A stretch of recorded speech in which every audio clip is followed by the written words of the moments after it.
Hello, everybody. Can you, am I coming through okay? Can you compare the volume between myself and the game? I'm checking right now to see what the problem is here. So it looks like my stream is lagging just a little bit, having some issues. If you can hear me, just say something in the chat, okay?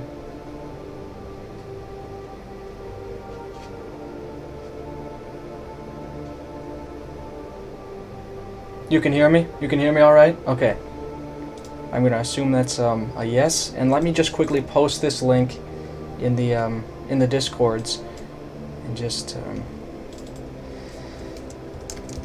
let everyone know. So yeah, I haven't done a live stream in a really, really long time. So I had a few problems getting it up and running. Let me just post this. I'm going to post this in the J&I Games server, and then in the Mammoth's domain, and then maybe as well in the Cold Wars for good measure. Okay, so now people are aware. Okay, if everybody is aware, hopefully people are going to start coming in, and I can start this this stream. Basically what I'm going to be doing is playing through my campaign, The Good of the Company, talking about it, how I made it, some sort of behind-the-scenes looks, and just answering any questions you might have is going to be another big thing. So as I go through, if you have questions about how to play, the lore maybe, or just if you're stuck somewhere, I am completely willing to answer any sort of questions along the way. And I'll also be talking a little bit about the future updates that this campaign is going to receive at the beginning here. And then later towards the end, I'll talk about some future content, like expansion campaigns are the big thing. There will be more Good of the Company content coming relatively soon, and that'll be announced and talked about at the end of the campaign. But first I'll go through it and give my commentary. And once I start playing, if there's any issues with the audio or the video or anything like that, if my voice is too quiet or too loud, just let me know. Hello, Adventure Gamer. Nice to see you.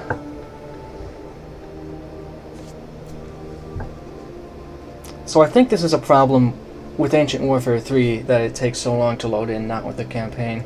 That's why I suggested there would be an optimization update. Completely stuck on one area. Okay. Well then, yes, I can help you. Why is it 480p? I don't know. I'm trying to record it as the highest quality that I can. Yeah, that's a little strange. I'm gonna hope it gets better over time. Let me know if the quality options increase. But in the meantime, let's just start. And I think what I'll do as well is turn off the music.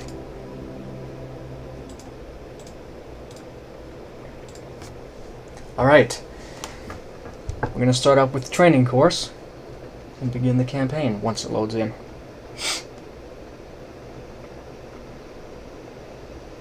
And I will, by the way, be pausing relatively often if there's something that I have a lot to say about. Just so you know, it won't be an unbroken gameplay experience. Okay.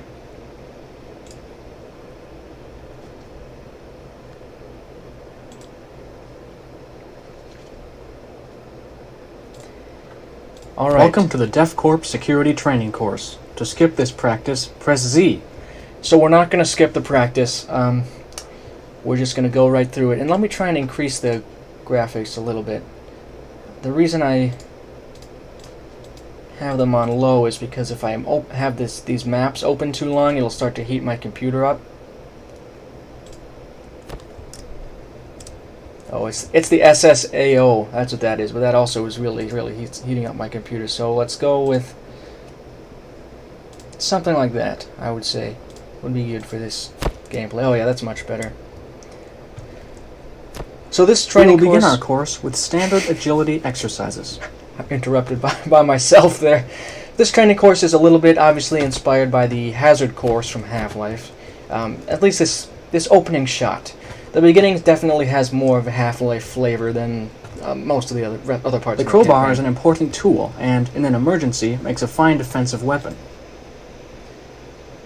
Alright, and you know what? In just a minute here, I'm going to get my phone next to me so I can see the Many live chat objects while throughout I'm the going. DEFCORP complex are breakable. However, some are sturdier than others. So basically this part is supposed to teach the players that these things are breakable, but also that they have stuff in them, because you see both of these have stuff inside them. It's trying to pack as much education as possible into one section. And then this area also you can only get through it by breaking through the destructible stuff. You can break through it faster by attacking from different angles. I'm pretty sure that's how this works. Whereas if you just do it overhead the entire time, it's slower.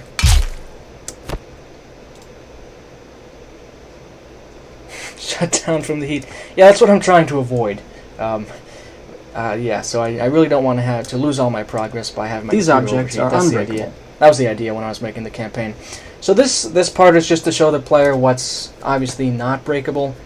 These crates, there are full-size wooden crates that you can break through in the campaign, but these ones that are reinforced by the pillars you cannot break through, as it says right here. Some industrial shipping containers are breakable, but most are not.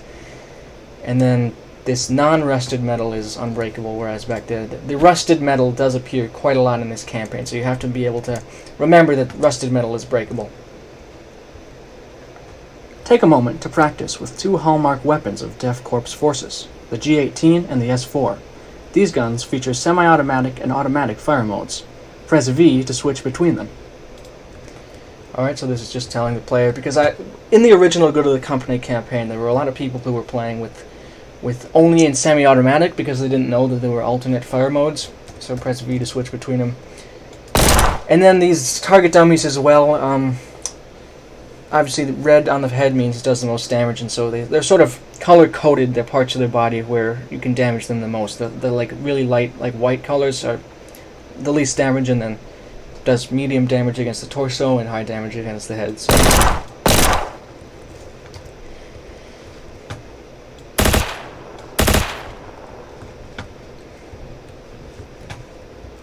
And by the way, these crates, obviously, they aren't physically, like, with the game engine, you are unable to break these kinds of crates, but just so you're aware, there's nothing inside those throughout the campaign. Congratulations! You have passed the DEFCORP security training course. Enjoy the rest of your day. So that's the end of the training course. It's a pretty short map. I made it when I was near the end of the campaign, actually. I think I was like, I'm done with chapter 16 or 17 is when I made this. So that's somewhat interesting. And there is something I want to show off, because at the beginning it said you could skip this map by pressing Z. Obviously I just finished it, so I have no need to skip it. But if you did decide that's what you wanted to do, like if you were returning to the campaign, you'd press Z. There will be soon a fully fledged achievement system that will give you achievements for doing various things, and one of the achievements is to skip the training course. So that's just something, and I'm pretty sure I'm playing on the right version for this. So fingers crossed I'm on the right version with the achievements. Okay, I am not. Well, that is unfortunate, but I don't think the changes are too major. I don't suppose you'd be willing to level with the gold G. Okay, trouble with that was supposed to wait till the drops. Okay, the exact multipliers. Yes, there is an achievement system, Frostfire, and it's going to be fully implemented in the next update. In 1.5, there's only the framework for it. So let me quickly just unsubscribe and resubscribe to the campaign, because I would like to show you the 1.5 version. Most people have played, as far as I know, everybody thus far who has played this campaign has played the previous versions, and I think this really adds a lot. So I'm going to quickly close Ancient Warfare 3. Sorry about that. Sorry about the inconvenience, but I do want to get this new version. I'm going to just unsubscribe, and then I will resubscribe. And maybe I won't. Yeah, I do have to close Ancient Warfare 3 from the looks of it, so you should still hear my voice, though.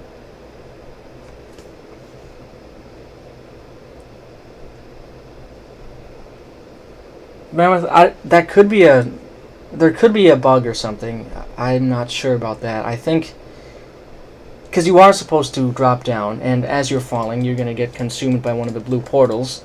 But if that doesn't happen, then I don't know what to tell you. When I get to that part, I will try it. Actually, yeah, I'll just get as far as I can. There shouldn't be any game-breaking bugs. My hope is that that's just something on Mammoth's end. But if it's not, I will fix it immediately and put it through.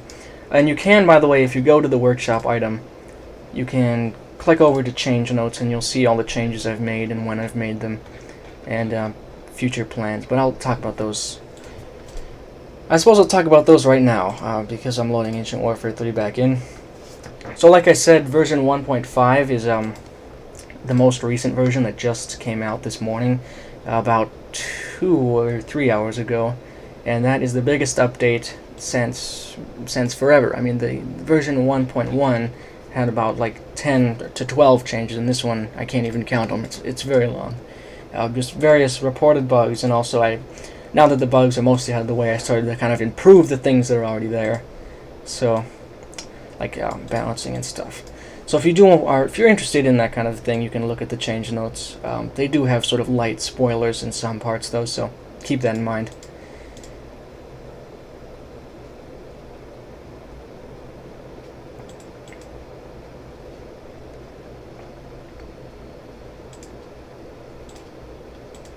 Alright, we're back in. Let's hope that this campaign is what it should be.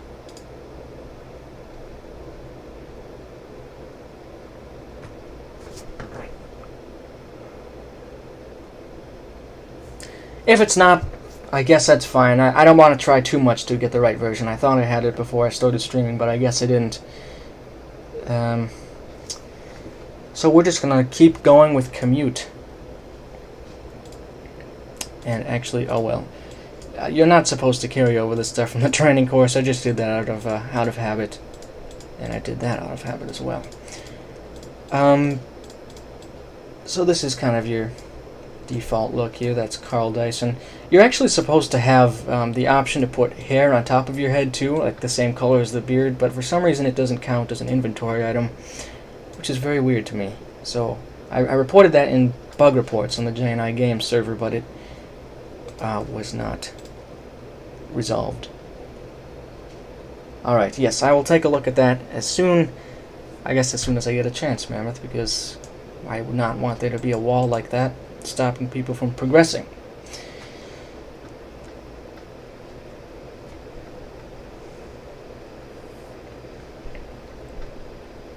Yes, you do get a backpack. I think that was added a few days ago. Login. That was added on version 1.4.1. Alright, so we're going to start with Commute. This was the first map I made. It was 3 months ago now, and obviously even in the time that I started this map and finished the campaign, I have learned and changed a lot. So this is obviously, it's very interesting how it's different styles are used here, but yep. Redistribute 2 shipments to floor 47. Redistribute 2 shipments to floor 47. Can look at some more Inspector here. Stocks to floor 47. Inspector Stocks to floor 47. Current production quotas remain 83% fulfilled. Roster to security office. Roster to security office. So yeah, I have been sort of continually updating this area because it's pretty empty in my opinion. It's getting better though. But another thing that kind of interesting is that you can see back there's the different rooms, including this restaurant where the higher ups are collected, and they're sort of lording over the laborers. A lot of the names in this map are references to different things, by the way. And a common theme throughout the early game is that is the elevation, like the scientists and the executives are above and looking down upon the laborers, and you'll see them eventually walk by up here, which you can totally miss it very easily if you're not crouching in this one specific area.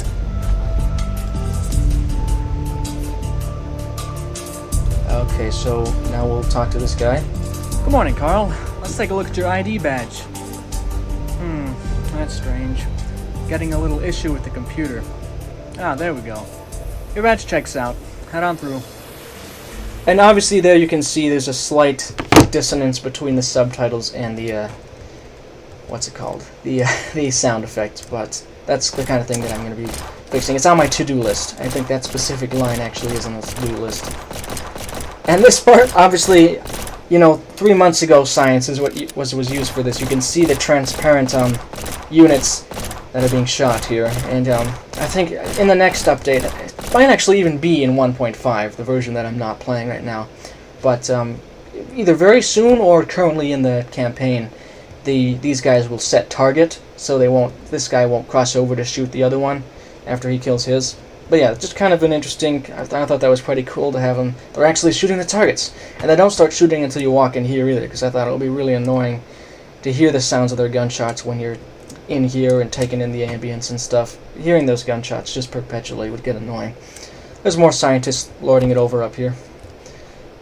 Howdy, Chief. Just overseeing some target practice. You seen the new security standards? Nope. I'm logistics, not security. What's the passcode for? The passcode for that bar over there is is actually hidden. It's hidden in that area. So if you do want to enter the bar, there is a way to go in there, and there's a few Easter eggs in that area as well. Just a kind of an abandoned archive. There's no need to get into it. It's just been phased out for digital Hey there, records. That's Chief. basically Good to the see story. ya.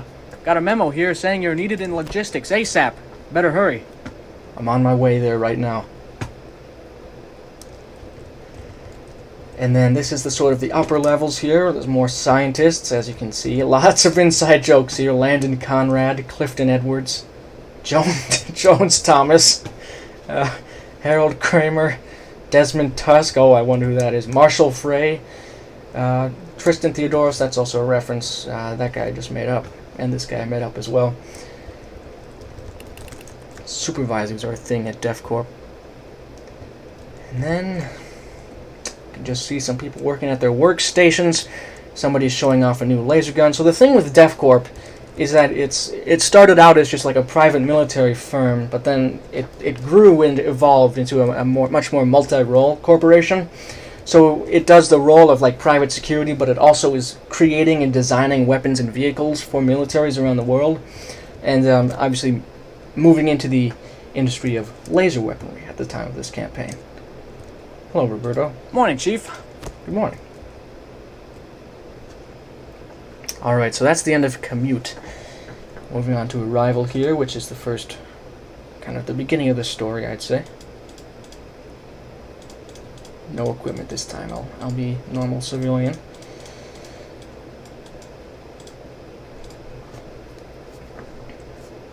I did have a few notes for things that I want to talk about in this campaign. I want to make sure I don't miss those. Oh, hey, I already did miss something, but I can talk about it here just fine as well, so.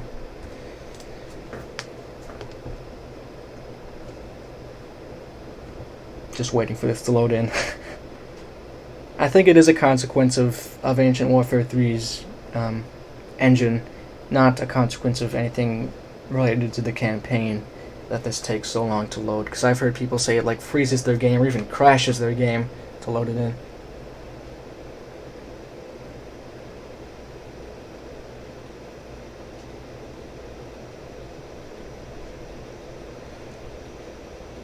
It wasn't a bug. Mammoth, I am sorry, but I don't know what you're referring to. I should know, but I was thinking about other things. And this is the logistics division right here. And you are approached by Chief, Terry, we've been having problems with our computer is on network friendly all terms morning, with you. and most of the He DEFCorp says, ID "Hey, badges Chief, been we're having corrupted problems. somehow. Computer We need network. to get a new one in order to enter logistics." Computer network blues. So you have to get a new ID badge. And this, I kind of like this puzzle. It's just a little mini puzzle, I guess, at the very beginning, and it shows the player what they're in for, which is, puzzles. It's not just action and fighting. So basically what you have to do is get to this room, into that safe, where there's going to be a backup key card, and to do that you need to get the right code for this, and you'll get the first 3 digits over here, and really it's just a matter of trial and error, and it ends up being 3714. And I thought about it for a little bit before I put this puzzle in, because I didn't want people to get annoyed by having to do this trial and error, the same thing over and over. You don't really have to use your brain to do this kind of puzzle. It's not really a thinking puzzle. But I just thought it was kind of a good, I guess, reflection of what's to come. That there are going to be puzzles, and this is, by the way, the only one really like this that I can remember in the campaign. And I thought that as well, that because 4 is only the 4th number somebody might guess, it wouldn't really take up too much of their time and be annoying. Apparently, though, some people, this was a major roadblock, and it took some people like half an hour to do this, and I have no idea how that happened, but it did. We can talk to David as well. Can't believe I'm missing the meeting. Did you hear the chief of security's there? That's the only character besides Nick who is voiced by Otis. Just Otis. Or Otis, or whatever you want to call it. He changes his name so much. What am I supposed to call it? His name's like, Bartholomew the Fifth or something now on Steam. He's credited as Ricky Cheese in here, though, because that was his name when it came out. And again, early maps, a bit empty, but I like to think that the technical things kind of balance that out. And there's a reason, by the way, that I'm not going to add more detail to this map, in particular, Arrival, because you come back to this area in Incursion, and if I were to put something down here, I'd have to put it in the exact place and rotation in Incursion, and that just becomes a very rote and grating thing to do. And like I said, I think the technical aspect of this map kind of counterweight for the relative lack of detail. I'm not the one to question the company, but I certainly had a more comfortable job when laborers were in charge of distribution. What's so important about a bunch of crates anyways? Oh, it's you, Chief. My apologies. So this person is voiced by Crazed Crunch. And you get a little bit of interesting lore about how up until recently these crates, distributing these crates were up to the laborers, but for some reason security has been tightened, and you also hear a similar story from the guy on the first floor, the one overseeing the target practice. He says, "You've seen the new security standards?" So that's kind of a theme here, is security is being tightened for some reason. Hey, Chief. Hello. You're in for a real treat when you see all the new requisition forms, Carl. When I first saw them, I thought there was a war on. And again, more stuff happening. Things are being ratcheted up around here in terms of security and equipment and all that kind of stuff. So it's all just being reinforced, and it's kind of a minor part of the story, but if you kind of know everything else, it makes sense. And then you can see again, this is similar to that laborers thing. There used to be laborers here, and they were in this kind of uncomfortable-looking housing complex. But now that security guards are around, and that's their job, they get to be redesigned for them. So yeah, over the years, the company has become less concerned with ethics. There's a guy up there again, the verticality aspect of it. And remember the founder, remember his sacrifice. It was the founder of Def Corp. Why does he have a third arm? Nobody knows.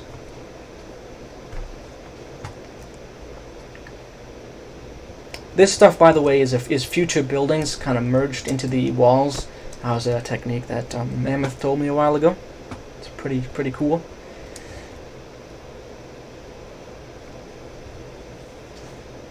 And then this is Dr. Gregory, who is here to greet you.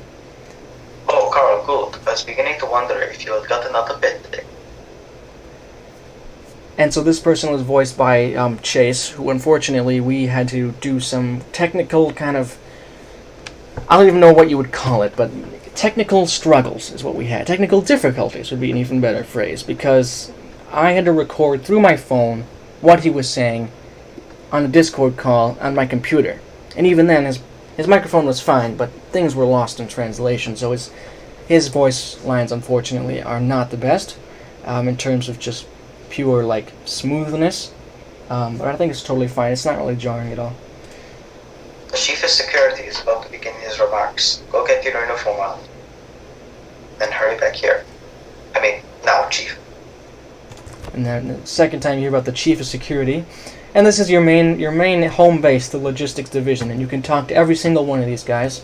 There's a few more references, names and stuff here, just to kind of, I don't know, add to this sort of, this is the more light-hearted part of the campaign. Morning, Chief. Everybody is on very friendly terms with you. They'll greet you by name, things like that. And I thought this was just the coolest thing when I first made this map. There's a map of the Earth here, made entirely of smaller paper maps. Because what I had to do was design the continents in the terrain editor, and then perfectly match up the paper maps so that it would be one contiguous world map on the wall back here. These sticky notes can mean whatever you want them to mean, but actually, in what I had in mind when making this was that these are the locations of major DEFCORP installations. And now you may ask which one you're at. Well, that's up to you. I'm not going to talk to everybody, even though there are some unique lines around here. You can actually interrupt the Chief of Security before you're supposed to talk to him, and he'll get mad. What on earth are you doing? You're interrupting. So he'll just keep saying that until you get your uniform on and come back here, at which point the story will continue. And you also see these guys all have gas masks. There is another thing about this campaign that I haven't shown off yet that I probably should have before this, but it's the universal hostility, which is basically if you kill one of your co-workers or do something else that would make you a psychopath, everybody will hate you and attack you. So it sort of punishes you for making unethical decisions, and it kind of highlights the difference between Carl and the rest of the company. Well, not the rest of the company. There are certainly good guys, as you'll see in the rest of the campaign. But let's continue. Oh, also, one other quick thing. I kind of like this because throughout the campaign you're really in the depths of a gigantic building. You hardly see natural light until the very end. But this kind of section I thought was kind of nice because it sort of artificially creates the sense that you're having natural light. There's one big source right there, and then it's all kind of reflected and made brighter by these big windows here, these kind of rectangular window sections. So kind of you think that you're in natural light, but you really aren't. And that's also something that's reinforced by one of the guards here. Nice weather lately, at least I assume. Yeah, he hasn't seen the sun in a while. You found out the hostility thing, the aggression, I don't know, whatever you want to call it. This room, kind of enigmatic. This guy's going to be in charge of some sort of distribution network, paperwork, accounting, that kind of thing. He's taking it very seriously. Better not disturb him.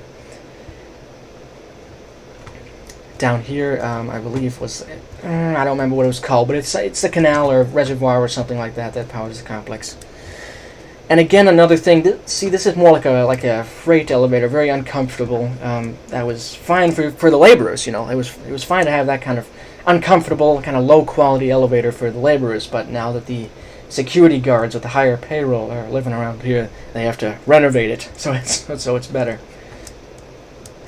And now we're back into the armory, where we meet this nice guy named Lincoln. I'm new around here. The name's Lincoln.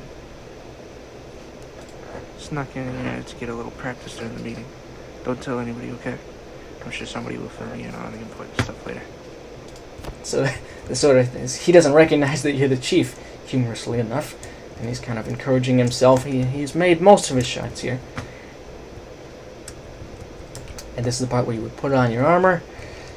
You got your G18, nothing in these safes. And then at this point, you'll want to return back to the main area where you can progress the story. Yes, Lincoln is shy. The thing is, all of Craze Cruncher's characters have a more quiet, shy kind of sound to him. I think that's just possibly the way he speaks. I don't really know. Certainly not a bad thing. I'm fine with there being different types of voices. Don't get me wrong. But I did like the diversity in voices there. And you can also talk to his guards as well, who will be very clipped. Certainly very different from the people who are friends with you, who work in the logistics division. These gas mask guys, they're Golgi's men. They're not yours, and so they'll say things like, Please quiet down, sir. Please quiet down, sir. Stuff like that. But now let's progress the main story here.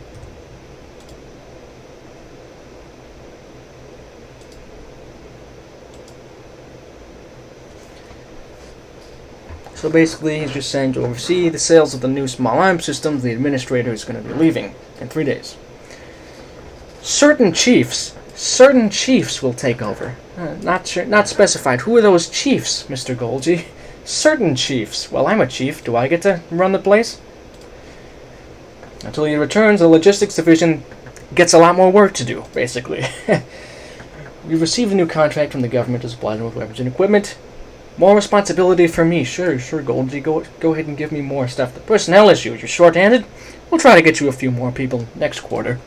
Oh, thanks. That's very gracious of you, Chief Goldie. I almost forgot. The computer had a series of glitches today, so everyone will need a new ID. What on earth is that noise? It's coming from the office wing. Carl, you have to investigate, not me. Even though I'm the security chief. Let's find out what's making the racket. I hope they clean up that housing complex before I move in. That place looks like a tornado hit it. Again, the housing complex was bad before the security guards took over. And that was Arrival. That was sort of the end of the beginning. And we're gonna start into the main levels now. I probably don't need to add anything fancy to my stuff right now. Oh nope, darn it! I don't want to have the S4. I'm not supposed to have it just yet. Oh, or the medkit. Oh well, the medkit's probably fine. Just a reflex. I've picked my inventory for these maps hundreds of times over the course of making this campaign, so you'll have to excuse me. There we go, fully equipped. Mysterious sounds fill the air of the office wing, and I am responsible for figuring out the source.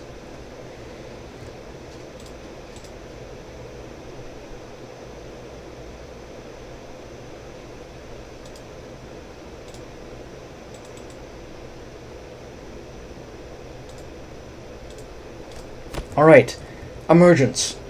And if you played the original campaign, you'll kind of recognize a few similarities here. Creepy music plays. The halls are abandoned. What the heck? Peter Galveston, my good buddy? You in there? Why'd you barricade the door? I wonder if Terry's okay.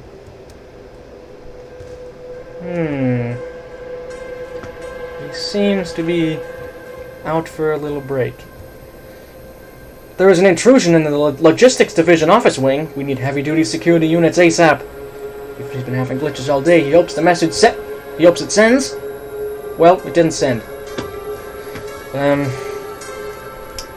then, as you can see, this level was created before the addition of the wall blood decals. So I sort of created my own wall blood decals here.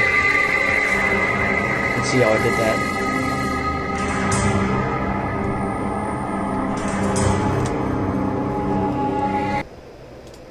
Let me just turn the volume down a tiny bit. The end of the hallway should not have... The end of the hallway should not have any bugs anymore. You can go into deliveries, pick up a crowbar early. It's another one of the ways I try to add a little incentive to exploring around the maps, even though they're fairly linear. And you can also see this creepy guy! Who is he? What's happened to him? I don't know, but I don't like this. And now we're going to continue through the office wing.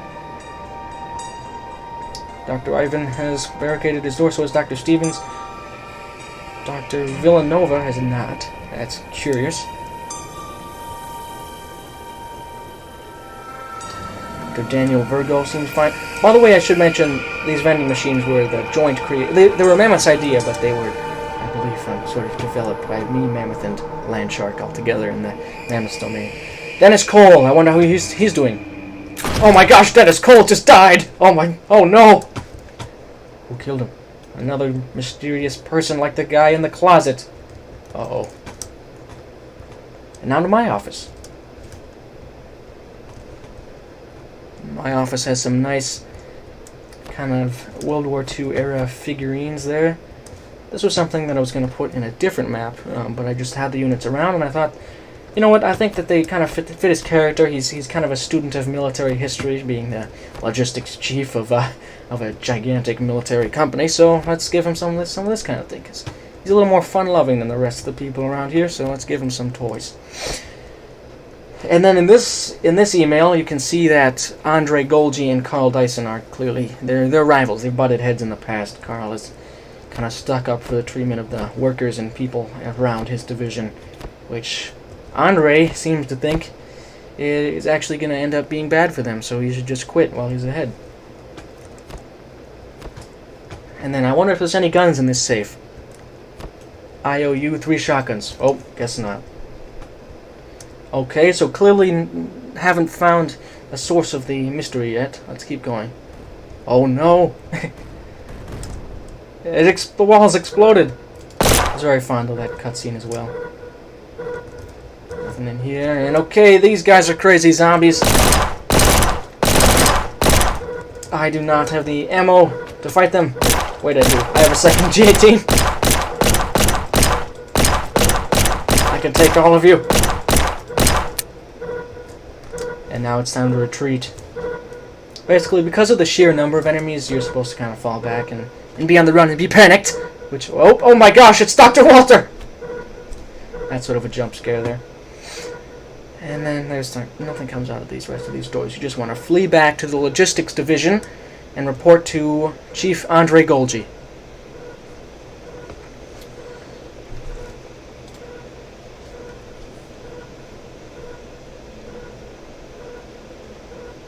I'm just making sure there's nothing that I forgot to mention from this level here. Doesn't seem like it, although we're getting to an interesting part now with this next level, so stay tuned. I can't believe that there's 15 people watching this, by the way. Thank you so much. I'm just giving my commentary and just talking about how I made these early levels of The Good of the Company, and later on I'll talk about future plans for the series and some interesting expansions that'll be going on. One more thing to do here, SWAT helmet and some arm plates. I think that's everything I need, so we're going to press play. I hope nothing bad's happened to the logistics division. That'll be very sad.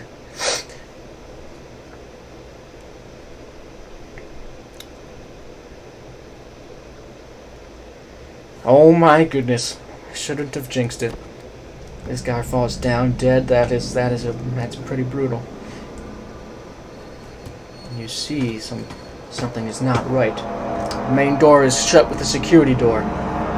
Oh my gosh. These are the people that I knew. They were my friends. The computers and desks are destroyed. Oh my gosh. I guess I gotta go this way. You okay in here? Oh, he's not okay. He is not okay.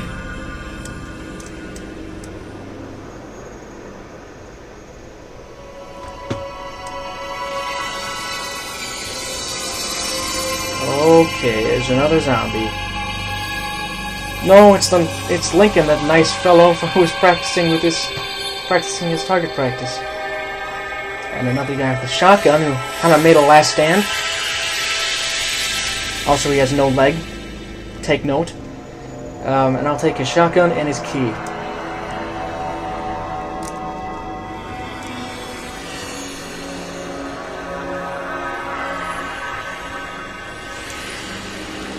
I can unlock this door back here. And proceed through.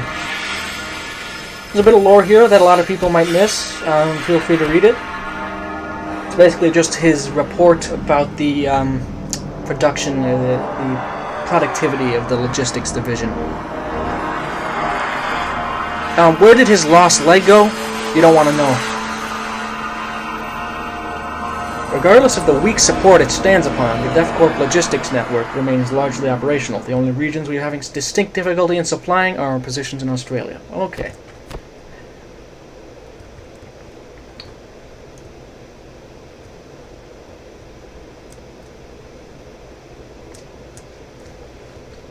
It's a kind of an area you weren't in before, and you use it as a shortcut to bypass this metal security wall. And now you can continue on. Oh, look, it's the founder again. What a reassuring sight. Oh my gosh, the guy fell out of the sky. He got kicked out from where he was standing. Creepy sounds. I already have a crowbar. Don't need it. The zombies are on the offensive now.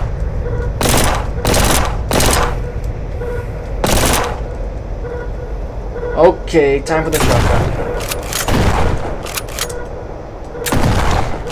In general, I tried to make the factions pretty distinct, and you'll notice that the DevCorp security guards who get corrupted mostly do like full frontal attacks, but people like the ERF will hold position, advance when it's a good idea, but they have a little more strategic thinking. And then the government, when you see them later, take that to the extreme. They do flanking maneuvers and diversion attacks and all kind of crazy stuff, which took quite a while to properly script. But anyway, we're in a security room, and you'll see this is also meant to teach people that there's stuff in these crates. More chaos, more dead people. This is another map, by the way. That's what I did, is I just drew the numbers on the ground and then created a map so you could see the code. And it's supposed to be tense because there's been sounds and chaos up to now, but now it's just quiet as you put in the code. You know this is creative commentary, so you'd like to know how I made all those set pieces. Sure, I can explain that, especially the guy who fell out of the sky. Why don't I finish this level first, and I'll tell you all about that. Let's continue towards here. Okay, he goes down. That guy's meant to be a jump scare, and I was ready for him, but a lot of people first time playing get freaked out. Something I like to do in this campaign is sort of jump scares or surprises that take you within an inch of dying, but don't actually kill you, and that appears again in the level personnel a lot. But anyway, how did I do that set piece with the guy falling out of the sky? Well, personally, I have to try and remember now, because this map was probably made about 2 months ago at this point. I think what it had to do with is I had the scientist appear out. He started the map outside of this main building area, but then when you cross the trigger, he teleport to that area, to a area in the sky, and obviously, I think at that point either he would be killed by a node or he would be sent to a, what's it called? Like an invalid node, invalid position, and when a unit's teleported to an invalid position, they die. So you have a unit falling out of the sky and dying at the same time. And the point of the set piece was to show the corrupted. He pushed him out from his original vantage point. But I would be happy to explain any other set pieces, by the way. I'm trying to take it slow, but I'm realizing I am kind of blazing past a few things. Okay, Arrowhead. The situation continues to worsen, but your resolve has grown. Objective, take the fight to the corrupted. The name Arrowhead is taken from the original campaign, but this is very different from the original Arrowhead. So let's get geared up again. Crowbar in the 3rd slot. And then why not the shorty in the 4th slot? G18 there. I think not until... I'm not going to put on specific attachments to my weapons until I get later on when things become a little more high stakes. And until then, I'm just going to use the weapons in their kind of default state, I think. Unless people want to actually see me all kitted out. Because I know a lot of people play it with their own custom loadouts and builds and whatever. You know, for instance, Frostfire's build was very different from Otis's build. Okay, I think I'm good here. Let's start it up.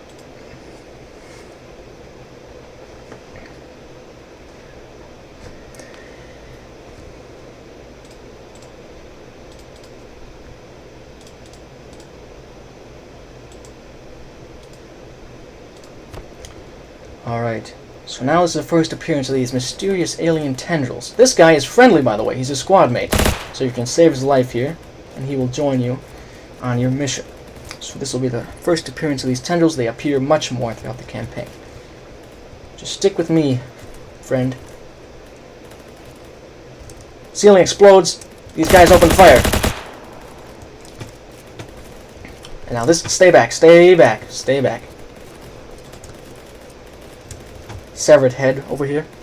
Kind of interesting. I thought that was pretty interesting. I had to elevate something really high up so it would actually just be the head. Alright, and here is... Yes, there they are hostile. They are hostile.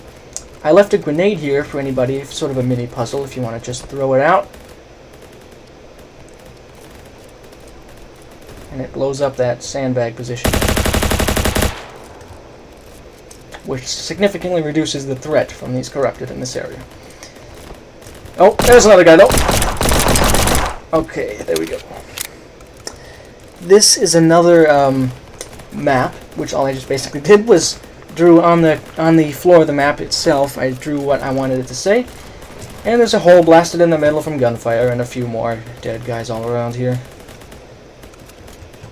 The bar is for ERF officers only. And now you'll see learn more about the ERF and what they are as this continues on. It is short for the Emergency Response Force, and that's Def Corp's main military might. But they seem to be in a bit of trouble, as they're under a massive assault. Emergency Response Force, 2nd Division. Activate the security door. Where's the security door? Maybe it's through this one. Oh. I'm in some sort of tube, but it's infested with the corrupted.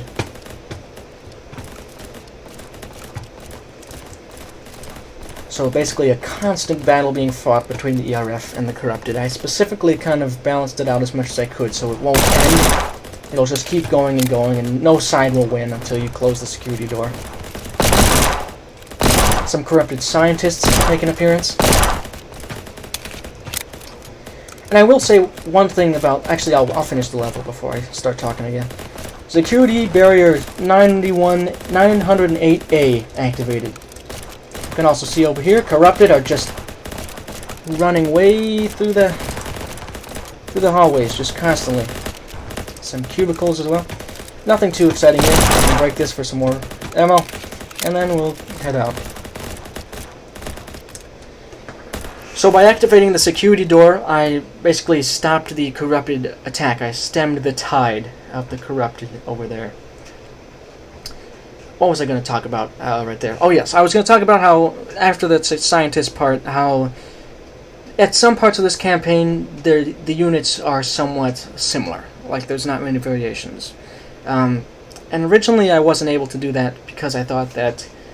I wasn't able to add more variation because I thought that by changing the units' equipment on their face and stuff that it would break their scripts, because it does that when you change the equipment on a player. But apparently that's not the case, and you can change the equipment on a unit's face freely without having to worry about it breaking any scripts. So I think in the next update there will be a huge amount of variety added to all the NPCs and enemies. Like horns, facial hair, all that kind of stuff will be fully, you'll see it all throughout the campaign. Add a little more life to it. And now we're going to go back to the ERF and report back to them after saving them with the security door. Yeah, not a whole lot of gear needed here. It's more of a cinematic level.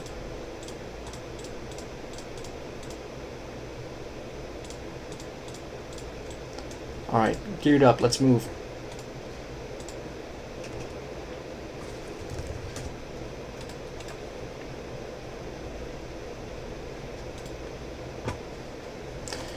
Alright, this part really... I'm just going to drop down, but you can take the ladders.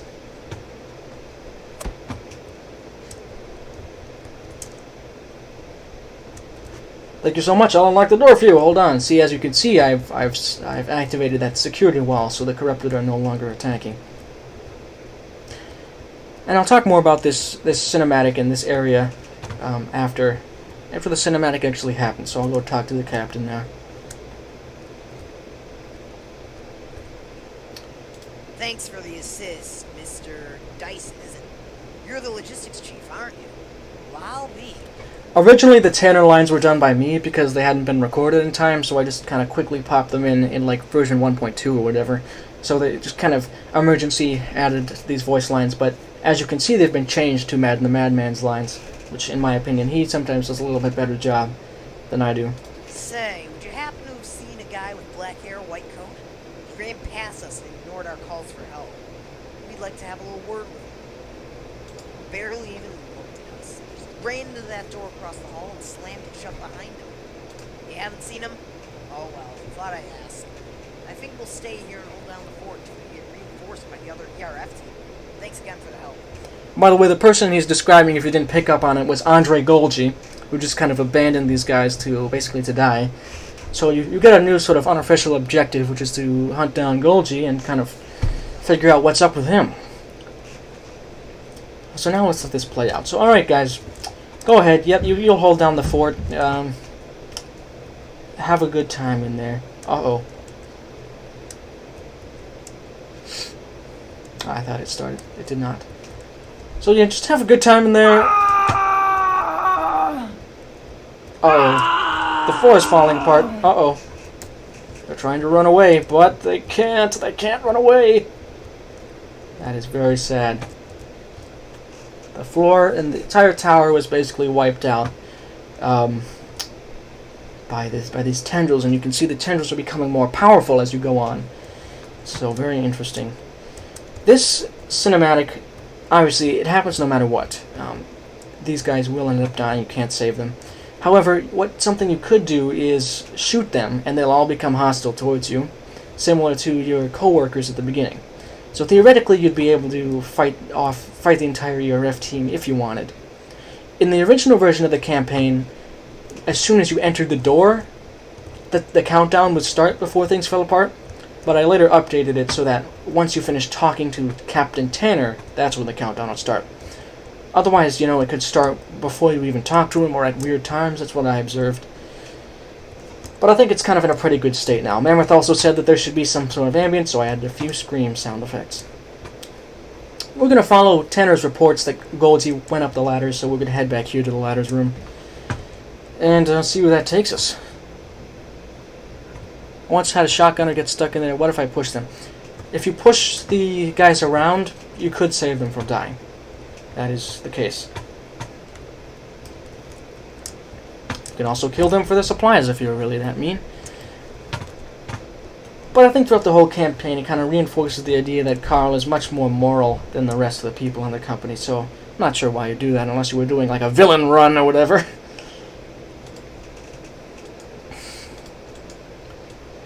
Okay, now I'm going to actually start to get a build going here. And I always lean towards the S4 when I'm doing this.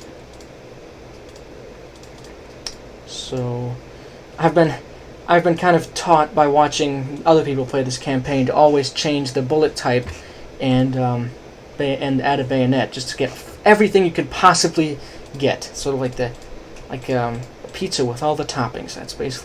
That's what I'm doing. That's what people do with this campaign, because if it is difficult, you want to have every advantage available to you. So I get that. I'm not knocking it. I'm definitely not knocking it. Let's get this stuff here. And this thing with the beards is so fun. I'm sure it's something to do with the game engine, not something that I did. Because I've tried so many times to fix it, but it's still in the game, and honestly, it's a nice little inside joke, so we'll keep it. Just every time you start a new level, you get a new beard. And that's basically all there is to that. I always forget to put on my helmet. Alright, I'm ready for research. Your path takes you to the DEFCORP secondary research labs. Because like I said earlier, DEFCORP is both a military company and a military technology research place. It just does everything. It's a mega conglomerate, essentially. It just does everything. Objective: continue moving forward and follow Chief Andre Golgi. Yes, Carl, the collector of beards. That is so right. That is so right.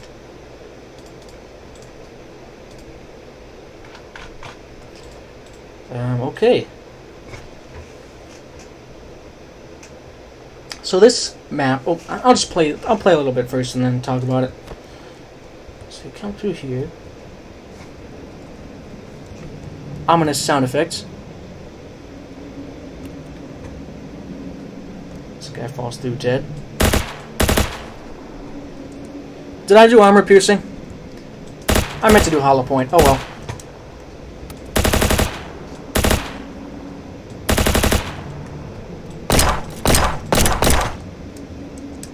These research labs are really infested. You gotta clear them out. So yeah, this map is a lot more open-ended and like open world than some of the previous maps. I decided, I don't know, I just kind of wanted a little bit of variety. Try and differentiate it between Half-Life a little bit. This way you can go various different paths at different orders and see some optional things, like you see over here, how the secondary research labs were working on all kinds of futuristic tech. Like, look at all these mechs, man. DEFCORP is stacked. Of course, you continue to see lots of dead bodies because this area was hit pretty hard by the corrupted as well. And since just then it did play some of the corrupted sound effects, let me talk about for a second how that actually works. It's a very easily copyable script. Whenever the player takes damage, it'll pick a random number, and it's like a 25% chance that the corrupted who hurt you will make a sound. And then there's like 5 different sounds that it'll choose from. Very simple. sometimes if they get injured and then the one that you kill dies right after that, the sounds will continue after it dies. But I think it would take a lot. First of all, it would take a lot of work to make that, to code that out, because the script right now is very clean, very short, very easily copyable, and to make it into a gigantic thing would take a very large amount of time. And for one thing, there's a lore explanation for why I shouldn't change it, because it's the death throes. These creatures, you can kill them, yes, but they certainly don't go quietly.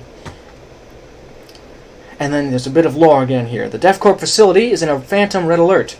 Automated security systems have been remotely activated to support on-site personnel. First of all, the on-site personnel are not doing such a bang-up job. Please refer to your security map. Don't have one of those, which will outline the locations and functions of our security systems. Automatic security systems pose a serious risk of harm if approached, but you can override them if you go to Dr. Kensington's office. Let me take this an optional path. Actually, first, gonna get all the resources I can get here.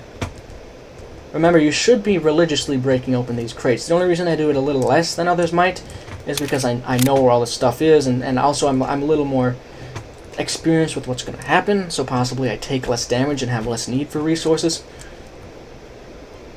There's Andre Golgi, there he is. Get back here. I need to talk to you. What? Get back here.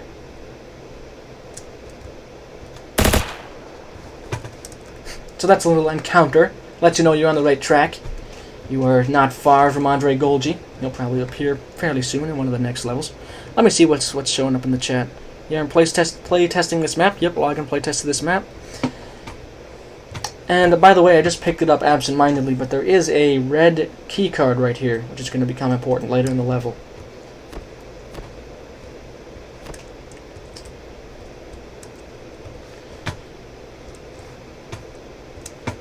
Let's go here, get a few more supplies.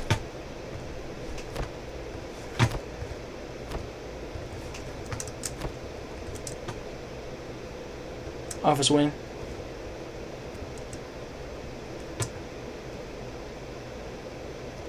Andre Golgi, his name, do you mean his name, Chase? His name is not an inside joke. Actually, the word Golgi is part of the scientific term called the Golgi apparatus. But it is totally unrelated to basically anything in this campaign. I just like the sound of it. So now we're in the office wing, and we can see a few of the scientists that were working in this lab, including the supervisor, Harold Kensington. So we'll go into his office in a minute. But remember, I picked up that red key card, so I can use it to unlock 1/3 of this emergency exit. 3 emergency keys required to unseal. So I used one, and it opens. And with this map, you can collect the emergency keys in any order you want, and it'll still let you leave. So that's kind of interesting. If you don't collect the red key first, you can still leave. And let's not go to Kensington's office right now, and let's return to look for some other keys. But Kensington's office will play a role quite soon. So our main goal for this level is simply to get the 3 key cards. Uh-oh, there's a turret. So this is what it's referring to when it says the automated security systems. Oh yeah, he's gonna shoot me now.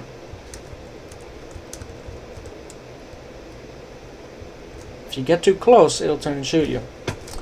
So for this part, essentially, you're not in much danger. But once you get past that wood wall over there, because you know wood walls are destructible, there's going to be 2 turrets pointed right at you. So that will cause a lot of bodily harm, as it said, unless you can disable those turrets remotely, which is entirely possible to do if you simply return to Kensington's office and go to his terminal. Welcome, Dr. Kensington. You have all kinds of stuff to do, but let's just press F to access your supervisor tools. So again, you can talk to this computer just by pressing F. And you can do all these things that do nothing, like send email, send status update, send research update. It does nothing. It's just flavor. What you really want is to disengage the automated security systems, aka the turrets. And you can do that, and now the turret section will be a walk in the park. So again, kind of like, this campaign is a mix of action and puzzles.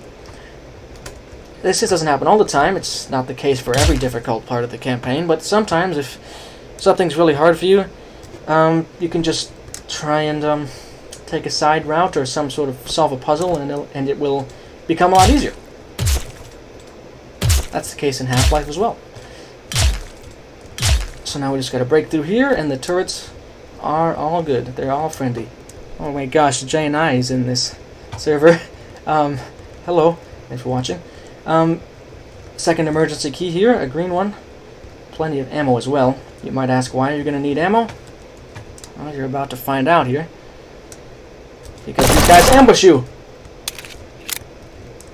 Quite a large group of corrupted ambush you outside after you collect the green key.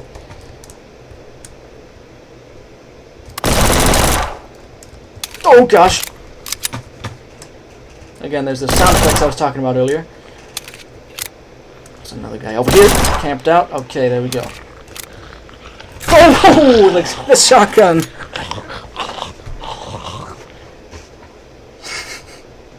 First death so far, but it's okay because when I'm not taking my time to talk about things, I can get back to that part fairly quickly.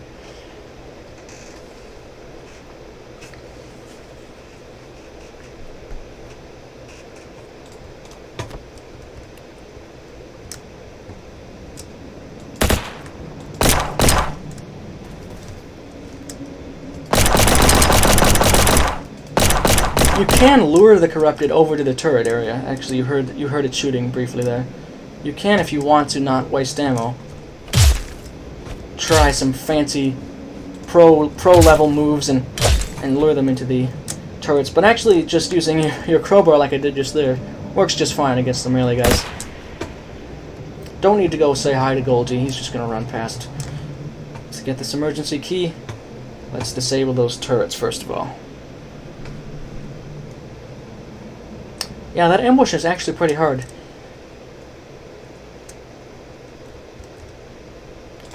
Let's go right to it. Okay. So now that green key card should be as good as mine. And after that, we'll defeat the ambush and move on to the third and final key card so we can escape this area.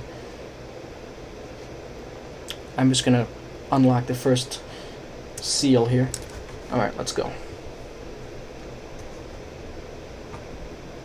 More tendrils, by the way. See that? The tendrils, according to the DevCorp lore, or the Good of the Company lore, those tendrils, if they contact you at all, or in any serious degree, like if they break the skin or whatever, they will start to make you corrupted. They will impart that upon you, and it's not a great way to go. Let's go in here, get ourselves the emergency key, and I do have a decent amount of rifle ammo. So let's see if I can do better the second time. In general, the shotgun guys do have less range as well, by the way. Because it makes sense. If you're a shotgun guy, you're going to want to run in close so you can inflict critical damage upon the opponent. Okay, there we go. That wasn't so hard. 2 out of 3 cards collected. Let me put in this second one.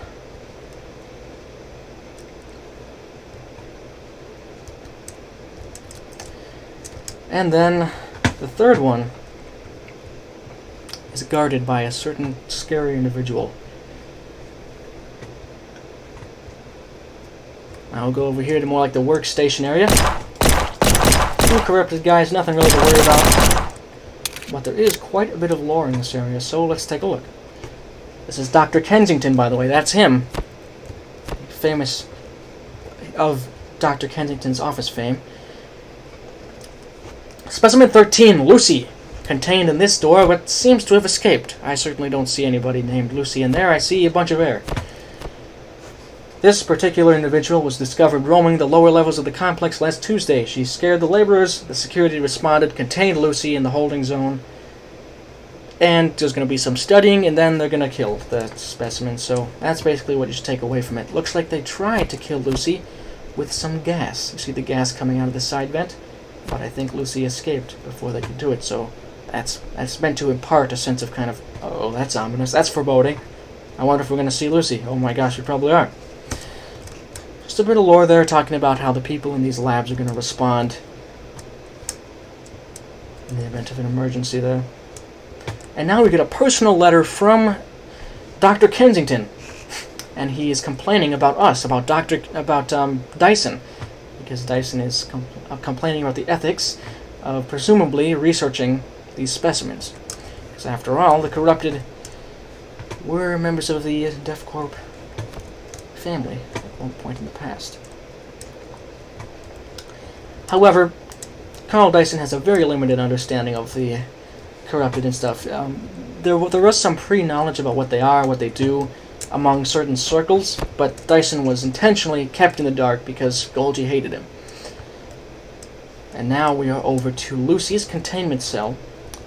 Just a bit of trivia for you. If you walk in, you will actually start to suffocate from the gas. See that gas coming out there? And you see absolute carnage inflicted when Lucy escaped. Again, meant to sort of environmental storytelling. You are supposed to be scared of this creature, Lucy. Oh, there she is. She goes down pretty easily. It's basically up to RNG essentially. If you wait here, this is almost a trap. If you wait here and read the orders, Lucy's going to get really close to you. If you just walk in, Lucy will be fairly close. And if you sprint in and you know what you're doing, like I kind of did, Lucy will be far away, easily take down. But it's actually intentionally meant to be a scary encounter for you. Mix of suspense and action. The last key has been picked up, and we are ready to leave this area via the emergency doors.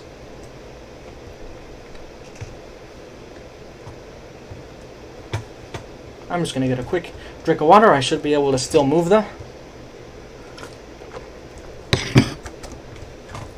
Okay. By the way, the airstrike radios will have no effect if you use them. They're supposed to be normal radios. Carl needs to make a cure. Well, I think right now he's focused on just getting out alive, but that is a good idea. You're right, there is nothing in those safes. Alright, so we've made it out. We've gone through all 3 seals, and heading into some escape tunnels. That level's... I like that level. It's a bit of a departure from the normal kind of more linear chapter. Let me make sure there's nothing I forgot to talk about, though. I don't think so. I think I've covered most of the things I want to talk about. There was one thing that I missed from the earlier levels, talking about how the audio and the voice acting works, but I'm going to save that for the next time there's a lot of voice acting. So this is engagement. You've arrived at the emergency escape tunnels, and basically you just have to get through. But there are plenty of complications, and we meet a friend along the way. I'm going with Hollow Point. No. I'll go Full Metal Jacket, just because it's a little more rounded. I kind of like the more well-rounded builds, I think. Because there certainly are armored corrupted who appear in the campaign.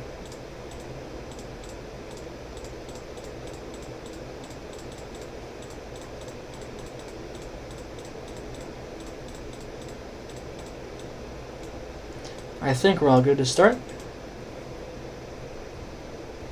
Yes, it is the famous Nick level.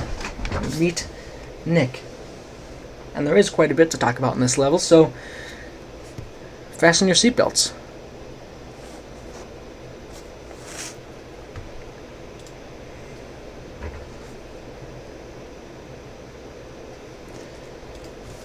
Alright, and this you can see his flashlight getting closer, and it's some corrupted ERF guys in this beginning area.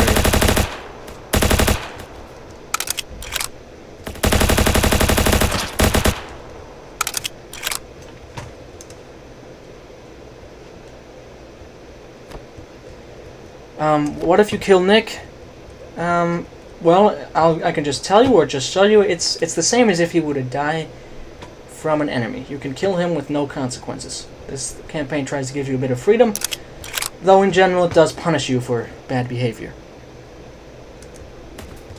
This area, the corrupted are really, they're smart now, because they're covering this guy's advance, because they covered him so he could go up into this window. Oh boy, oh boy. But if you go back, you'd naturally assume that you want to heal at the medkit. But if you do that, if you come back to the medkit, they advance. However, the guy at the high ground stays where he is. So again, this kind of shows off the different kind of strategies that the different factions use. I tried to really script them with different ideas in mind. Even in corrupted form, the ERF have advanced military training and will use it against you to great effect. Oh boy. So now to bypass these barricades, you just want to go up in here nice and slow. You have to crouch. And you see the corrupted have clearly been blocked off from an area they're trying to bust through.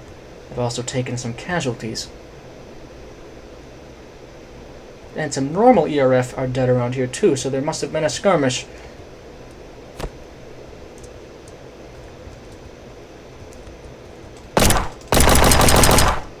Not sure why I didn't equip the backpack for this, but oh well. Throughout the campaign, you'll also see these employee manuals of varying editions. That looks like a 4th edition. They go up to 6th edition. This guy stands up to attack you. You would assume he's a corpse, but nope. Let's just stock up on a few more resources. Alright, heading down. You can see a cafeteria here.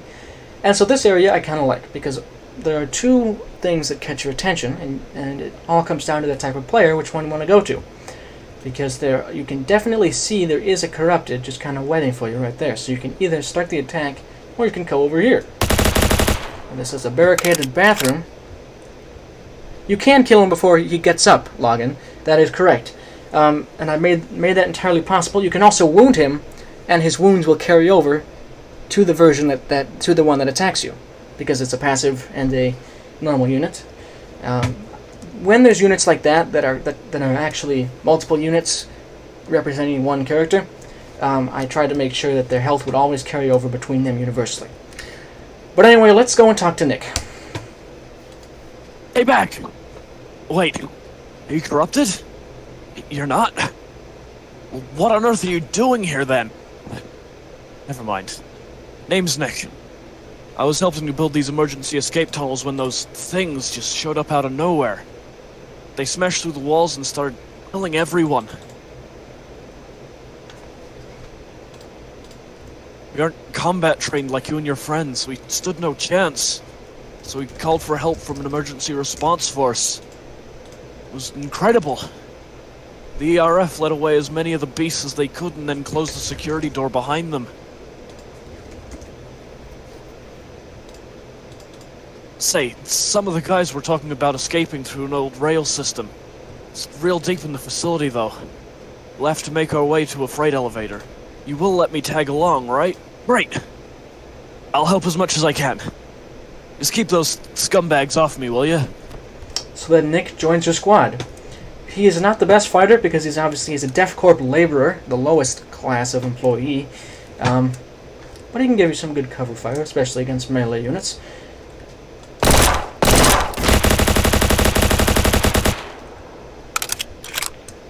Took an embarrassing amount of damage from those corrupted laborers. And you get a huge amount of food here. No need to use a medkit unless you really, really want to.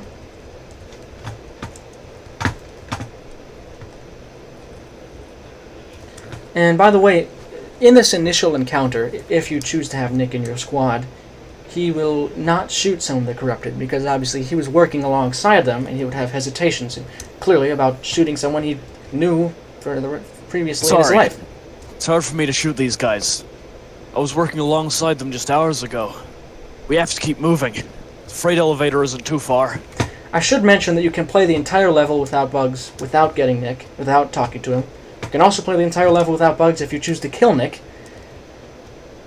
So, there's that. And then this wall goes down. That is a dangerous attack. I'll let Nick take care of those guys, and I'll heal up. Okay. We are almost at the freight elevator, as he said. This area has plenty of optional stuff. There's more resources in there if you need them. There's food and enemies in this room. It's the bar. And then just quarters here that have basically nothing.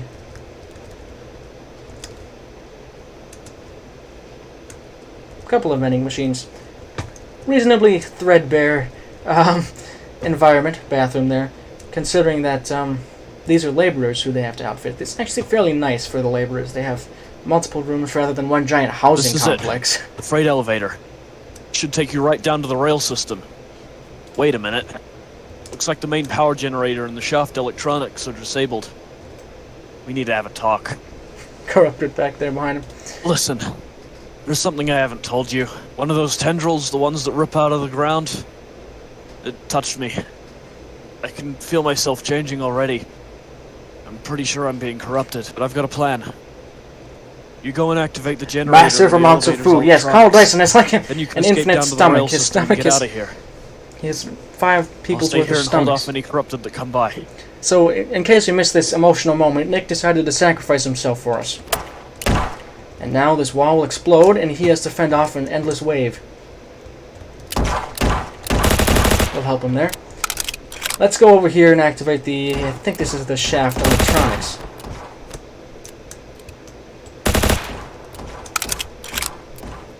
Okay, let's just do it. Electrical system operational. This part you want to be kind of fast, because Nick will die if you don't give him too much, if you don't give him enough cover fire. This area has also been, the difficulty was lowered in recent updates because people were quite, this area was actually relatively controversial because people were upset about, like, it being too hard, like Nick would get overwhelmed fairly quickly unless you were very fast and helped him. Alright, the generators are online. Some nice explosion stuff happening, but you aren't paying attention because you're gonna go and save Nick and escape through the elevator. Yeah, they're getting real close now. Probably in the next update I'll balance it again and make this a little more difficult because it seems a little too easy right now. Yeah, Frostfire, see, it was, I don't know, it was jarring to me because the very first gameplay of this campaign I saw was Frostfire's campaign, and gameplay of it, and he was like just sailing through it, and then I watched Wizards, and he like rage quit after only a few levels after this one. It just all comes down to how you play it, I guess. And certainly no hate to Wizard either. It's not everybody's kind of campaign. Certainly not trying to offend it. Hello, Otis. Nick is alive. I just finished Nick's level, and he is not dead. Oh, really? He didn't use Nick? That's a little strange. Did he not encounter Nick, or did he kill him, or what? Oh, he must have gone for the... Wizard must have gone for the right path, where you attack first. That's fine. The one on the right side path. Alright. He said the same thing about LCF. What did he say about LCF?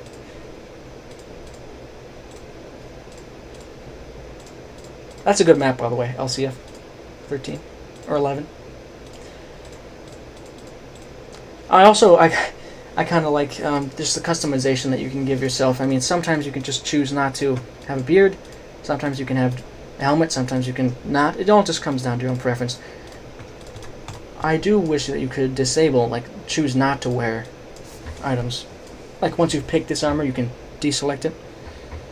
Yes, a backpack was added in the most recent update, so you have a lot more options. I think we're good. Oh wait, no, we need arm plates. Let me make sure there was nothing I missed in that level. There was a lot that I had written down. Oh yeah, so I was just going to talk briefly about how that level with Nick, that level is a beast to script, because there are so many ways you can do it, so many different approaches you can take, and that one crate that Nick is hiding behind? That stored basically all the scripts, because at this point, when I made this level, I had not discovered the wonders of global scripting. So much of the heavy loading was inside that one double-size crate. So that's pretty funny. And I just had to kind of go back and forth to and from that crate to put in the new stuff. But in the later levels, I do figure out how global scripting works. Actually, very similarly, there is a double-sized crate with scripts in it in this level. Let me make sure I didn't miss anything else. I did also want to talk about how you can choose to save Nick. You can let him die, you can kill him on purpose, you can never encounter him. But he does say that he is being corrupted. However, it's been shown that certain blood, specifically Carl's blood, can in some cases, reverse the effects of corruption. So it does leave Nick's fate a little bit ambiguous. Level of control is another thing I had written down. You can choose to ignore Nick. I like the ability to give players different paths, so I hope that it accommodates different playstyles. And I also mentioned the changes to that final assault, making it easier and harder and whatnot. It's sort of 50-50 on how hard the campaign is for people. I definitely agree, because some people are a lot more action-oriented and a little less, I don't know, I wouldn't say less strategic, but I just think there's different playstyles that people develop by playing different maps and stuff. For me, some levels are easy mode, and then others it's like Rage. What if you break the crate? That's a good question, Frostfire. However, the crate is the kind that you can't break. It is the light brown crate. You there. Wait, is that Carl? Chief Dyson. Don't come any closer or we'll fire. You're not corrupted. How did you end up here? Never mind, that's irrelevant now. Carl, I'm afraid you are trespassing on company-owned test labs. I must ask you to get back in that freight elevator. Nope. Sorry. Sir, it looks like the elevator's been fried.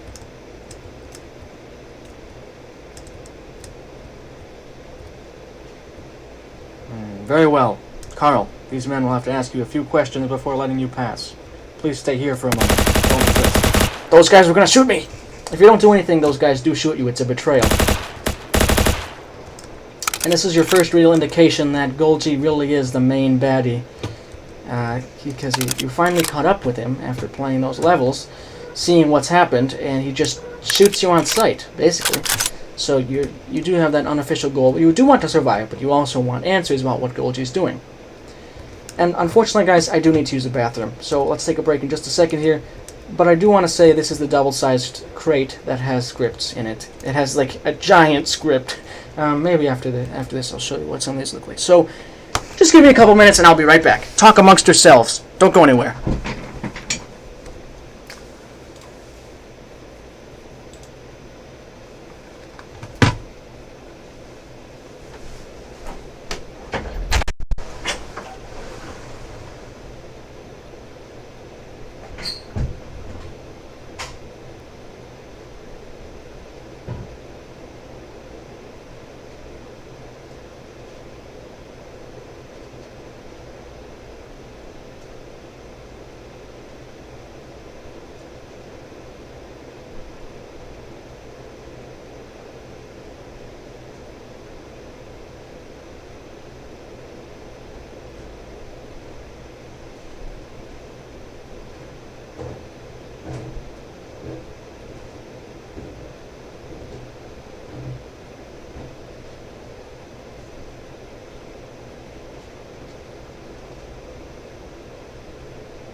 Alright, I am back. Let me just quickly look at what's been said. Why do they shoot you? It's explained. It's explained throughout the campaign. It's kind of a big part of the story why they shoot you, man. If you are confused a little bit about that, I will explain more as we go on. And also, it is in the Good of the Company wiki, which is another thing I want to talk about. But that's for later. I'm thinking about making a Good of the Company campaign where you play as a corrupted operative. Thoughts? That would be quite awesome. I would definitely play it, and that has my full support. I would love to see a campaign like that. That's something I thought about doing for the original one, having something from the opposite perspective, the 2020 campaign, but I think that you would do a much better job. Maybe you can make him getting madder and madder. Do the operative, okay. Post the units. He's going to wait for the units to be posted. Yes. The units and all the assets for the good of the company will be posted tomorrow, actually, in one big collection. There will also be prefabs that contain scripts that will help you quite a lot. Okay, so with that out of the way, let's continue. This is a weapon/contraband/metal detector that has gone offline. Some more DefCorp manuals. These ones are 2nd edition. And a few of these are, if you see black buttons throughout the campaign, they're not actually buttons, they are handheld remotes. That button will open the door. This button, I'm not sure what that does. Does it unlock the other door? It must. Yeah, see, it unlocks that door. Mini puzzle. And you see a guy just brutally taken out by the tendril there. My goodness. That is vicious. Is there anything else that I really need in this room? Let's just get this ammo. Revolvers are really not viable unless you have, like, if that's going to be your build. I don't know why you'd have build your revolver. They're really slow compared to, like, every other handheld gun, but whatever. I know that Glorious Eagle tried to do a ERF, kind of an ERF style run, which is like with the AP5 and stuff, which is kind of cool. I would like to see some sort of, I don't know, some interesting kind of ways people would approach the campaign. See more of that. Alright, and then we're just looting this bar because that's an option. It's a reward for exploring. But this is not the main direction of the story. Grenade launcher ammo is super helpful and very rare.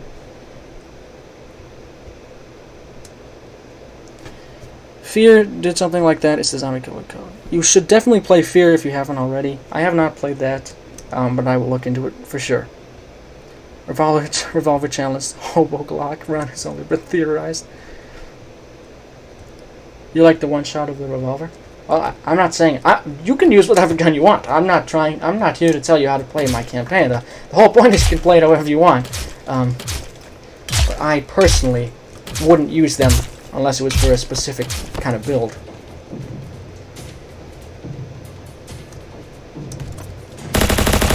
And now you come into contact with a very large group of Golgi's men. There's Golgi up there. See him? He's retreating. Oh, okay. You can't hide for too long because they're going to close in on you. Man, that took me out. I should, by the way, mention that in the newest version of the campaign, version 1.5, the one that I'm not playing right now, is it does have all these guys. They do wear gas masks, just so you know. It separates them from the friendly guards because the guards who work with Golgi are part of the association. You there. Wait. Is that Carl? Which is another faction that's evil. Chief Dyson. Don't come any closer or we'll fire. You're not corrupted. How did you end up here? Oh gosh, okay. Carl, I'm afraid you are trespassing on company-owned test labs. I must ask you to get back in that freight elevator. Nope. And that'll be the last thing he says.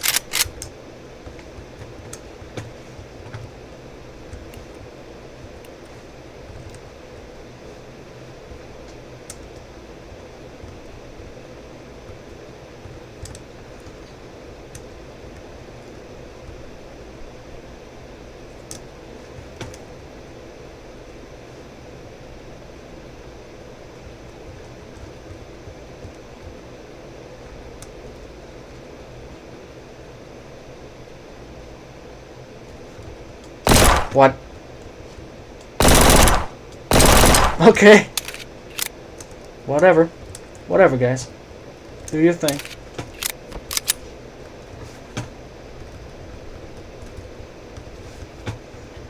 I'm gonna try not to use that medkit because I'm gonna definitely need it for that big firefight. Let's use some food instead. The grenade launcher is fun to use, but it's more effective against weaker enemies and like clusters of enemies. It's actually not a good choice if you want to take out one tough guy, because usually they have much more health than the grenades actually do in terms of damage. This area is a little nod to something in the original campaign, where in level 2, I think. A bunch of guys swam out at you. So if you play the original campaign, your nerves will be set on edge. However, that's not the direction of the attack. This time, you're running straight into the attack.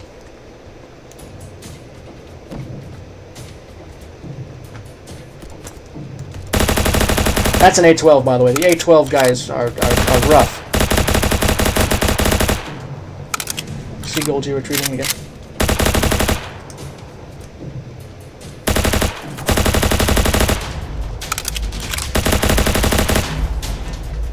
I love that all the debris comes down during the fight. I think that adds to the chaos a little bit. And I use that sort of a thing again later in the level Desperation, which I'll talk about as well when we get there.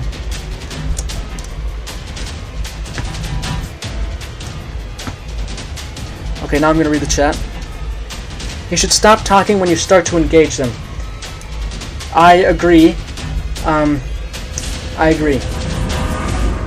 The only thing is, I'd have to look at that script again because I don't think it's done in a way that's very friendly to immediate stoppage. Because to immediately stop it, you'd have to create a sound source, which I could end up doing that.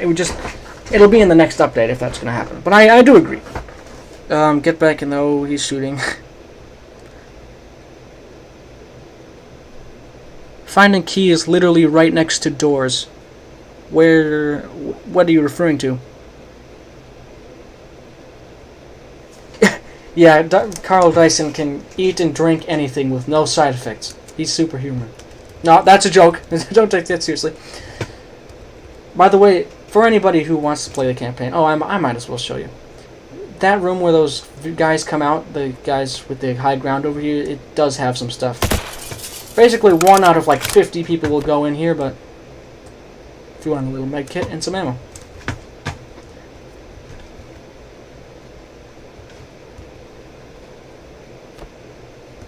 Yes, Frostfire noticed it. Frostfire noticed a lot, everything.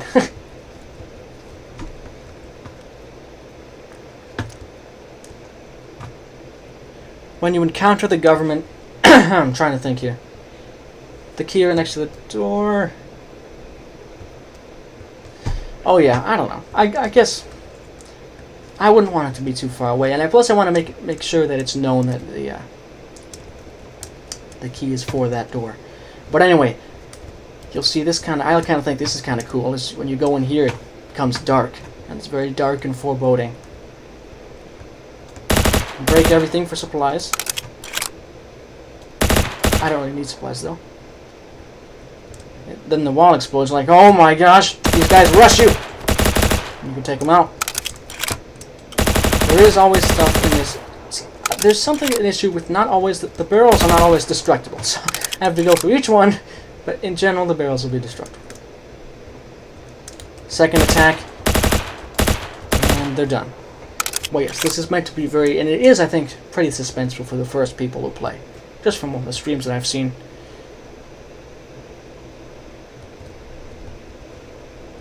You completely skipped Nick. Okay, fair enough. What if you made a knockoff campaign for the laughs? Frostfire, the thing is...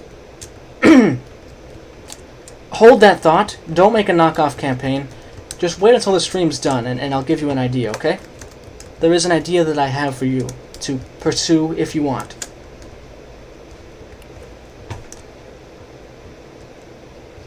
Alright, let's go through this big giant hallway. And you also see, by the way, the first instance of these, you can have access to the RSX, which is basically just a laser gun. It's really only good against weak targets, though. It's good against weak targets that are far away. It's a sniper, basically.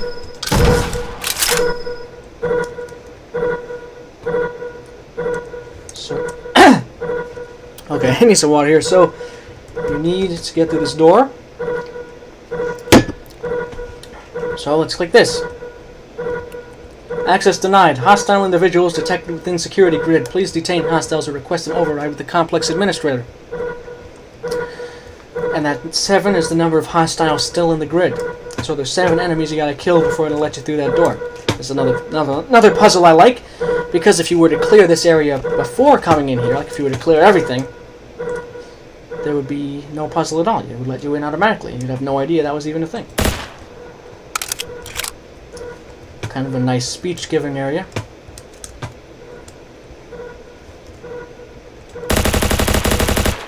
Some scientists look like they made a last stand. Unfortunately, these guys did not survive the outbreak of the attack. How does it know they're bad guys? Are you talking about these corrupted?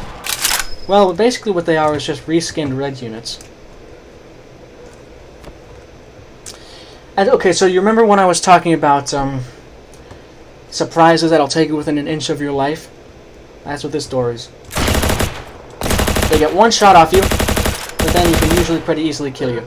You can usually kill them pretty easily after that first shot. It's just meant to kind of terrify the player, give you a sense that anything can happen. Some people don't like it though. I'm probably gonna keep it in, to be honest. I don't know. And now some lore. We've cleared all the hostiles, and it's time to relax with some lore. All members of the esteemed association are to convene at the planned rendezvous points. The schedule of our operations is irrelevant now. We have been long prepared. Simply follow the evacuation tunnels and meet up with friendly forces who will escort you to your post. Be prepared to face significant hostile activity from the corrupted specimens. First time you hear about the association. What is that? What's the association?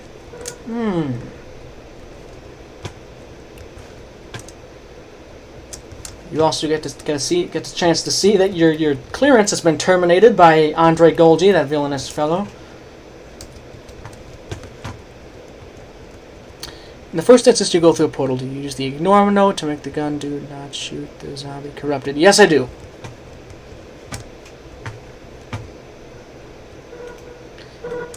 In the map origin, yes, they're all set to target you, the player. Alright, so now that we've cleared the area of hostiles, the security grid should be opened for us once we click this button. Access granted. Here we go.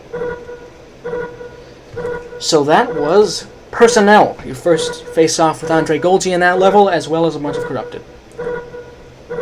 And I already talked about how in the current update, all Golgi's guys have gas masks to distinguish themselves from friendly guards, the ones that you like. And I guess we could talk about the association for a minute here, or we can wait until they're explored more. Let's wait till they're talked about a little bit more so we can talk more about the lore and their ideas and stuff. You've caught up with Chief Andre Golgi finally. It's time to have a chat.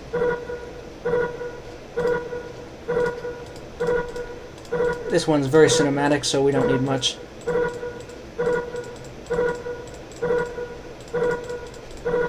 I'm not even going to take the backpack. Let's go.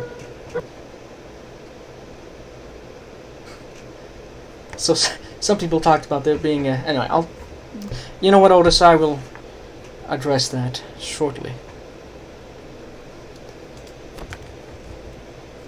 Carl, you've arrived. I'm glad. We couldn't have waited for you much longer. You'll want to hear what I have to say. Cross the metal line there. No games this time, please. So you can choose to either... listen, do what he says, or I must not be making myself clear. Step across the metal line now. And if you ignore him, more guards spawn. Good. Now don't move a muscle. This room is situated directly above a hydroelectric reservoir, one that powers the entire south wing of the DevCorp complex. I've packed explosives all around this room, so if you make a single threatening move, I'll send you plummeting to a watery grave. Now that we've got that out of the way, I have a business proposition for you, Mr. Dyson. Me and my associates... Split-screen co-op would be so awesome. So awesome. Exit strategy. A way to wash our hands of the situation. We'd like your help. So essentially, he just wants to recruit me so I can help him and his friends. You've shown yourself to be quite a determined man when it's because they want to enact an exit strategy. I shudder to think such barbaric notions would cross the mind of a DevCorp chief. Complimenting me is going to get you nowhere, pal. I digress. We need someone to guard us some while lackeys over there. Last-minute tasks. And at least until we link up with Chief Howard, I can think of no better candidate than you, Carl. You've seen this is the part that Mammoth reported a bug on, so we're going to see. This is the make or break moment of this place any minute, I would imagine. As you can see, we have taken the weapons formerly being developed in the secondary research labs in order to better defend ourselves. You will of course be provided with the rifle. of your Together own, we can rule the should you galaxy accept as my security proposition. chief and logistics chief. So he's offering me a cool gun to be his Come on, friend. Carl, be reasonable. Is this about the laborers again? I promise, we'll be reinforcing the complex with ERF battalions, evacuation units, the whole shebang, as soon as possible. Mammoth, But for I now- think you might be playing on a bugged version of the campaign, because I think the naked thing was fixed. But anyway, you just stare at him in stoic silence and refuse his offer. You always were such an obstinate man. Yeah, so whatever that bug was, Mammoth, it must have You been on always your were end. such an obstinate man. And now he's saying you were always such an obstinate man. So just gives you a little brief insight into, I guess, his motivations and what he's going to be doing in the campaign. There was one thing I was going to talk about. Oh yeah, somebody talked about a split campaign, making a official expansion that's the alternate timeline where Carl accepts his offer and helps him rule the world. But I just think that wouldn't be really in keeping with Carl as a character, like what he would actually do in the situation. Because what we've learned so far about him is that he's kind of a more ethical person compared to everybody else, and just kind of joining this power play doesn't really seem kind of in line with that. The goons were killing him before he hit the floor. Okay, yeah, Mammoth. You also want to avoid hitting the debris. Yeah. Okay, well, we're going to move on now. As we're falling, in case you missed it, one of the blue portals exploded around me, and it's teleported me to a new spot. Those blue portals are what transport the corrupted around. Fight your way through the heavily corrupted area.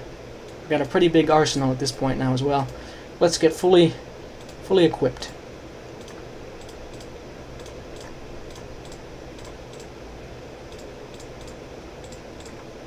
Yeah, now we're going to start seeing a mix of armored and unarmored corrupted, so full metal jacket's actually not a bad way to go.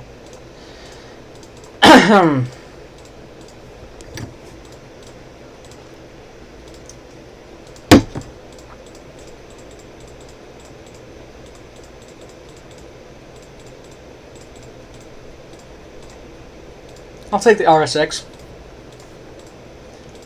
Once you get a gun, by the way, you unlock like all its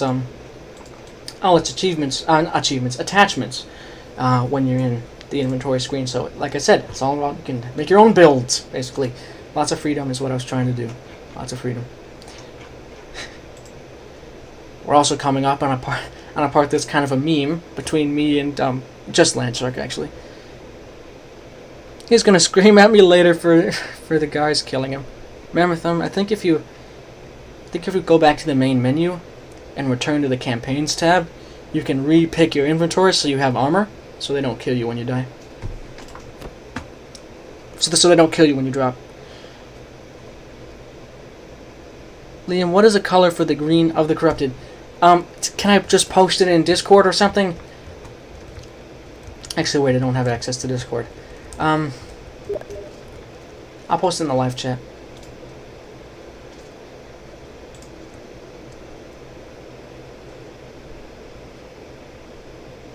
You know what? Never. I'm just gonna wait. Sorry. So basically, this is the sort of tunnel where the portal takes you. This is what the corrupted run through every time they teleport. That's the idea. This is the one you come through, and then this takes you to the new spot.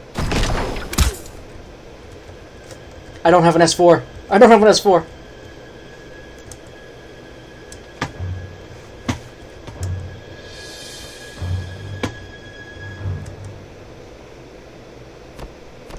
This encounter becomes much less threatening if you just wait in that area. Didn't realize that. If you wait in the teleport area. I will address that in the next update. This is meant to be a commentary, not really a playtest. The campaign is mostly stable. Not looking forward to this area with just the G18 though. He's got the high ground, but I can take him.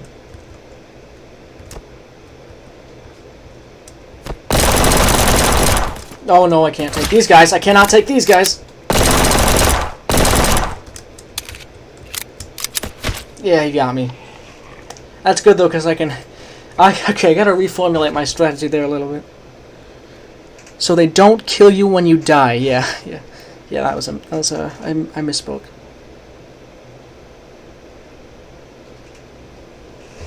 Well, second or third death in this run. Oh my gosh! Oh my god! So yeah, they do come out of everywhere. It's meant to be a very high octane beginning. So I'm glad you got to see that. Basically, like I said, I just used the ignore and set target nodes. I do like this area too. It's pretty detailed. It just kind of shows this is one of the deeper, more industrial levels, and some people have gotten absolutely wrecked by the tendrils. Like, look at that. That is just the worst way to go possible. And then also some caved-in parts.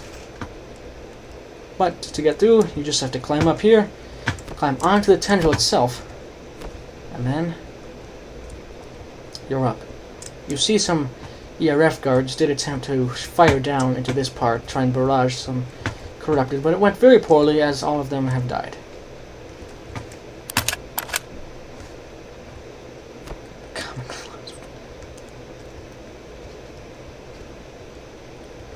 In the corrupted campaign, he's not looking forward to one part in particular. Go on.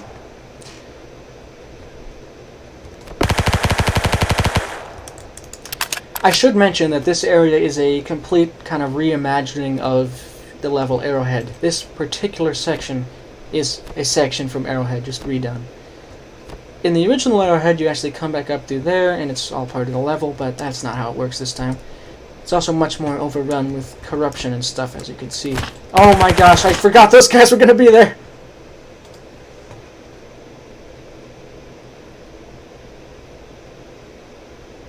Sounds good.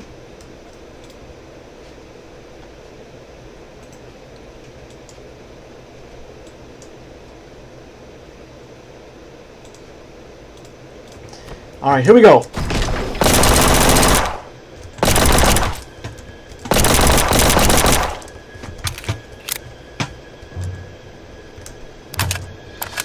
I'll do an AP5 run, unintentional AP5 run, ERF run. Let's do it, this is awesome. Oh, wait, I can just get that S4, I'm just gonna do that, sorry. No ERF run for me. If somebody wants to try it though, I would watch it.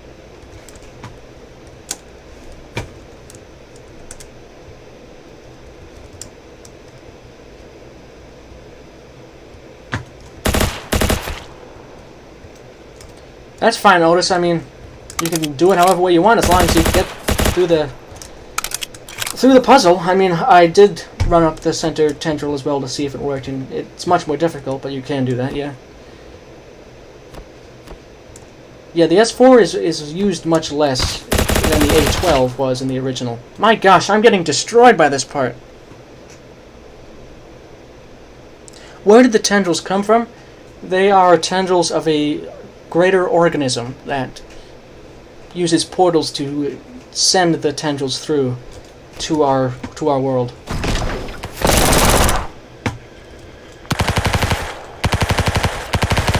Those guys, like, they stand directly in front of each other. It's like the ninjas or whatever. You know, that I heard somewhere, did ninjas or some group of people, anyway, hide behind them, cover their tracks by walking directly behind each other? Am I making this up? I'll have to look that up. Okay, so this is, I think, the third time, easily the most difficult part of the campaign for me, and it's just because I'm not paying attention.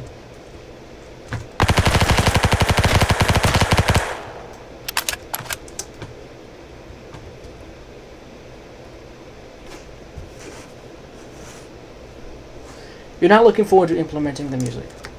It's not that hard. Just find a good 3.0 Creative Commons thing, and you'll be fine. Make sure you credit it. Yeah, Carl is in a lot of... I mean, Carl is up against the world right now. Come on, he's not going down! Yeah, so this part, you are intentionally kind of blocked by a lot of obstacles, so it's not just a kind of straightforward firefight. I'm not going to change it. I like that it's a bit difficult. Some more ERF. Clearly the ERF tried really hard. They tried their best to make a stand here, but corrupted gone. And then this is an X-ray machine. I don't know if you saw this or missed this when you first played the campaign, but it took me a while to make, so I'm going to point it out. Basically, these guys show up as skeletons here, but you can walk through, and you'll see them as regular people. Come back out, skeletons. Go back in, regular people. That's because this is an X-ray.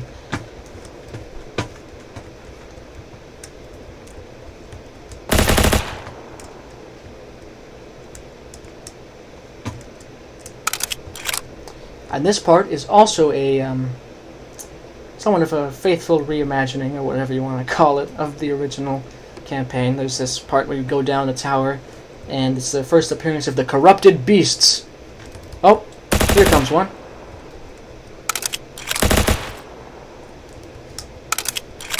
And the lights all turn off, and it's spooky. Let's read this lore. The Def Corp Primary Research Labs, also called the Drum. Senior scientists and executive clearance only. Chief level and below are prohibited and will be detained or neutralized on site. So this is where the top brass, this is where they work. Security services provided by multiple ERF battalions. Obviously that explains why there's so many ERF.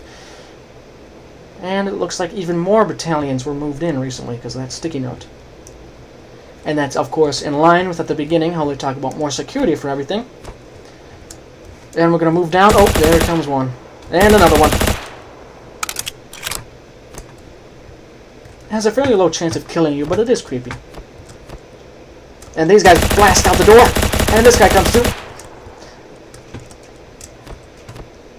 And now you're in the heart of the drum. The door is locked. I don't remember this puzzle, but let's go in here. A bit of lore. Oh, I remember this. I remember when I fought in wars, how times have changed. The abomination has already killed 3 guards and 20 laborers. Scientists need to do a better job of keeping it in check, or I'm seriously considering quitting. There's the ERF clearance. Some more manuals, employee manuals. A few more resources if you need them. Oh, so the ERF clearance unlocks that glass door and this supply closet. Well, I totally forgot about this area, but I guess it shows you that there's a few more options available to the player who just explore.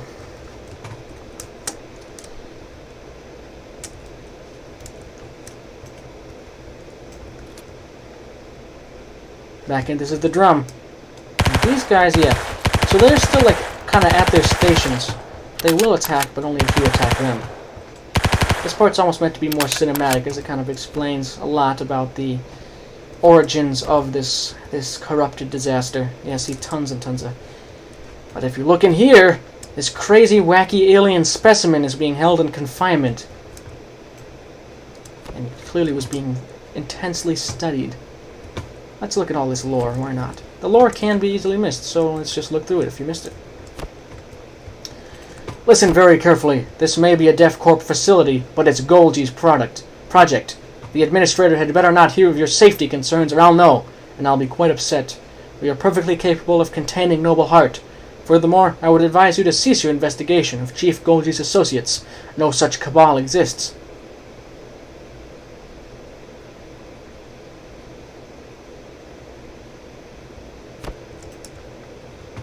Oh my gosh! That guy's out of nowhere. Came out of nowhere. Ah, he must have been in here. This is just a tunnel that lets you avoid fighting if you really want to.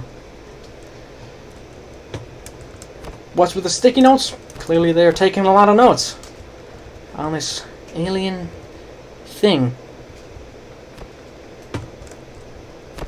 I understand you've decided to name the organism Hart. This is your prerogative as Chief of Research. However, may I suggest appending a first name? If the organism is truly a superintelligence, as you suggest, I suspect it would not take kindly to our monosyllabic moniker. I submit for your consideration Noble Hart. Rather fitting, I believe, as it conveys our hopes and intentions for this project. A truly noble undertaking, rendered to serve all mankind. That's interesting. So basically, they're studying this thing as part of some project.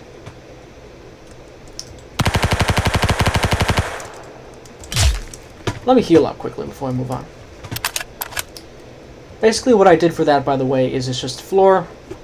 This this, by the way, every single map in this campaign is like way above the ground level. Like if there's something like this, it has to be very carefully added. There's like ground level raised up to just below, and then raised even more to make this lump. And multiple colors are put in there. By the way, it's really hard to tell though. They thought they could contain the king slime. So Noble Hart is his name. And then this is just a brutal way. Clearly Noble Hart has been putting a lot of... Like, look at that. That's not just a tendril. That's like a full-on biomass that he's teleported in. And it's kind of wrecked this guy. Can't kill him. Because he's already dead.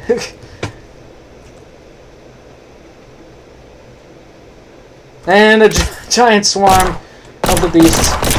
Oh my gosh, I might actually die here. I might actually die here.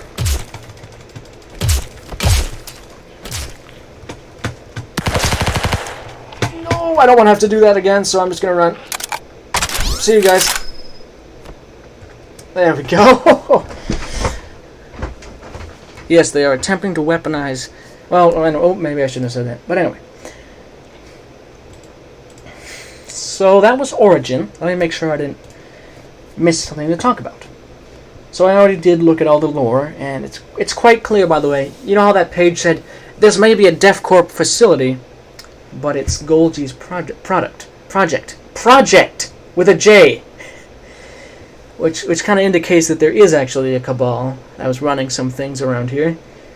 And talk about what the drum was. That's what I have written down. Primary Research Labs, the drum. It's pretty clear that it was meant to contain this Noble Hart thing, but perhaps not a mainstream DevCorp project. Perhaps it was more of a secret project done by a specific subset of people, without the knowledge of higher-ups.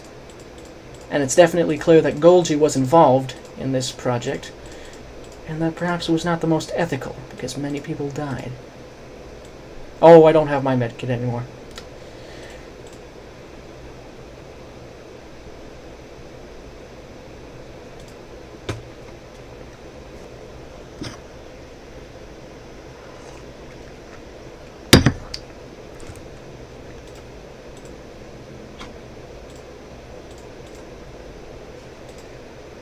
Okay, making sure that there's nothing that I should quick mention before we go in. Okay, we're pretty close to a pretty good part of the campaign.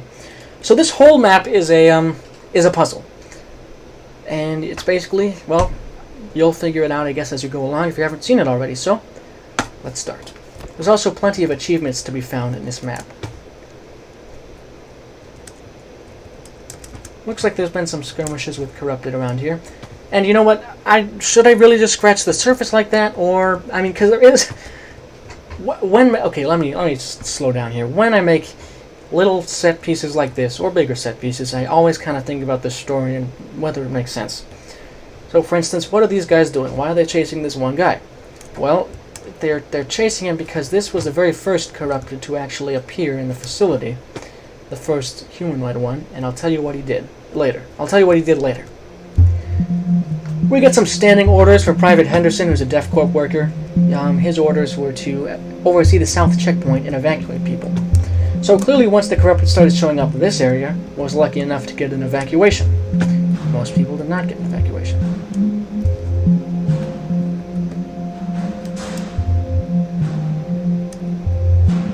Music kicks in again.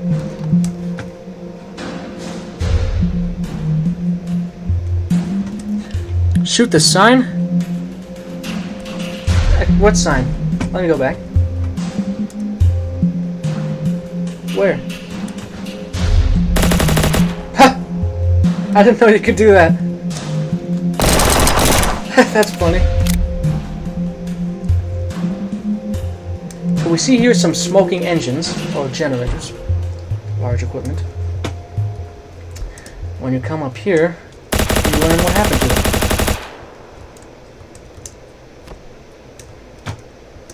Alright, so basically, here's the lore that you won't get anywhere else. It's just in my head, but now I'm saying it out loud. The first Corrupted individual was a Corrupted ERF soldier who was teleported in here to disable these generators, because the generators were keeping, or one of the mechanisms, keeping Noble Hart subdued. So once the generators were offline, one of the parts went down, which meant Noble Hart, there was nothing stopping him. So that's essentially what happened here. You see these dead guys trying to defend it. When you click this guy's remote, it makes the whole thing easier because it breaks his wall for you and you don't have to waste ammo.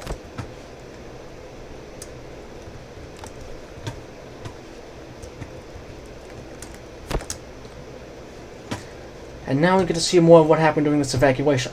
Another mini set piece. Clearly the evacuation was somewhat unpopular as there's riot gear and barricades set up. First appearance of the Corrupted Imps, by the way, who are a famous unit from the original campaign. They're sort of the light snipers and marksmen of the Corrupted. Okay. They're also the most heavily armored regular units.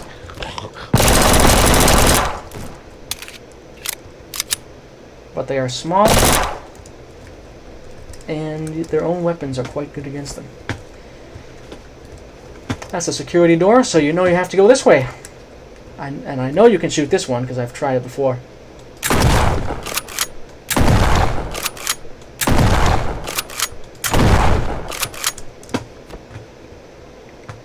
And you see a very large amount of weapons. Clearly people were really gearing up for this evacuation.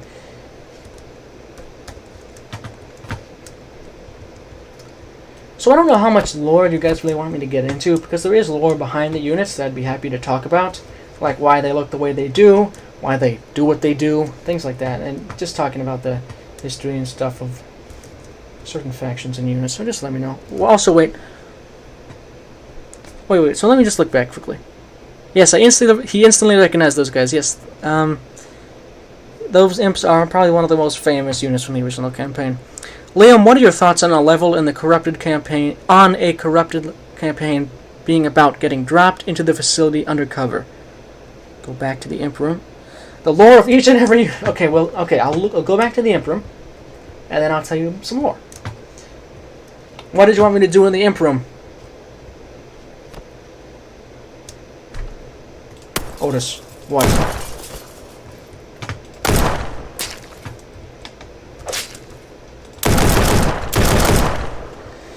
Okay. Climb on the couch.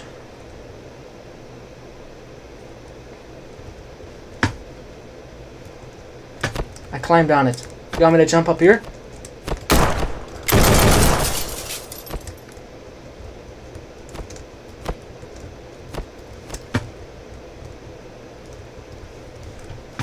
That's fine. It doesn't lead to the outside of the map. I'll lock these doors later though.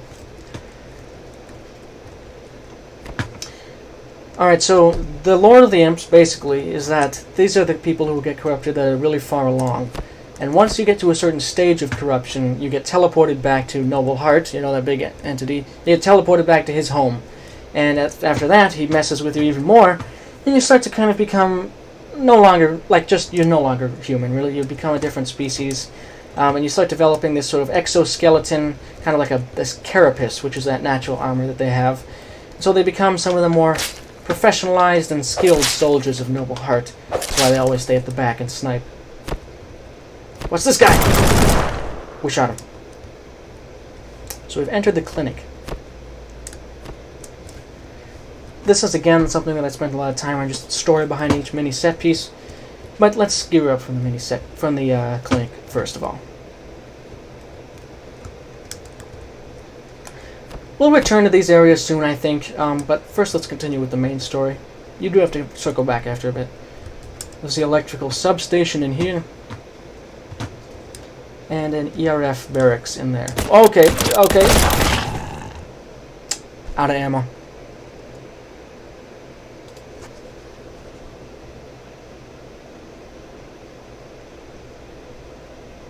Halfway through the campaign, get chosen by Noble Hart. That would be so cool, being his champion. Because there are boss enemies in this campaign, by the way, which we haven't gotten to yet.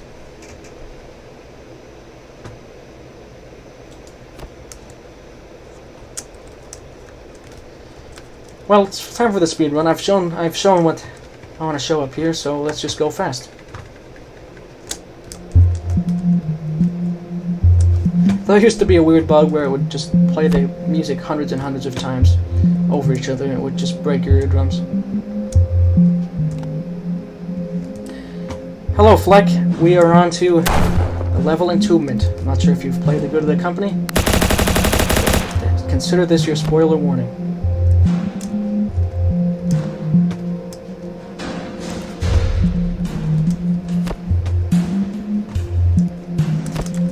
So yeah, there are plenty of action-heavy levels in the campaign, so that's why I do like these sort of departures, which are more like puzzle levels and full-on puzzles. There are certainly mini puzzles in a lot of the action ones, but it's kind of nice to have a fully developed puzzle map.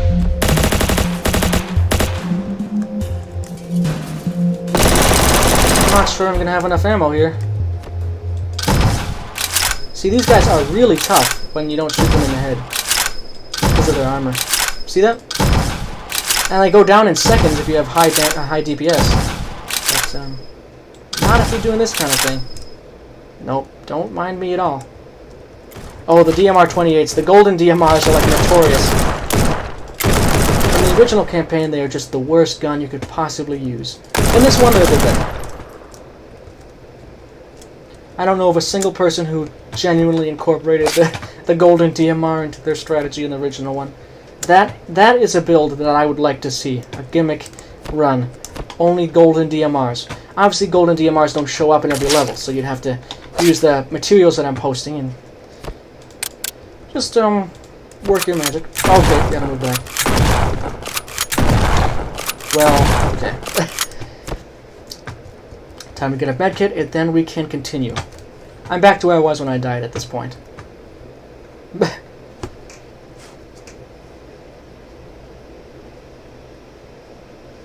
Yeah, the DMR-28 is just so bad. In the original campaign, it does nothing.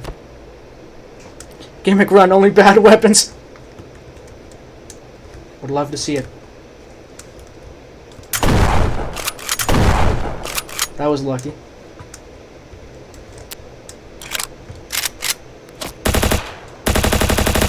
That guy's using a corpse as a shield. Ceiling blows up again, and you can just sprint forward and ambush the guy who was supposed to ambush you.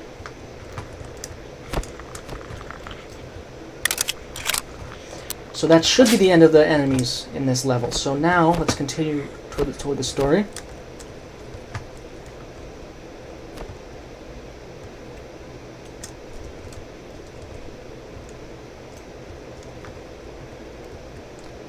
What if you made a challenge level right after the tutorial? Like if you make a level with info for speedruns and such.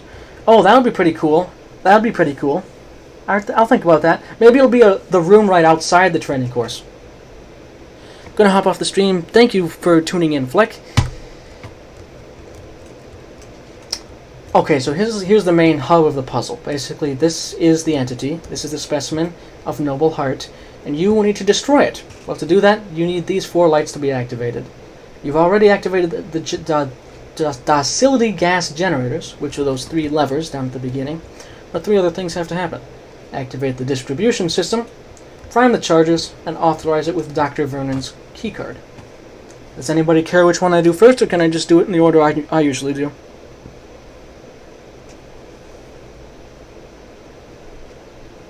Shorty with 8 piece slugs, that would be the worst. I'll just do it the order I usually do, I suppose. Most people probably wouldn't have an opinion on this kind of thing. It's fairly niche.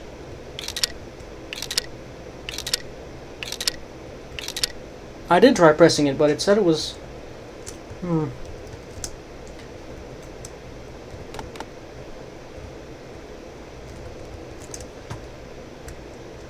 Oh, by the way, I'm not saying anything, but in order to activate one of those lights, you first have to turn on the electrical substation. And to do that, you have to first power it up and then get the code. The code is randomly generated each playthrough, so it's 3515 this time. And once you do that, it'll light up that one light. 3515. I do like these LED things, even if they do nothing. And let's wait for that to turn off, because it turns off after 10 seconds.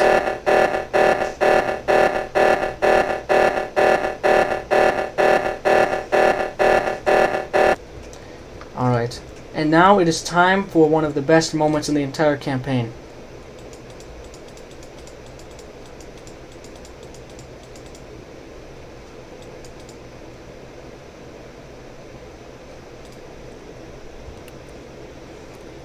Do you want me to... Okay, I'm going to play back the message. No, first I'm going to... I access the gas distribution system that turns on another light. What do you also get? My name is Stanley Rosefield. I'm the on-site doctor at the DevCorp Primary Research Labs. I'm staying behind, against the wishes of my supervisor, to treat 3 wounded men. They won't make it out of the complex without immediate treatment. It's just another set of surgeries. Of course, couldn't have imagined these circumstances in my worst nightmares. Wish me luck. So that's the story of Dr. Stanley Rosefield, and it will become an achievement to get that later on. But it's sort of become a meme. Stanley Rosefield, it's kind of a copy-paste.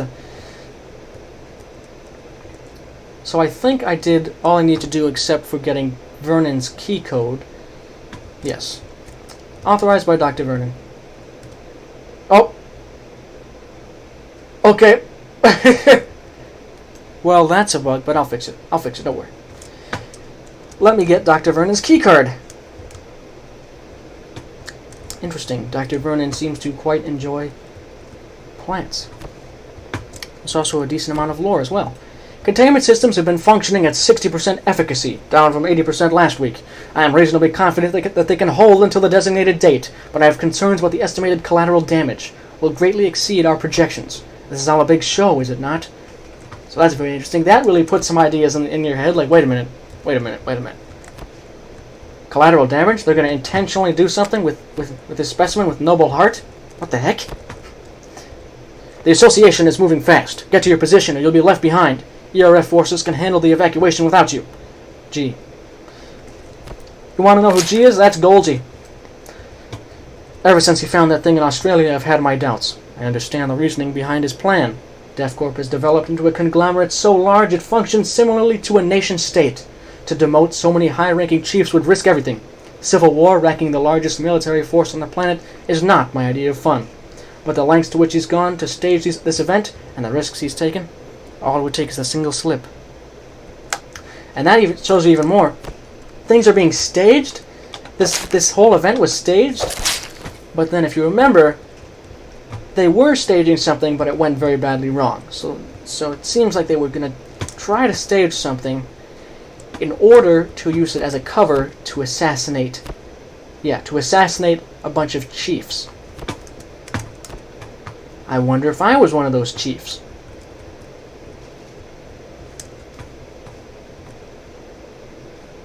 Yes, Australia is mentioned a few times in the campaign. It's where the DevCorp has one of its strongest presences, one of the strongest presence in the world, and also where they discovered Noble Hart. But anyway, now that we've unlocked that, we should be good to press this red button and destroy the specimen once and for all. Or more like once.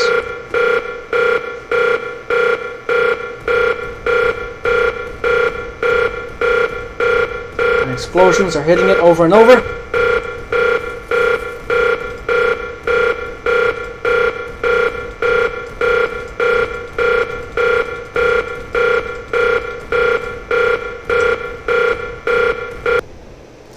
So I like that cutscene. It could be a little more intense. Might add a few sound effects, but I do like when your puzzling work kind of brings a reward, which is you get to see that specimen getting destroyed. But that's certainly not the end of the emergency, because this is just one specimen of Noble Hart, who is a much, much larger organism. Need a quick drink of water.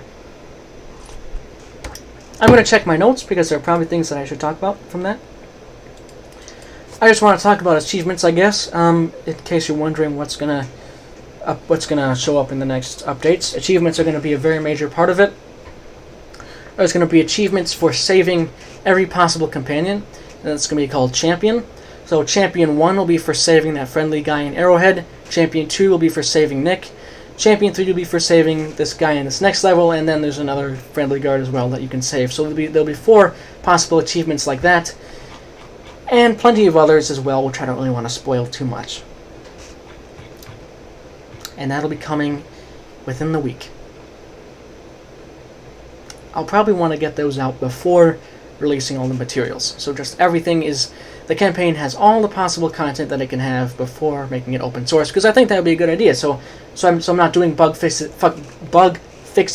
after people are editing and making their own content. But anyway, we're going to move on to Desperation now, which is sort of an amalgamation of levels from the original Good of the Company, and it also sort of teaches the player about what the rest of the campaign is going to be like, which is certainly more tactical, more action-packed, and fighting more gun guys.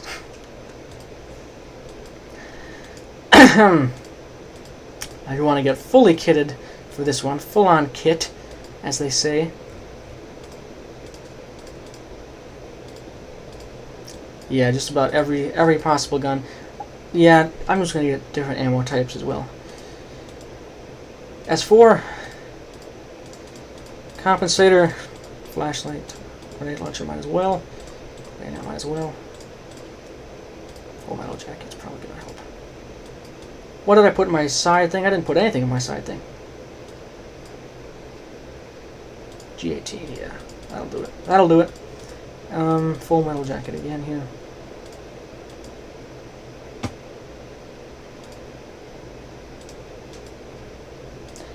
So as you go on, things do get a little more like you need to spend a little more time picking out your equipment and stuff so you're able to survive.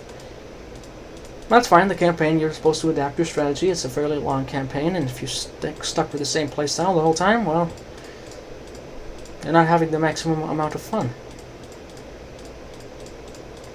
Okay, I think we're ready to go. Let's play Desperation. We're at the DEFCORP transportation system. We're going to encounter a variety of bad guys.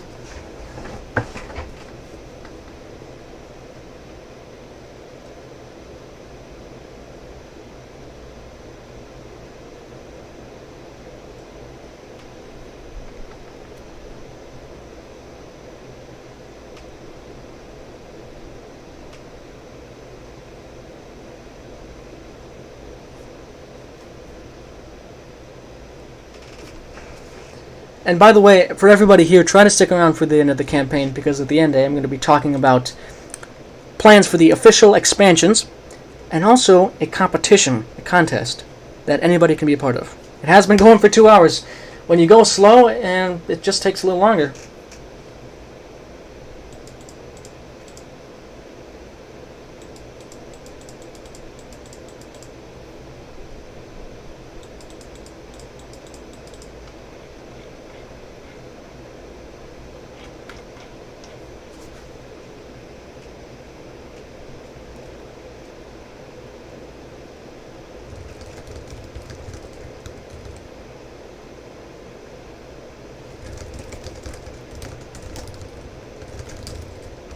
I'm sorry, 1 second. I do have to quickly say something in Discord.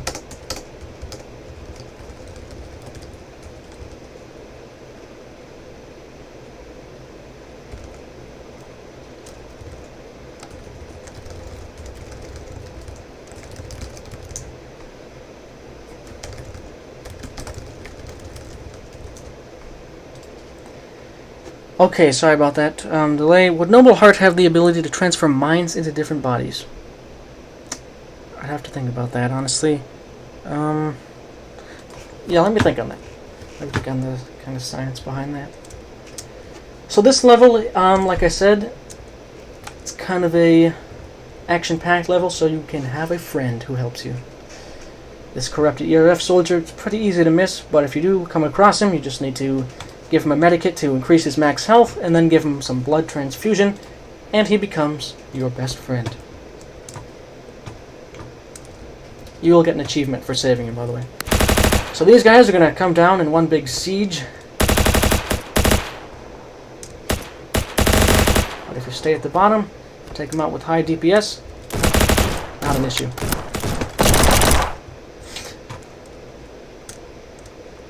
Forgot I had the AP5. Alright, so I'm just going to get a little more ammo, because there are quite a few enemies in the upcoming areas. And this guy will cover me while I'm doing that. That's great. There aren't actually any surprises in here, so it's no need for him to really cover me, but might as well.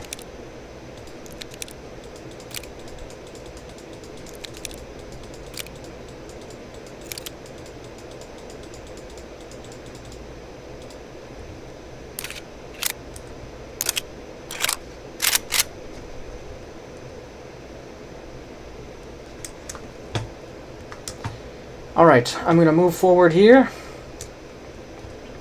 And I should mention that these are some of those unbreakable crates. There's breakable and unbreakable. These ones are unbreakable. I took that transport key and I'm ready to move to the next area. For this one, you come under heavy fire, but these guys are very weak to counterbalance it. So if you just spray in enough fire, they will go down. This map, by the way, this challenge is the one that is the most complained about. So I'm going to try and give more feedback than, or more advice than usual, I think. Okay, this guy's still alive. But yeah, those guys are going to come up and patrol the area. Wait a minute. Let's keep this guy safe for now. But yeah, basically these guys are going to go back and forth. There's one guy in there. If you just quickly clear this area and then move in and clear these guys when they're in the open, it really shouldn't trouble you too much. I mean, if you see my health, I'm just not in that much of a bad position. You just got to be aggressive at the start and then just take these guys out. I guess I'm not wording it very well, though. Soon we'll be all out of a job. Golgi security guards are taking over all the best posts. So again, security being tightened. I'll hold down the fort. So he now leaves your squad and goes over there to hold down the fort. You have successfully saved the corrupted ERF soldier.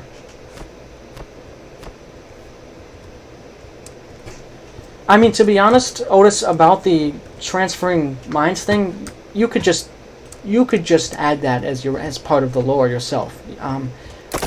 However, I think it's not unreasonable to assume that, because he has the power to... I think it would be better to say he has the power to take over bodies and replace them with a different consciousness. And that's just about what you described. After all, that's kind of how corruption works in this.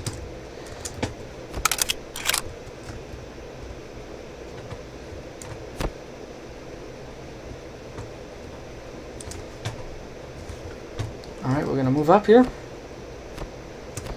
And this guy is obviously, he's been shot in the head, so you're like, wait a minute. Those guys are on this corner. And there are indeed. These snipers like to have the high ground. They like to be in out-of-the-way places. So just make sure that you're careful when you're approaching them and aggressive with the laborers. Possibly one of the reasons this is considered I personally consider this the hardest level in the campaign. And a lot of people consider it their least favorite. And I would say it's probably because of the wide variety of enemies. Just because at the beginning, there's a mix of imps, who you have to be more cautious with, and then laborers, who you have to be more aggressive with. And they're merged together, so you don't really know what to do. And at the end, there's both of those things, plus corrupted ERF. I don't know. I did balance the Howard boss fight, which is coming up, in version 1.4.3 or something. I don't know. It doesn't really matter, but I did try to at least make the end easier, so that way you won't get taken out the very last second.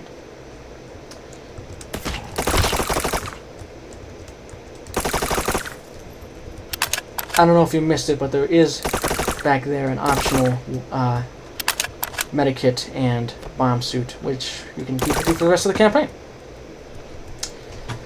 One more thing, by the way, is... Oh, never mind. I'll wait until the boss fight starts before I talk about the boss fight, because it's very different from the rest of the level. This area is also very similar to one in the original Good of the Company, except a lot more detail has been added. Oh!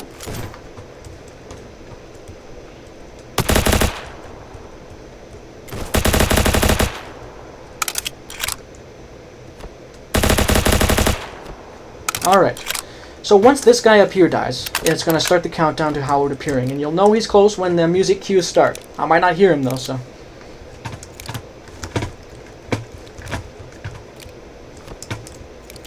Okay, that's going to have to be good enough, I think. And so basically with Howard, there's multiple good strategic spots you want to be in. You can switch between them as you need to. You also, like I said, like I was just doing, you destroy the cover down the middle, which gives them no place to hide. It's a very good decision to make, so if you destroy those little barricades. As you can see, it's just a straight shot for them at that point. You have nothing obscuring your line of fire. Yes, Howard himself is not the strongest.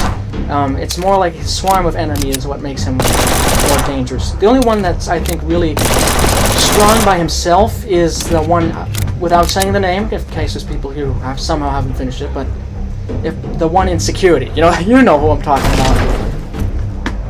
He's strong by himself. The reason is, I guess the reason why there's more enemies, there's more bosses that feel like strong enemies with plenty of minions, is because during the later stages of this development phase, I was playing a lot of Dark Souls 3, and I didn't want it to feel like, I don't know, I was ripping off Dark Souls by making these superhumanly powerful, crazy bosses, because that's just not the feel that I wanted to go for. I didn't want it to be too self-contradictory as all. So I was trying intentionally not to be influenced by Dark Souls. Though some people would argue it is similar. And when he gets too low, he teleports away. And that is the conclusion of the Chief Howard boss fight. If you missed it, by the way, the ceiling does explode here. It was originally supposed to have guys, after it explodes, have guys drop down and then get up and attack you, have like some scary droppers. I did figure out how to add droppers recently thanks to the help of geometry, and they are added in some levels, but I decided not to put them in here because I already received feedback that this is a difficult boss fight already without them. So they will not be added here. But that was just thought I'd let you know some of the kind of cool cut content. I'm just going to get a little bit more ammo, I think, for a minute. What we're going to want to do is go through that freight elevator, and that'll end the level for us.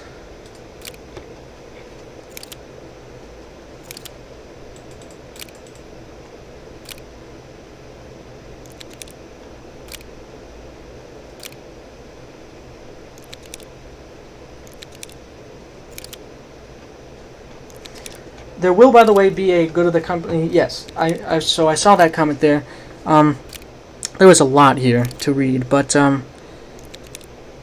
has he talked about the good of the company knockoff, spin-off competition? I have not. I'm saving that for the end. There is going to be a expansion contest where basically anybody who wants to can make a 5-level campaign that takes place in the good of the company universe and submit it, and I'll play them all, for one thing, but whichever one I guess is most similar in keeping with the lore will become part of the lore, basically. I would like to reach out to other players, anybody who wants to collaborate by creating their own mini-story. I'd be very happy to help work with them, I guess, to expand the lore just by playing it, giving feedback, and making it official.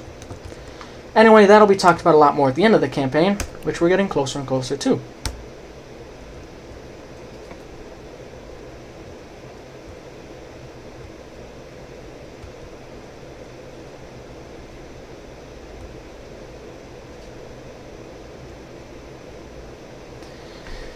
Alright, so now we're moving on to the first level where we encounter the government.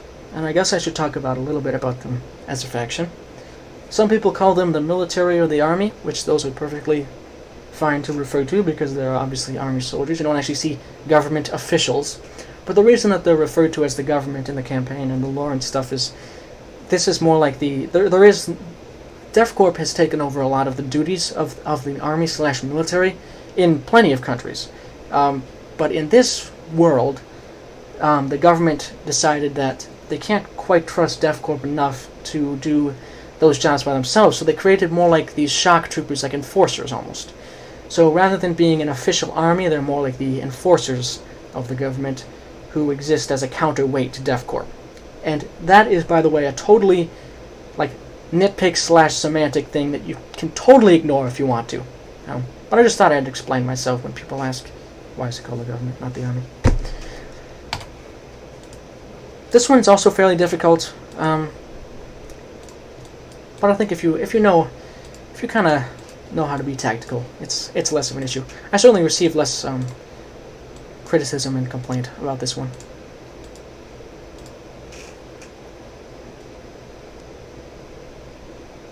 Five levels is easy. Well, yeah, I'll talk about it more. I guess it could be more than 5 levels if you're going to end up participating in the expansion competition.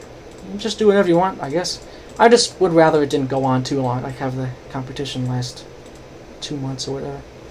Okay, Avoid or defeat the government forces. There are multiple alternative paths in this level.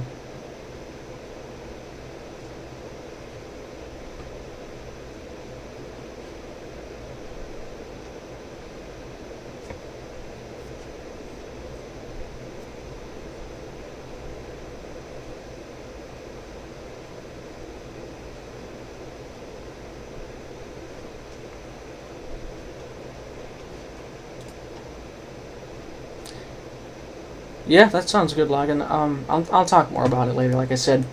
Moving on to Contingency. I did not add any attachments to my guns here, which is unfortunate, but it'll be okay. Is there a plan to have Kate in a possible sequel? Well, I guess I'll talk about that now. Kate shows up in Mammoth's WASD Good of the Company, which was from 2020, and that's a character that's that wasn't technically canon. But I decided I would probably want to have that character in this one, just as kind of a nod to Mammoth's creation. It's probably the only, really major bit of lore that's, that was unique to the Good of the Company that he made, because, it's Carl talking to another person. So I did want to have that in the original version of this campaign, but it was cut out because there's nobody to voice Kate, because there's literally no one who is female. Who would want to, anyway. And that I know of. But that's totally fine. However, in the more recent update, I added Kate as a trader in Walter Atenal's safe zone. You can trade with her to get a grenade launcher, just as kind of an Easter egg for, I guess, Mammoth and anyone else who played the campaign. That is weird. That should not be there. I must be playing on an older version of the campaign, because that's fixed in 1.4. What anyway? 1. I think it's fixed in 1.5. In any case, this is a mine similar to those that are in Half-Life. You can jump over it, or you can tank the damage.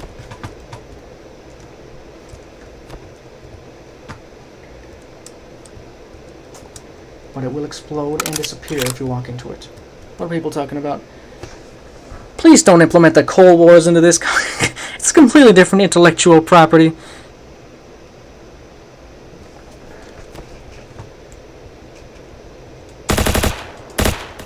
Oh, I went down. I think it's unfortunate that I didn't bring along a med kit with me, but it'll be okay in the end.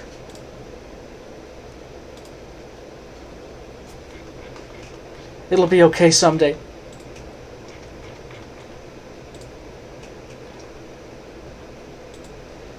Wow, so how long have we been streaming? 2.5 hours. Okay, so this time I'm going to actually play it normally, not go too fast. Let's try to get some resources. No medkit in these crates. That's unfortunate. There is one in that big room with the military though, so.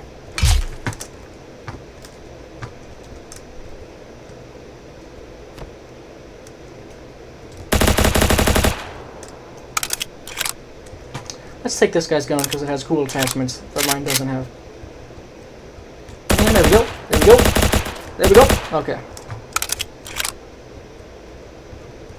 You gotta be aware of your surroundings. Oh boy, that's a guy in there. Never seen anybody encounter that guy because he's so out of the way. There's a sergeant up there. So now we really get to see that the government forces have arrived fully. And there's going to be multiple variations, like the recruits, the sergeants, and the snipers. The guys with the hair are the recruits, with the hats are the sergeants, and with the goggles are the snipers. There'll be more variation as well in their facial features and stuff in the next update.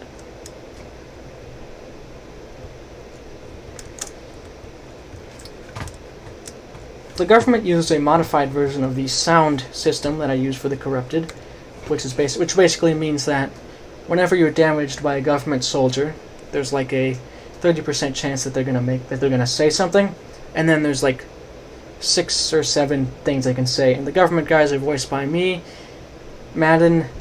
I think that's it. I don't think anybody else provided lines for that.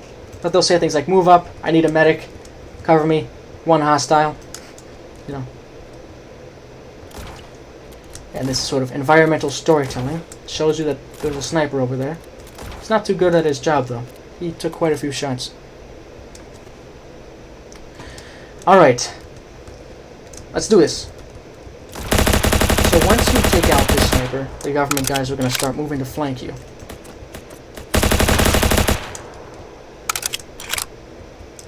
And this has... Yes, it has lethal effects if you're not very careful about where they are. Welcome back, Logan.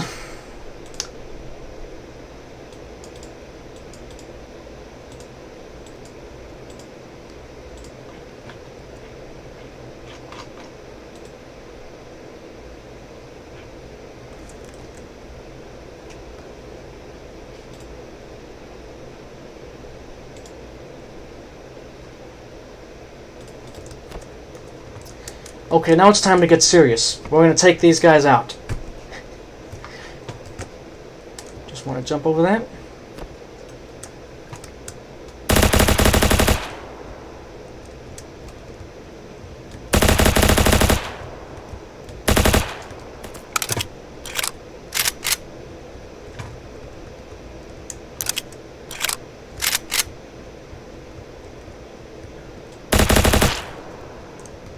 Those are the main threats on the ground.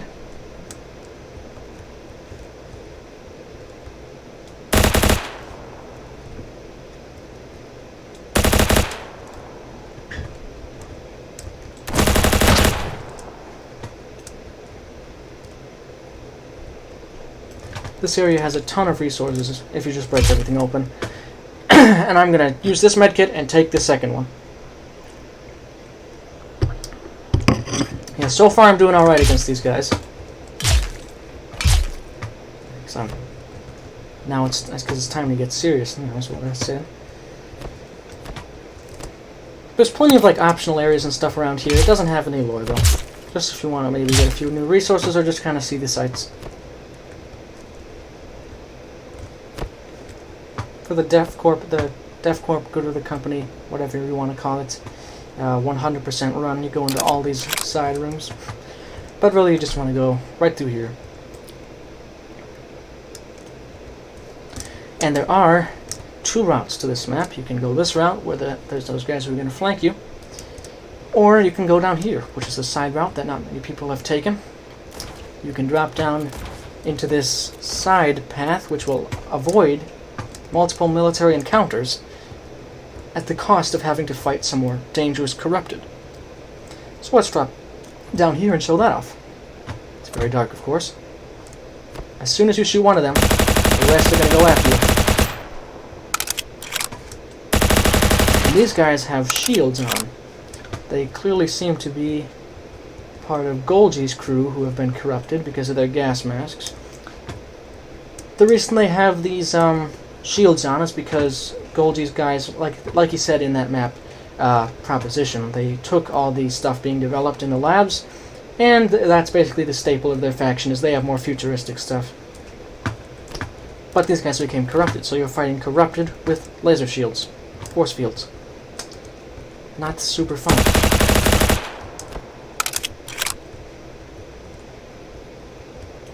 Yep, it is an optional route. However, it has its own dangers. Just by watching me do it doesn't exactly show how much danger there is to this, because look, there's another mine, and past those doors,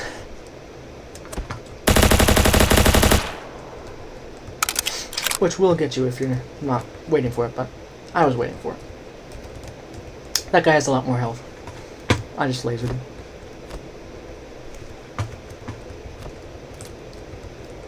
Oh wait, I don't have a laser. Alright, anyway, so as you can see over here, this is the way that you take if you had taken the normal route and gone through those military grunts who tried to flank you. But you can't go through because the key's on the other side. And you see a ton of ERF guys who have been corrupted, but they've been killed because the military is just taking everyone out. Oh! He got me. Yep, that's what's behind there, Frost. That's the secondary route. I figured I might as well show the entire map if I'm going to die a few times. Just get 100% shown. Yeah, it's unfortunate. It's okay, though. I should have just played it safe and camped the safe. moving up does let you kill them faster, but if you stay still, it's less danger to you. So, just kind of balance it.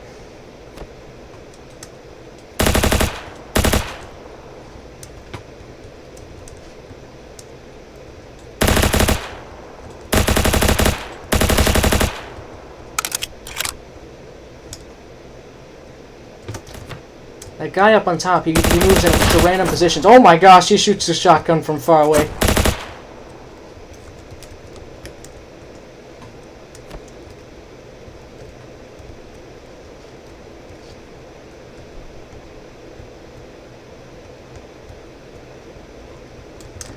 So, just so I can get kind of a rough guess, who here is going to be interested in my go to the company expansion contest, a 5-level campaign thing that could become official. If you are, just say it in the chat, just so I know kind of what I should set the parameters for, like time and whatnot. And it can be about anything. You can use the existing lore. You can change the lore a bit. Well, you don't change too much of the lore. Just expand on it if you're going to do that. But I would be really interested to have more campaigns like this on the workshop with puzzles and action and all that stuff. So I'm trying to encourage it as well. Alright. Well, okay. Sounds good, Chase. And that's alright, Frost. And Logan, you would love to do it, or you would love to do it, but...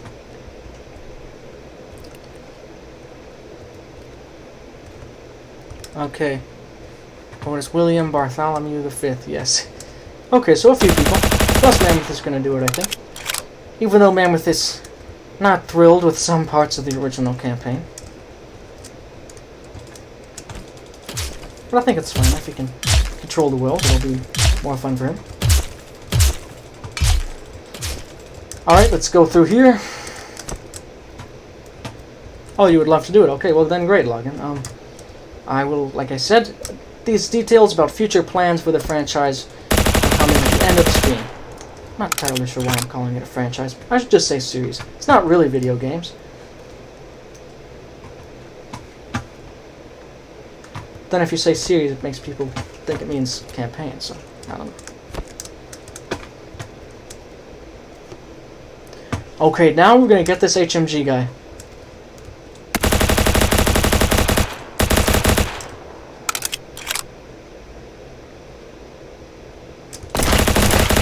Move up! Wood hostile. And you can hear them talking nearby. This does nothing, by the way. I don't think there's anything more I need in this room, so we're going to continue. We're almost towards the end here.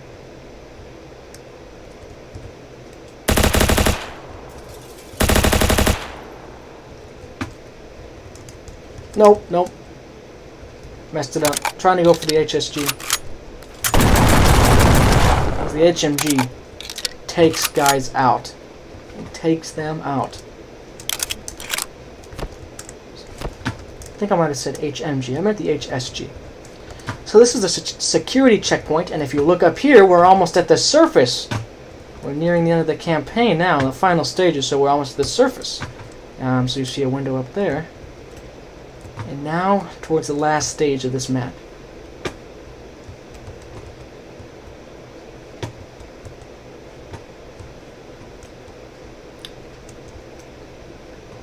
I would say you guys should probably wait until the end of the campaign, until I get to the part, at the end of the campaign where I actually talk about future plans before guessing, because some of the things actually would be things that you've already talked about.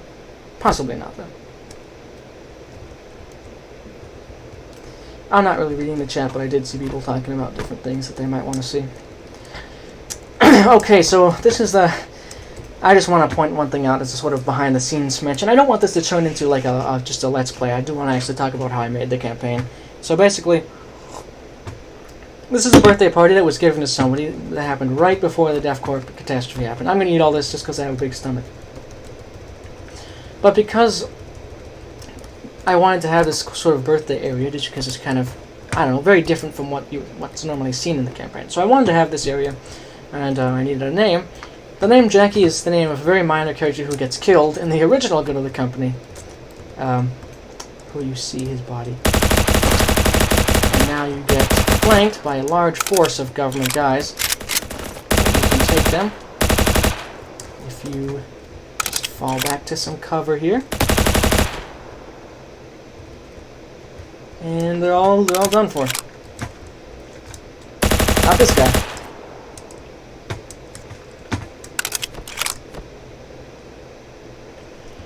So that's less combat encounter, and you know, I thought about making this a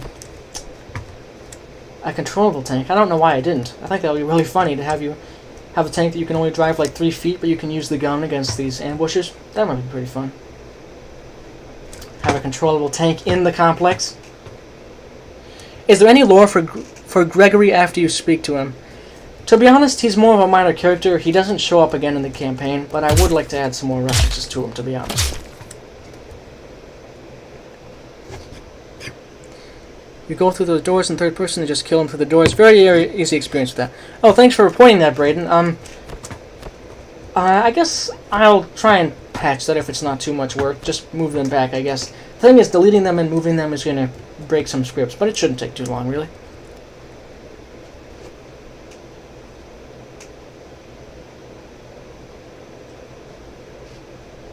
The AMX is actually anti-air.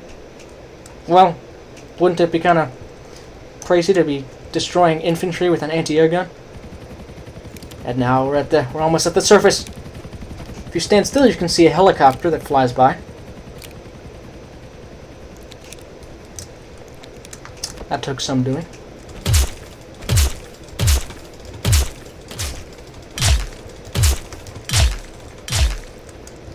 And now we've completed that level. So that one and Desperation are probably the hardest parts of the campaign. Well, they do a good job of preparing you for the remaining sections. Okay, because you wanted to make a campaign where Gregory becomes a major character, go ahead, Chase. That would be really awesome. Feel free to start workshopping your ideas. What I mean by that is just brainstorming. Brainstorming your ideas, because the expansion contest is going to be officially announced today. So theoretically, you could start working today, if you wanted to. Now on to Mobilization, which is one of my favorite levels. You get to actually fight on the surface, outside of the DevCorp complex.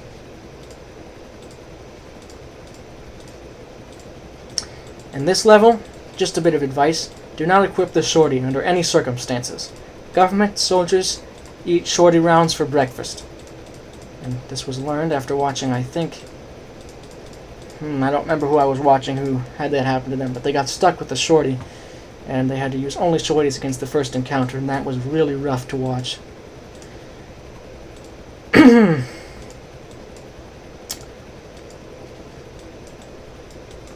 I like to put the silencer on the AP5 because it looks really cool. Other than that, I think we're going to be good.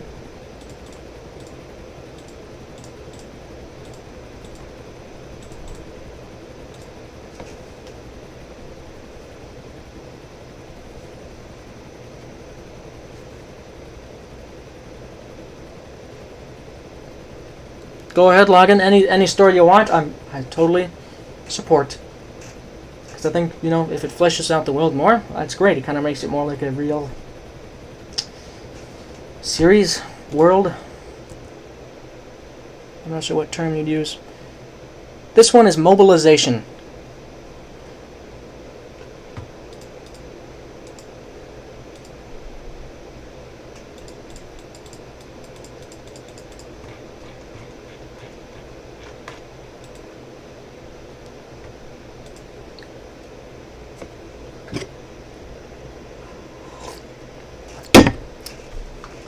Has some cool music.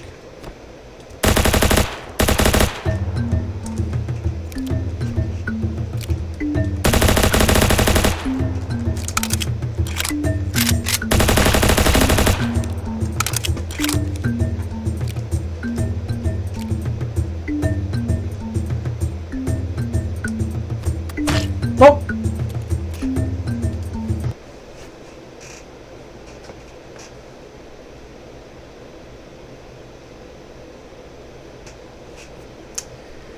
That was my mistake. I should have done the medikit when I was safe. rather than try and save it. These military guys don't mess around. If you've got a vulnerability, they will exploit it. The freedom did not last long. What is the track called? It is called Blue Scorpion. You can find it on YouTube if you want. I actually have a playlist on my YouTube channel that has all the songs used in The Good of the Company, if you want to listen.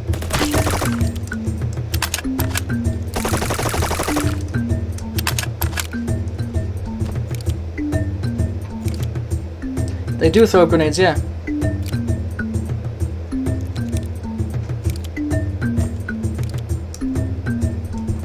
I'm glad you like this part, Braden. I like it as well.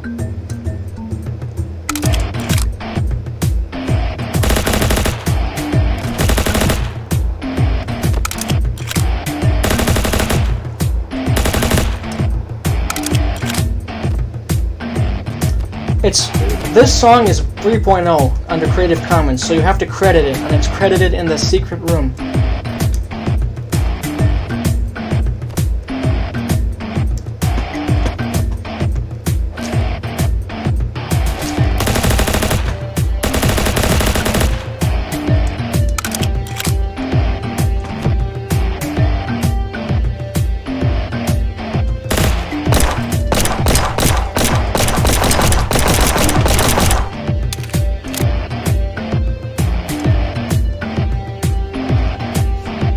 S4 build, that's an interesting choice for this one.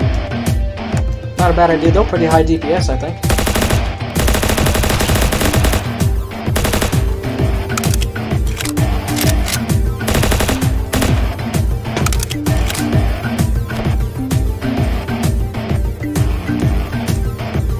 These guys are going to come around and do a diversionary attack.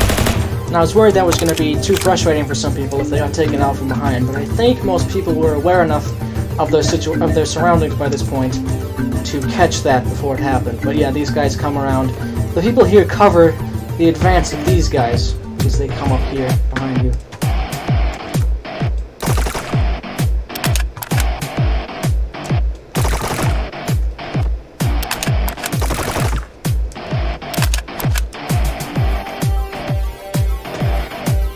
Yes, the S4 is a very reliable weapon.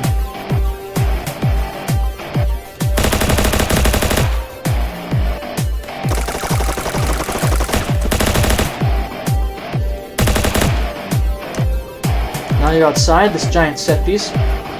Also a fan of this part.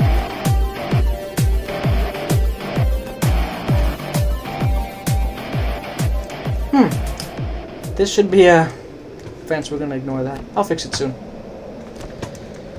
But anyway, you're out here and you have to engage the government. What? Let's recruit some help before we do that.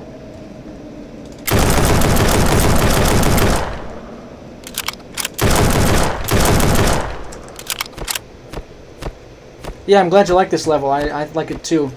I think it's kind of a constant struggle to do balancing, and I think people might enjoy it even more as well if the previous ones weren't quite so difficult. This one is difficult, but after the other ones. I think in the next update, those will receive a few more resources at least to survive better. Glad you made it out okay, Chief. So now you got this guy as your friend, and he will help you against the government.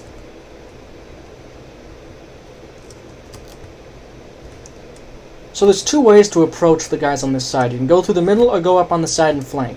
It's easier to go up on the side and flank, but I'm going through the middle because I am a rebel.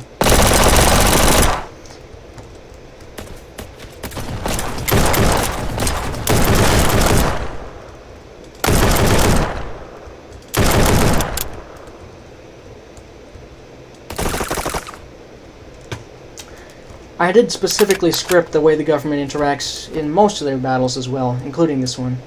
Basically, whenever you shoot them, it prevents you from taking them out instantly while you're out of their range, because as soon as you hit someone, they'll immediately start attacking and moving towards you.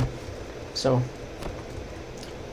just little things I kind of like to. From the Grasshoppers and Road Raiders, I repeat, requesting airstrike on all grids from 60 to 71C. Grasshoppers are no longer operational. Requesting airstrike on all grids from 60 to 71C. Dyson has escaped capture and killed numerous soldiers from the glass Dyson has hoppers and escaped air capture. I repeat. He said Dyson has escaped capture. From That's 60 to 71C. Grasshoppers are no longer operational. So we've entered this bunker now. It's very quiet. We're back down below again. Archer died. Yeah, that was sad. I would not have gotten the achievement if that was an achievement. So yeah, that's kind of cool. I kind of like this. Yeah, I should have been more careful with Archer, but he was an MVP because I was so low on ammo. He was the MVP of that fight. He had to take a few corrupted sergeants for me there. Sorry, government sergeants, they weren't corrupted.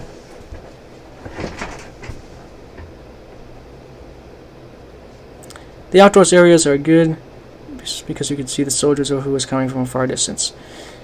Yes, I would agree. I would agree. I think in later media for this series, there will be more outdoor things. What if you do a genocide run? Do you mean killing every NPC you see or encounter?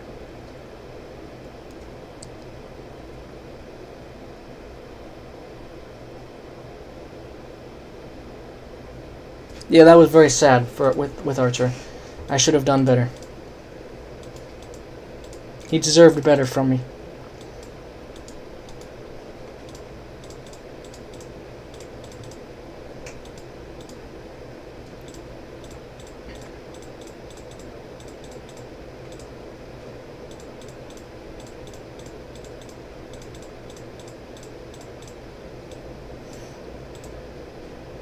So now you're entering this unfamiliar structure, and let's go.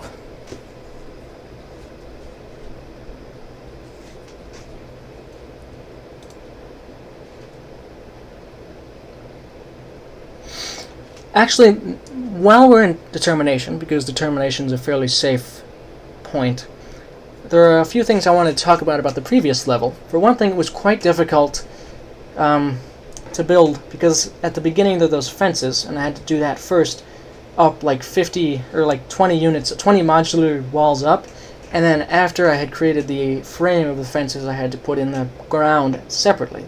So anyway, that took some time and was one of the more time-intensive parts of making the campaign.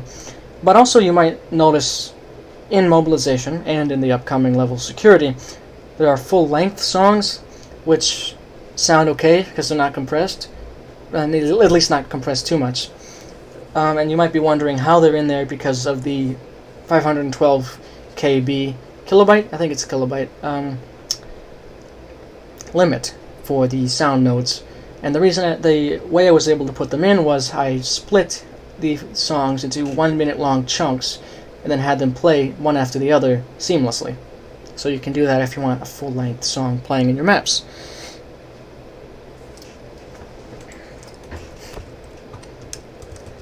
Another thing that I would like to talk about, maybe I'll have a part where I talk about all the factions at the end, but the government was originally supposed to be split into 2 sub-factions, these typical uniform types that you see around here, but also a much more heavily armored elite type that are more modeled off the original military government faction in the original Good of the Company.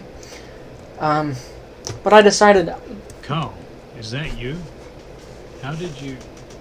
Never mind that now. Get inside, quickly. We have a safe zone of sorts in here. But I decided that having that many variations of units, it would just be confusing to people, or I don't really remember my mindset all too well, but I think it would make it more confusing, is this the government? Is this the government? But anyway. And then after that I thought about maybe making there be a boss, be a heavily armored government soldier. That's something that's still not entirely off the table for a future update, but I thought, wait a minute, people wouldn't know who he is, what faction he's part of, if he's the only heavily armored guy when the rest of the government has, just uniforms.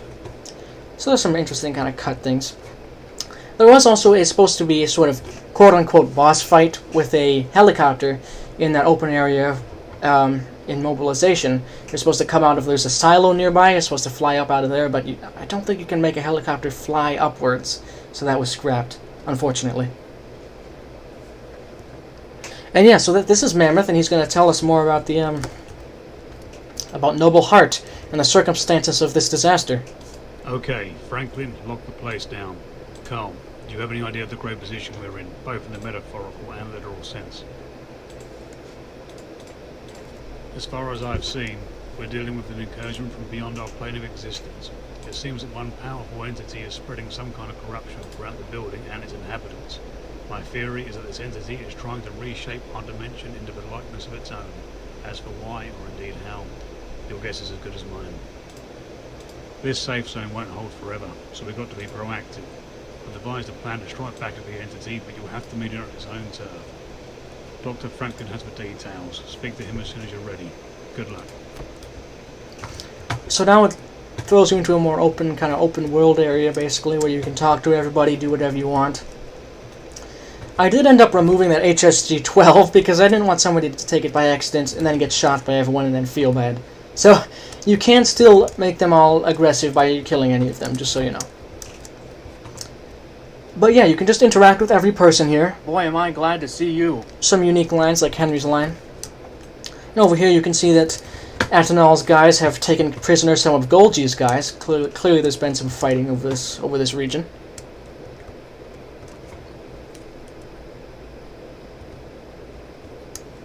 Sounds good. So, wait, do I call you Otis? What do I call you? You have so many names.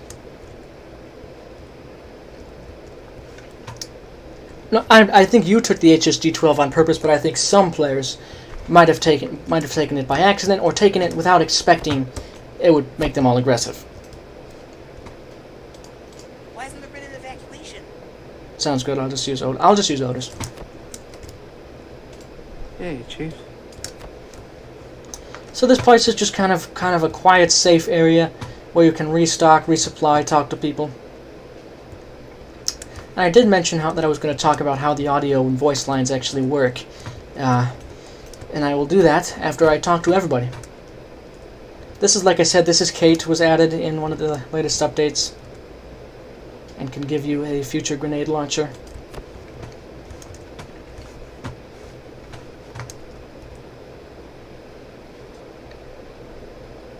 Oh, hello, Carl. I'm just checking the thermal for any signs of strange activity. That's how we spot those blue portals.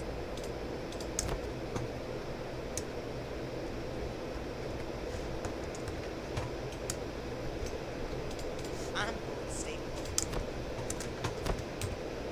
Good to see you, Carl. Glad you made it out okay, Chief. Ugh, what a disaster. Why hasn't there been an evacuation? By the way, if you want to buy that future grenade launcher from Kate, there are 2 ways to find money.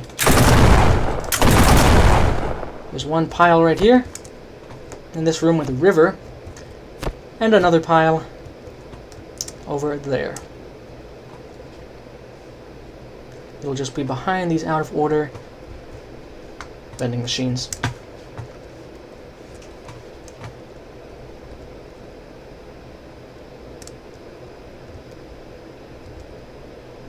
Sounds good. Sounds good, Otis. I'm looking forward to it. And again, the official details of the competition are not going to be discussed until the end of this stream, and then after this stream I'll post them on just basically everywhere.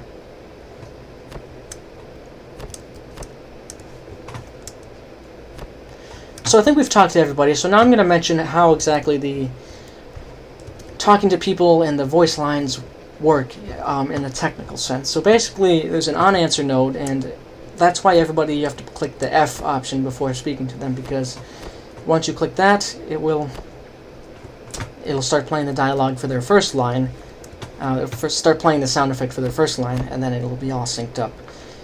There are about 200 voice lines for the good of the company. Originally it was about 100, but it has just ballooned in size because of like secondary recording sessions and all that. Not every line is used, but yes, it's a very large project in terms of sound editing and stuff like that.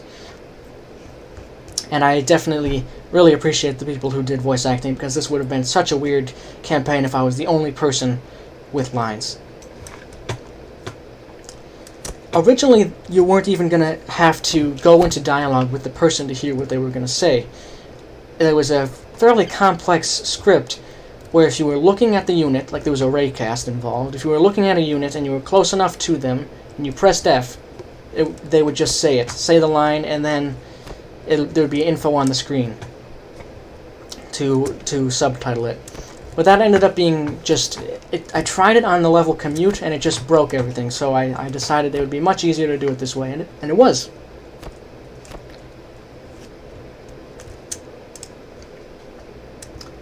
Do not shoot these gas bottles. It's a bad idea. It's Dr. Franklin, voiced by Chase. You've seen the blue portals throughout the complex, I assume. They would appear to transport organic matter between dimensions. Too much non-living material won't go through. Otherwise, we'd send a tank. We've run scans through the portals which seem to suggest that there are man-made structures on the other side. We don't know how on earth it's even possible, but there are heavy weapons there. The plan is to send you through the portals so you can kill the entity that is destroying the complex. Simple enough, really. Gear up.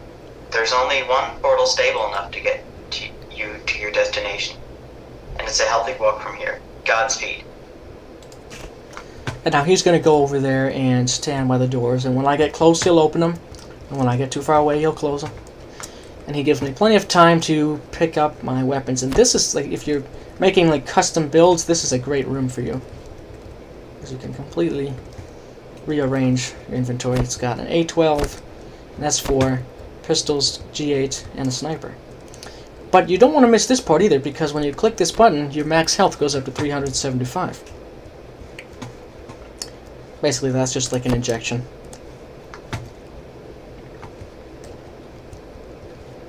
Let's talk to the last guy over here. Good to see you, Carl. Good to see you.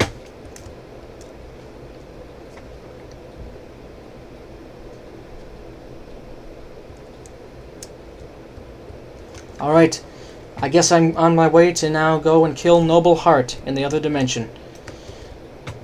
The journey begins.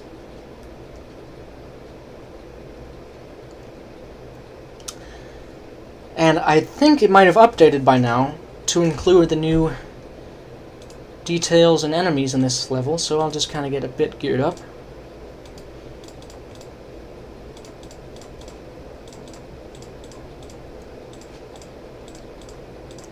But this level was originally one of the least detailed in the entire campaign, but it has since been updated quite a lot.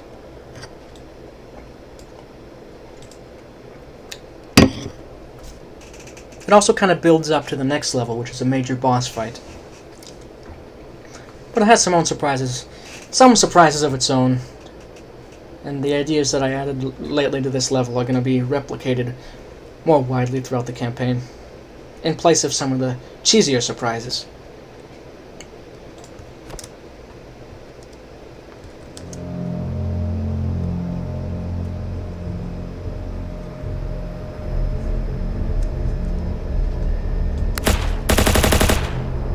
So you think, okay, that's nice and easy.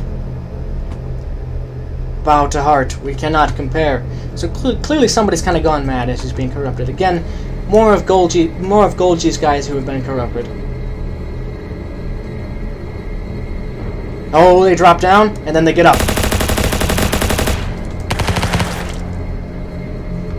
So that'll be a shock to the player when they see that. That's the hope anyway.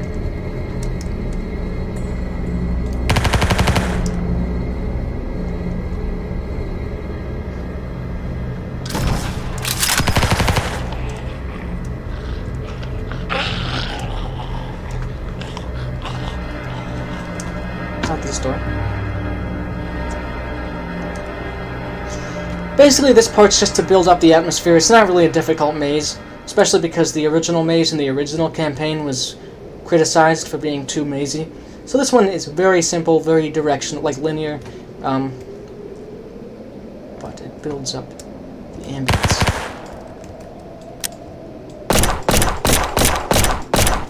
And now, we are ready to face the Chief.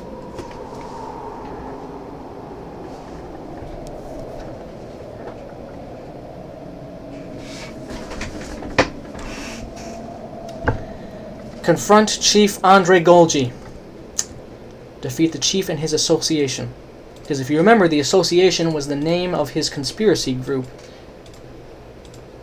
And unfortunately, I skipped past the lore surrounding it in that last level. But essentially, they have changed their plans. Their plan now is for them to nuke the DevCorp complex, say it was an accident, and in that case, everybody who opposes them will die in the blast.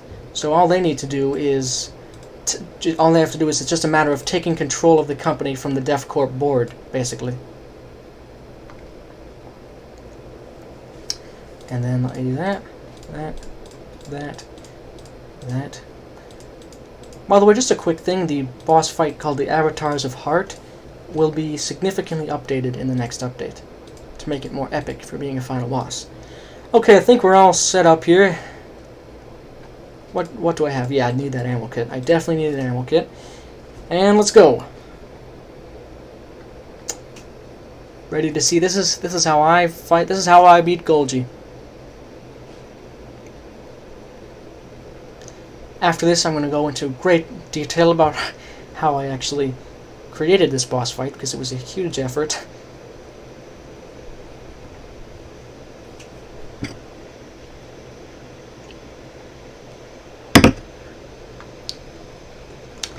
By now, the MG should be to the updated version, which means modern. Carl, I must say I am shocked. You survived everything I have thrown at you and more. But your skill with a gun won't save you from nuclear annihilation. You, along with all the other fools who rejected my ideas, will disappear in a flash of light, here and now.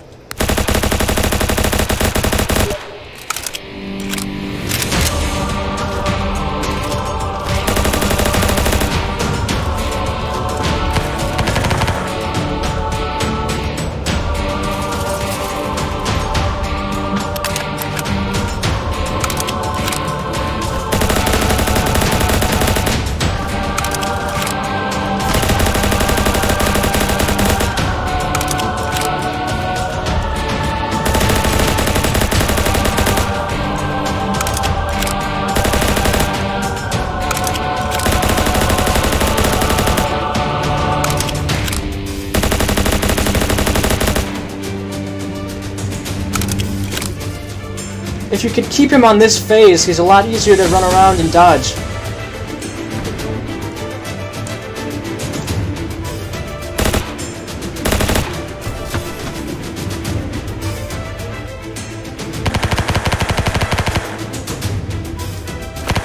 Except I have no cover now. I think I'm gonna go down.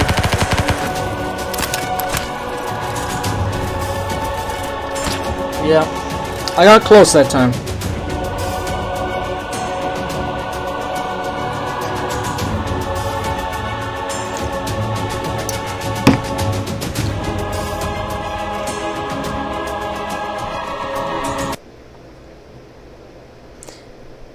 It's not possible to push Andre Golgi on the glass. You can only push units that are on the same team as you.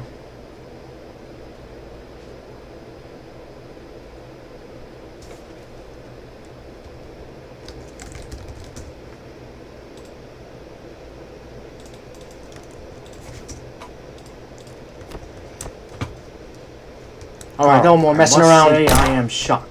You survived everything I have thrown at you and more. Oh, I messed it up! The gun won't save you.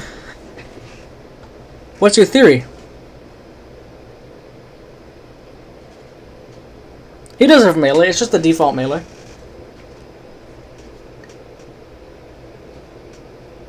But the thing is, if you run into the middle at a certain part, like when he has his goons at the windows, it's certain death. You have to know when to be mobile and when to use cover. Basically, use cover when he's shooting at you. I am shocked. With the lasers. Survived everything I have thrown at you. But in all other cases, but your skill run with the around. gun won't save Get you more from resources. nuclear annihilation. You, along with all the other fools who rejected my ideas, what the heck? will disappear How in did a that flash happen? of light, here and I now. think that's just related to the gun.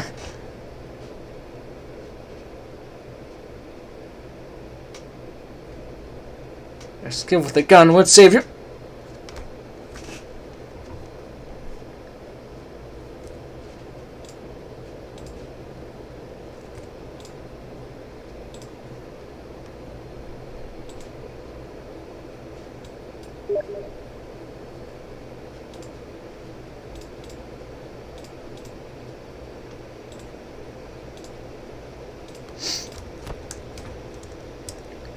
Carl, I must say I am shocked. You've survived everything I have thrown at you and more.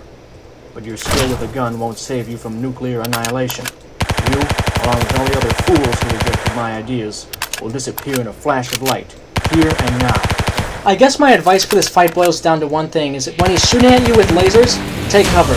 When he's shooting at you with anything else, you can run around and you're mostly safe. In fact, you should be running around. That's the best strategy, as long as his guards are dead.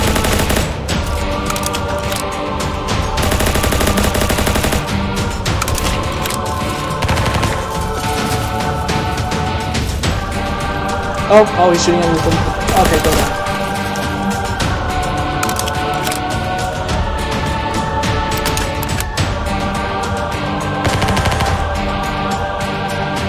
I'm gonna get him down this here.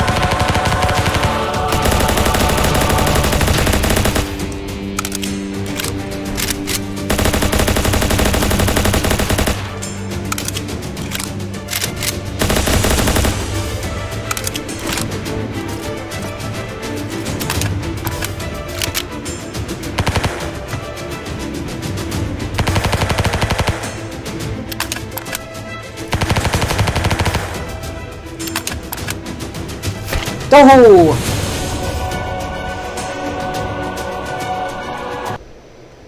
I was close that time, I just didn't heal. That was my downfall.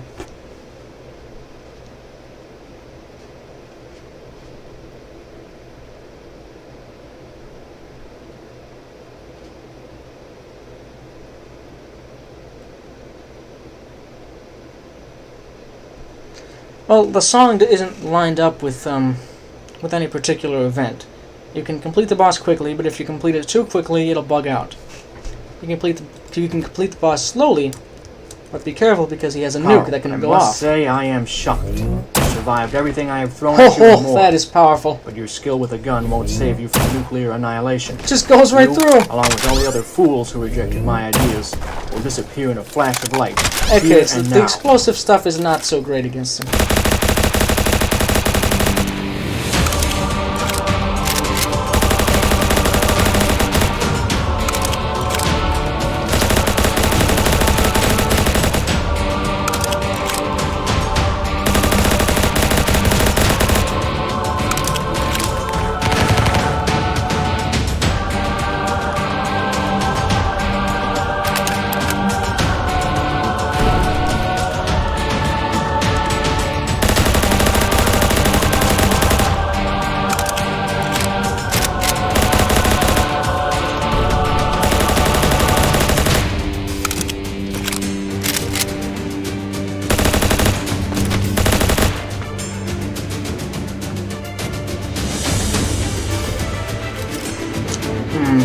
I am in something of a pickle right now. Okay.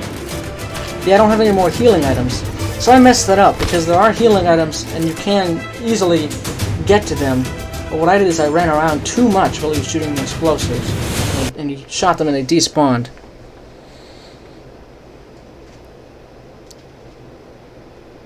Also, could you maybe show the nuke going off? Sure, I can do that. Basically, it's kind of just what you'd expect. It spawned... well, anyway. Yeah, sure.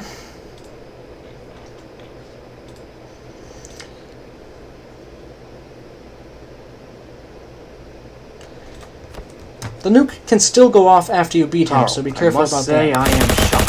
You survived everything I have thrown at you and more.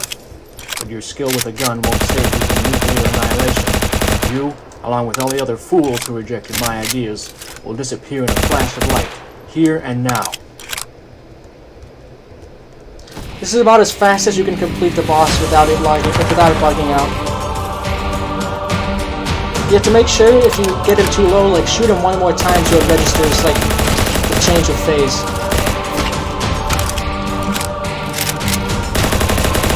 Calmly reloading in each other's faces. This is a good spot. I guess it's an okay spot.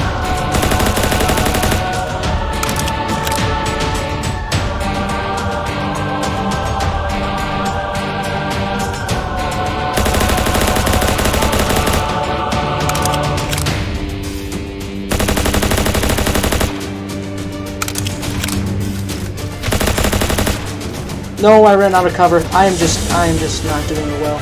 Like, I'm doing my own boss very poorly.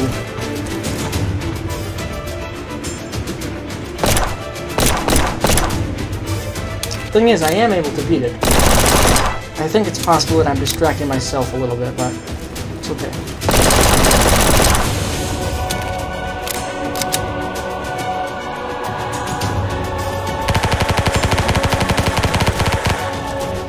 This is the time when you run. This final phase, it just goes all out. You gotta kill his guards. They will kill you. And now, once the guards are out, then you can get him. It's basically the last obstacle before you can kill Bolton.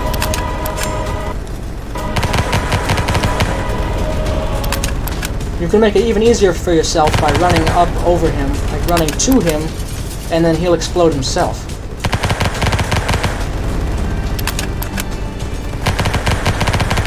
There we go, he goes down. Custom death animation, by the way. Kind of interesting. And another thing that you might not know is you can take his repair gun, and it works as a grenade launcher, just like how he was using it, you know? Because he shoots explosions and grenades out of it. So you can do the same. And this works in all future levels as well, so it does carry over if you keep it in your inventory. Nuclear payload. Should I let the nuke explode or disable it? Does anyone want to see the nuke explode?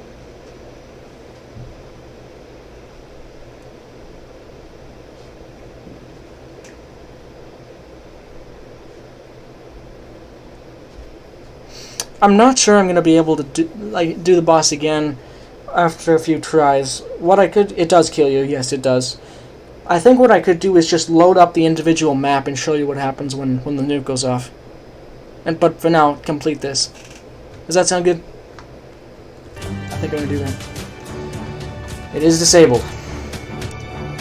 So after this, remember your original mission before you came across Golgi. So you had to jump into the portal so you could be taken to Noble Hart, so you could kill Noble Hart. So there you go.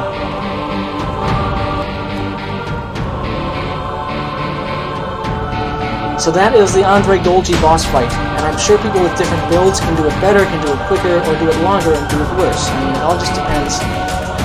It is quite hard, but I did that on purpose. It's meant to be kind of a very intimidating, kind of secondary final boss.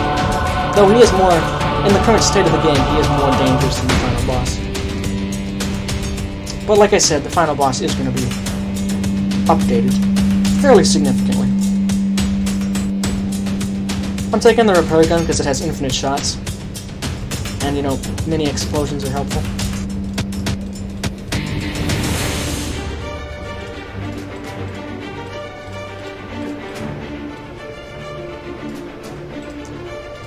Alright, so now moving on to Transgression, you've finally been taken into the dimension that Noble Hart lives.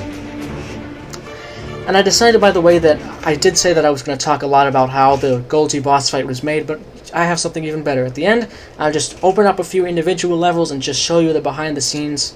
I think that'll be much easier.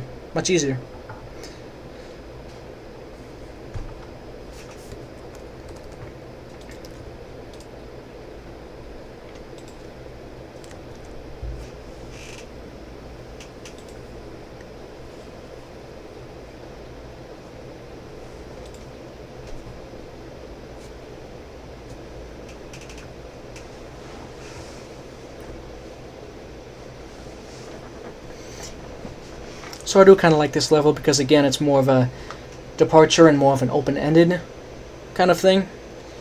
Because what some people might not realize is that every rusted wall in the entire campaign is breakable. So you can open up all kinds of secret passageways for yourself to get through the level. Because the entire half of this wall is all rusted walls.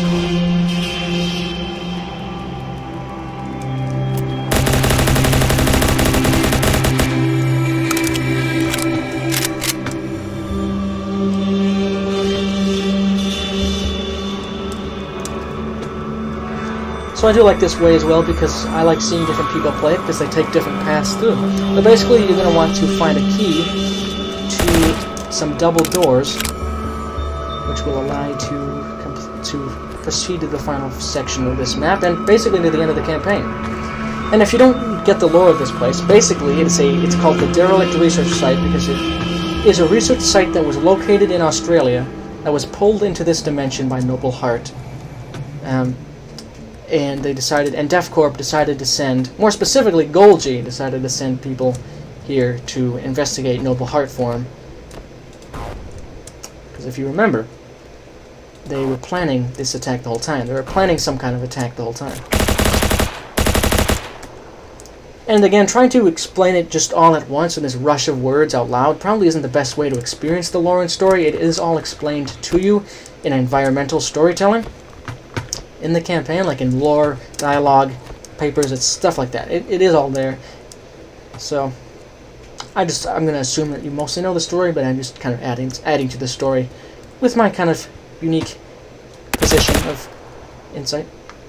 So again, you see it's very alien world, very alien. Continue on through. See a big tower. And now we are basically to the last gameplay level of the Good of the Company, so let's move on through here. Basically this entire level, so let me put it this way, the level Entombment is one big puzzle. The level Noble Hart is one big boss fight, because basically when you walk in you're going to see this giant mass of like biomatter that's in the corner, and it's got these tendrils sticking out of it. That's Noble Hart, but obviously you can't kill it with conventional guns, so you're going to have to find another way to do that. But to do that, you're going to have to go through the various obstacles and powerful enemies that Noble Hart can summon against you. So that's kind of the philosophy that I had in mind when designing this level, is one big boss fight. And I think it turned out pretty well, actually.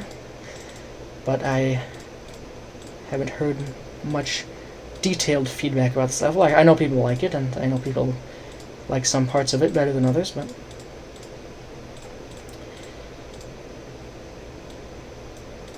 I'm going to go for the DMR this time. DMR is actually somewhat viable in this campaign, so I'm going for it.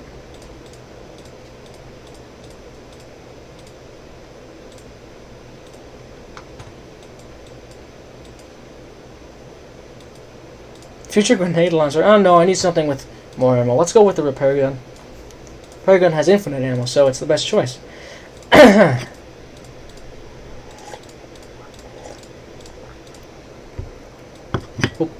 There we go. And then let me put on, my armor's already on, my SWAT plates are not on. Helmet. I think that's it. I am ready to face Noble Hart. Let's go! 3.5 hours. This one does have some fairly long-ranged moments, so I figured the DMR might be decent. I know you don't like it. Roscoe is easy. I was thinking about buffing his HP in the next update. His accuracy is buffed in this update, but not his HP. Good of the Company speedruns would be, frankly, pretty awesome, but also, like, I don't know anybody willing to do that.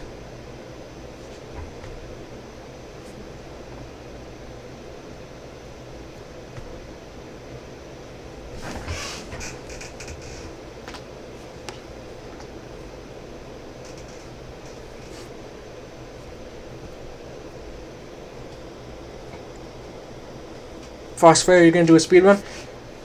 Go to the Company speedrun world record, any percent, live on YouTube.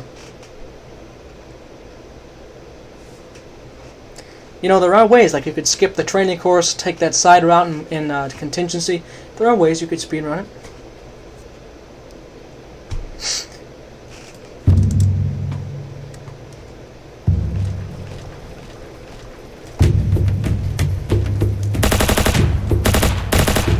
I like this part, and I think other people who play it will like it too. So you walk in, you see Noble Hart, and it's Noble Hart's like, oh my goodness. Got all the way here, got to immediately summon my guys. So that's just this big mass of material that's responsible for all this.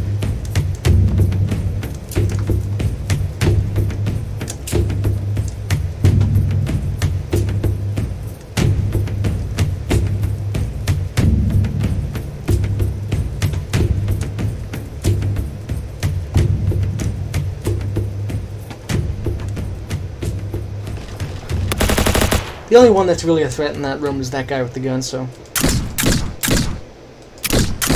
Whew, the DMR is weak, but it is long range, so...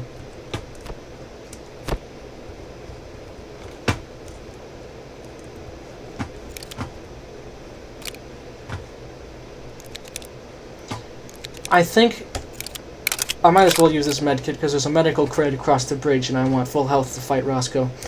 People do kind of joke about Roscoe, but if he gets like 2 hits on you, your health just plummets.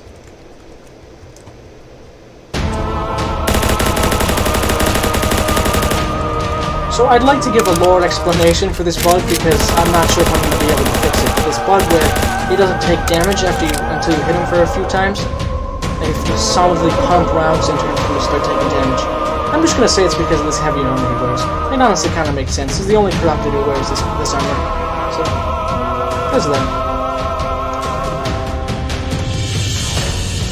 Yeah, I'm going to shoot Noble Hart a few times.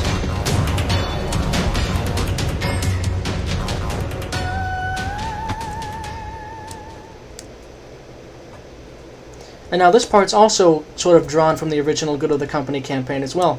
There's guys infinitely coming out after you.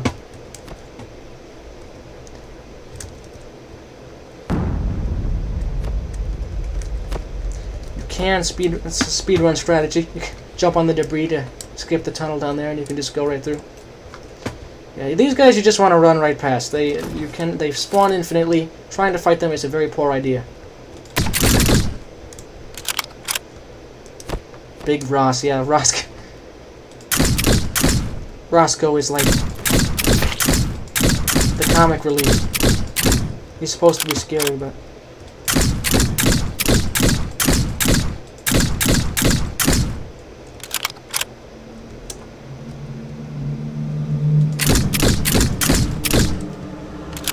Alright, this area is clear. This outside area is also reminiscent of an area at the beginning of the original Good of the Company. Just trying to put some, like, I don't know, splashes of the original design in there. By the way, the material, you probably won't need it, but there will be a side collection of the material from the original Good of the Company coming out with the new stuff. But the new stuff is much better. Well, not much better, but the new stuff I recommend much more. But somebody asked for the originals, so I'm just going to put it out there, and there is that. I will, by the way, at the end of the campaign, talk about where in the canon the other Good of the Company stuff falls, because it kind of doesn't make sense that there's, like, now three retellings of Carl Dyson's adventure. So I will settle that before any more material about the Good of the Company comes out, so there's no confusion.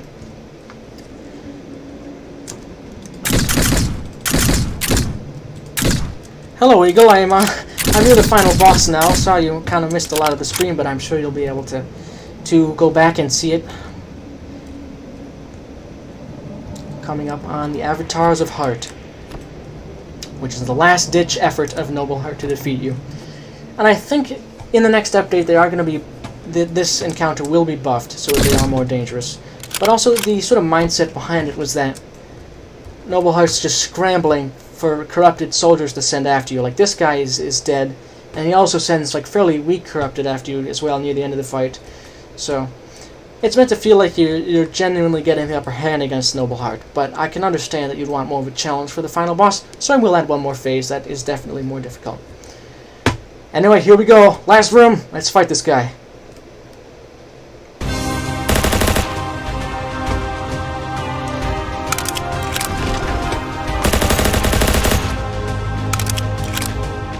Various ferals with different abilities appear.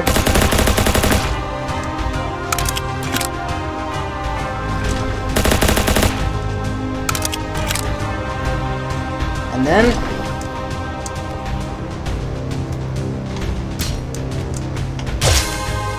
took him out. His avatars have been defeated, now we can get a good look at Noble Hart while we initiate the sequence. Payload released.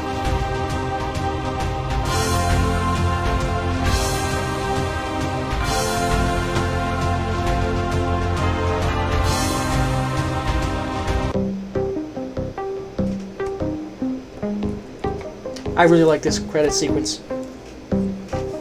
because it shows up in between the monitors and you see it out the window when there's a nuke going off, you nuke Noble Hart. There were various bugs in this section, especially with the avatars of Hart in the credits, but I think they've all been resolved by version 1.5, which is really great. Oh, that's actually not a bad idea, Madden. Let me just think about it a little bit more. But yes, I finished it! Woohoo!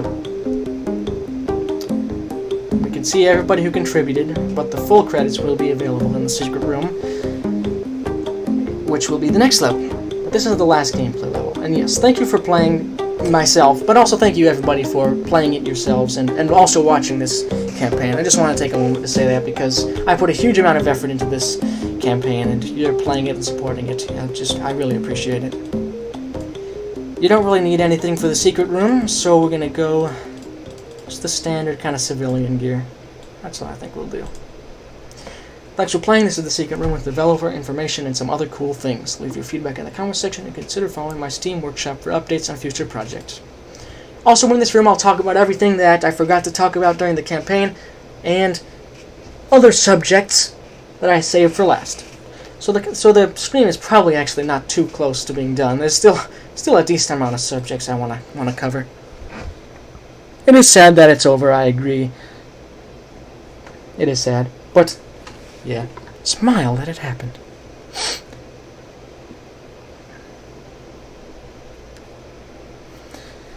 If you're talking about Golgi, if you're asking if he's corrupted or not, that's actually a fairly major thing that I kind of want to leave ambiguous right now.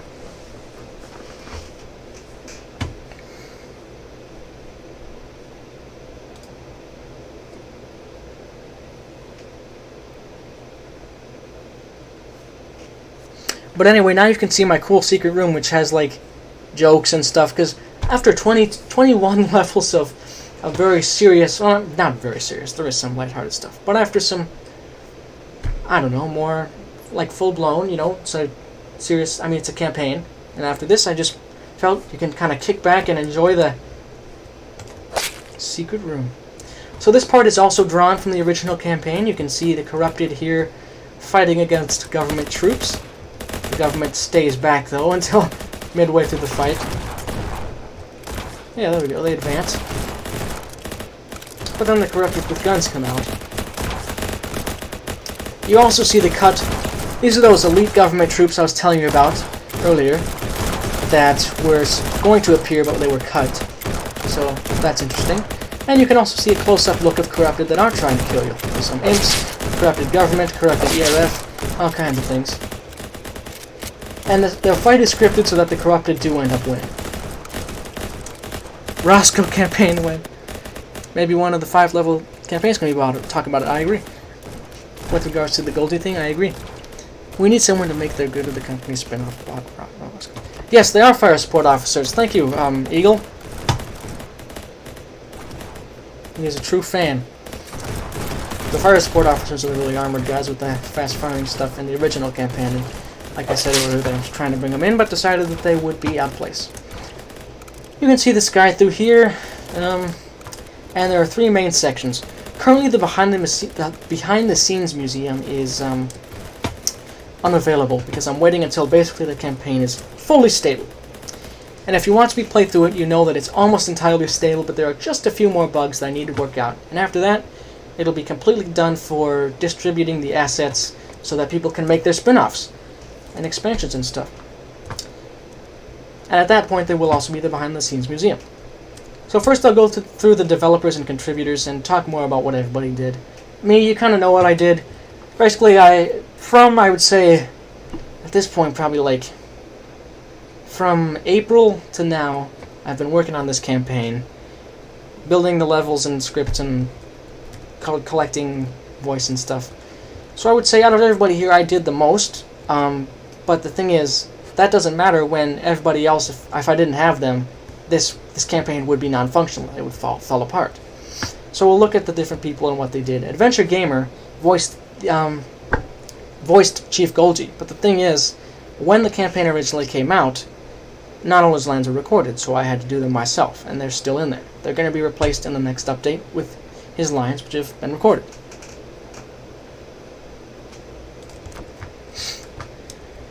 And then Mammoth did Dr. Atenal, but he also gave a bunch of feedback at the beginning of the campaign. Then, he's given feedback since then as well, like after release, now that I don't have to hide things from him. Madden did a ton of different voices. He did the DEFCORP guards, he did some scientists, he did government soldiers, sort of a jack of all trades, which is very helpful because when you walk into somebody random, you don't exactly know whose voice you're going to get. It's going to be mine, it's going to be his, it's going to be Crazy Crunch's. So, that was very helpful. By the way, you can't shoot people in this, but it doesn't do any damage. Then there was Chase, who, like I said, did Gregory and Dr. Franklin. It's very unfortunate that the way we did it, the audio quality wasn't as great as we would have liked, but in my opinion, it's really not that bad. And he was, by the way, also, he let me record the session 3 times because there were multiple technical difficulties, so very helpful. And then Ricky Cheese, aka Otis, he did Nick, and that one security guard David. Looking forward to seeing if there's anything new about Nick. Not really sure what people are talking about making for their spin-offs, but if there is something Nick related, we'd be happy to see it. And then Crazy Crunch, he did a bunch of DEFCORP guards. He just, wait, never mind. That wasn't him, that was Madden. Madden let me choose his appearance. I get to choose. Everybody else, they selected how they would look. So these are the voice actors and contributors. These would be the playtesters who actually went through the entire campaign and reported bugs in the early phases. Obviously there's still bugs, but trust me, this campaign would have been unplayable without these guys' help. So a few minor bugs is totally different from it being totally broken. So Landshark, he playtested rounds and levels and stuff before it came out, but then after, like, days before it came out, he playtested the whole thing, which let me just completely revamp everything.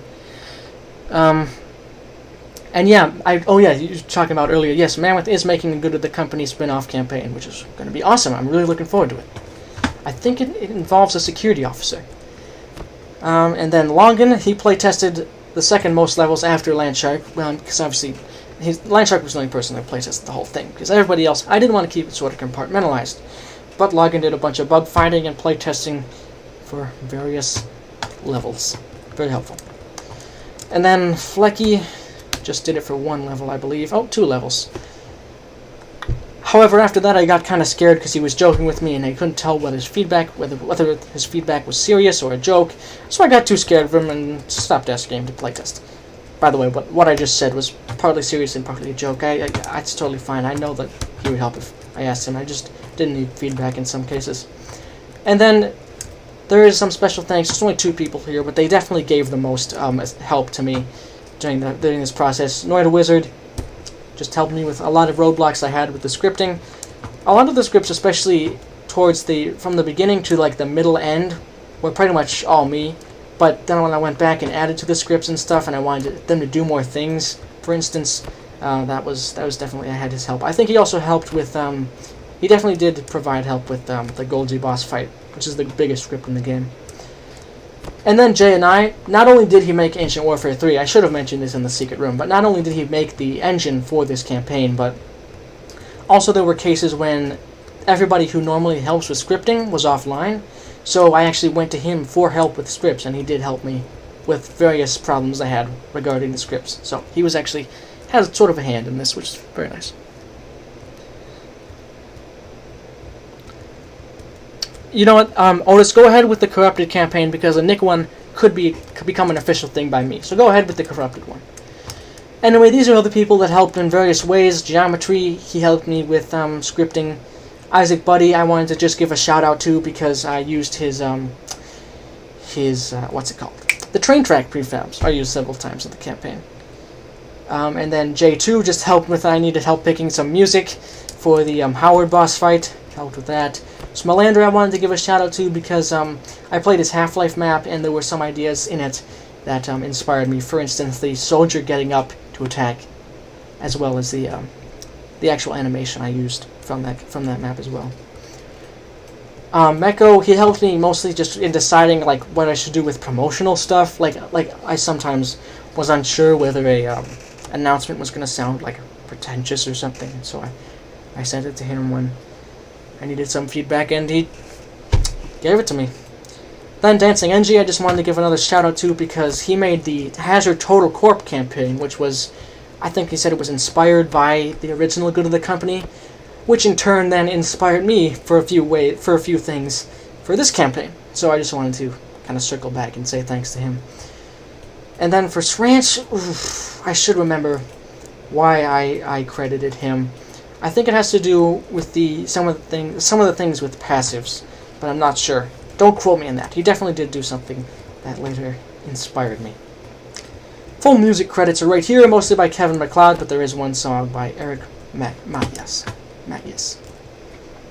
So those are the developers and contributors for the campaign. Each credits is a little bit different though, because there's just so many people, it's kind of non-standardized, but it's okay.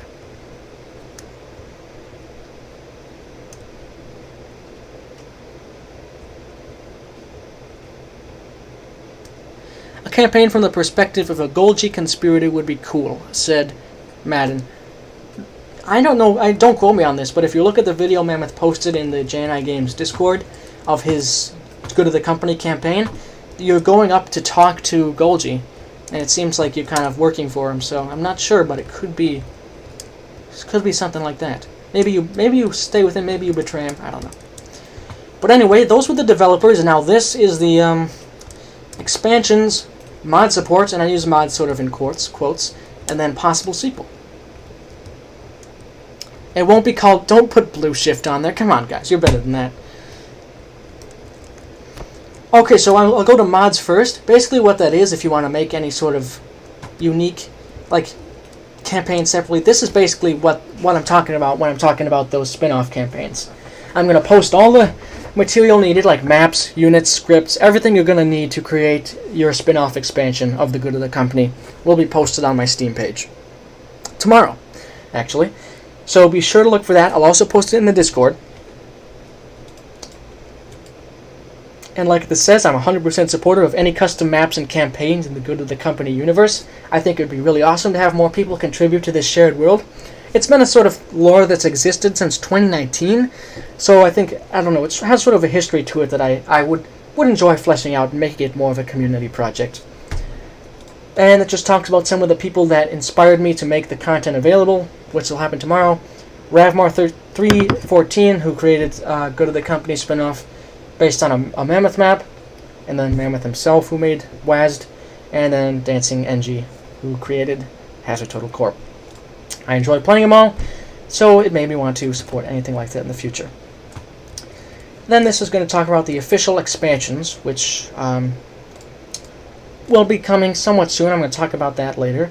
But yeah, basically I have some ideas for expansion campaigns. A few of them will be announced today, with non-solid release dates. Some of them might even be collaborations with other map makers, so keep an eye out for that. And again, if you do want to get notifications about this, you could follow me on Steam. You could also subscribe to this account, Tomebinder. You could subscribe to this channel, because I will be posting trailers and updates about future Good of the Company stuff here. And then finally, soundtrack. All the music used can be found on my YouTube channel. Just go to the playlists button and it will show you a playlist of the Good of the Company soundtrack. And then finally, we're going to move into the mysterious sequel room. It's 4:53 for me right now, login. But anyway, the sequel room is going to contain just a very enigmatic look at a potential sequel. See some guys fighting outside. Some of them seem to be in Def Corp garb. That looks like Carl. And they are fighting Corrupted, so the Corrupted are back somehow. Well, who said they ever left? What is next for the Logistics Chief? If it seems like people are really liking this campaign, which I think the response has been mostly positive, which I am very grateful for. And I really do appreciate your patience in letting me fine-tune it and improve it so it can be the best product it can be. But if it seems like people really want one, I could work on another sequel on a similar scale to this campaign. That being said, probably won't be for a while. I think until I'm in a state where I can create a full-scale campaign, the expansions and mods and all that kind of thing, that will definitely be quite a huge amount of content, which I think people are really going to like. Let's hope. Well, now that we've kind of gone through the Secret Room stuff, there's things I wanted to talk about that I forgot to from the main campaign, but let me just look at the chat really quickly. Maybe there's some Corrupted that were not killed yet. Yep. Certainly a possibility. So let me just look at a few things I wanted to discuss. Okay, so there are 3 major things, maybe 4 major things, that I would like to mention before ending the stream. And I'm going to let you guys decide what you want first. Should I lay out the exact announcement for the expansion contest, for the spin-off expansion contest, or should I discuss and reveal some official expansions that I'm working on? What do you want first?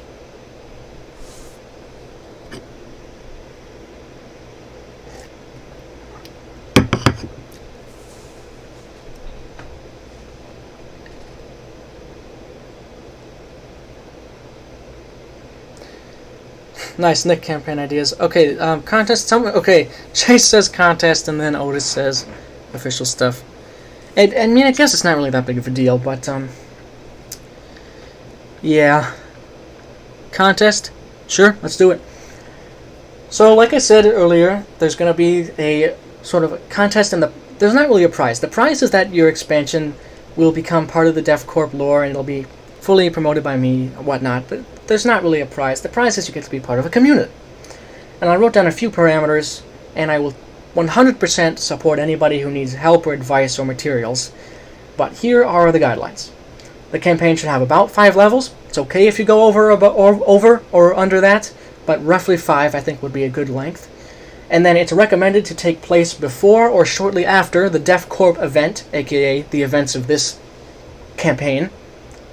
And please include action, puzzles, and suspense in some form.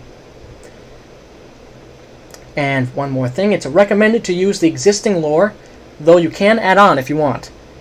And then using existing units, which I'll be posting tomorrow, as a baseline is highly recommended, but varying them if you want is great. And then the winner, and possibly any entry that really fits in, and possibly every entry, will become canon in the good of the company lore. And we can work together to kind of fit it into the overarching story. It's really not a serious, it's not a cutthroat competition, but I think I would really like to see what people come up with, and I will support it fully. I'm going to post all the assets tomorrow. That includes, like I said, maps, sounds, scripts, and especially units. So, the Good of the Company expansion contest. What ideas do you guys have for maybe a deadline? How long do you think this should go till? I'm good for any time. Sounds good, Eagle. How long do you think it would take you guys to make one of these campaigns? Roughly 5 levels.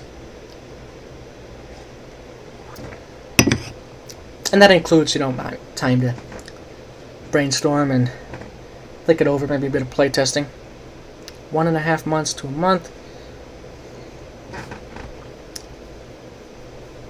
A month is kind of a round number. Do you think, let me look at what other people are just saying. If there's anybody else going to say what they think, okay, a month? Alright. Then we'll have it be a month. So a month is in, that going to be a hard deadline, like September 7th? 6 weeks? We could do 6 weeks, just to make sure it's the best quality you guys have possible. You won't have to rush. Or 5 weeks. We could compromise on 5 weeks.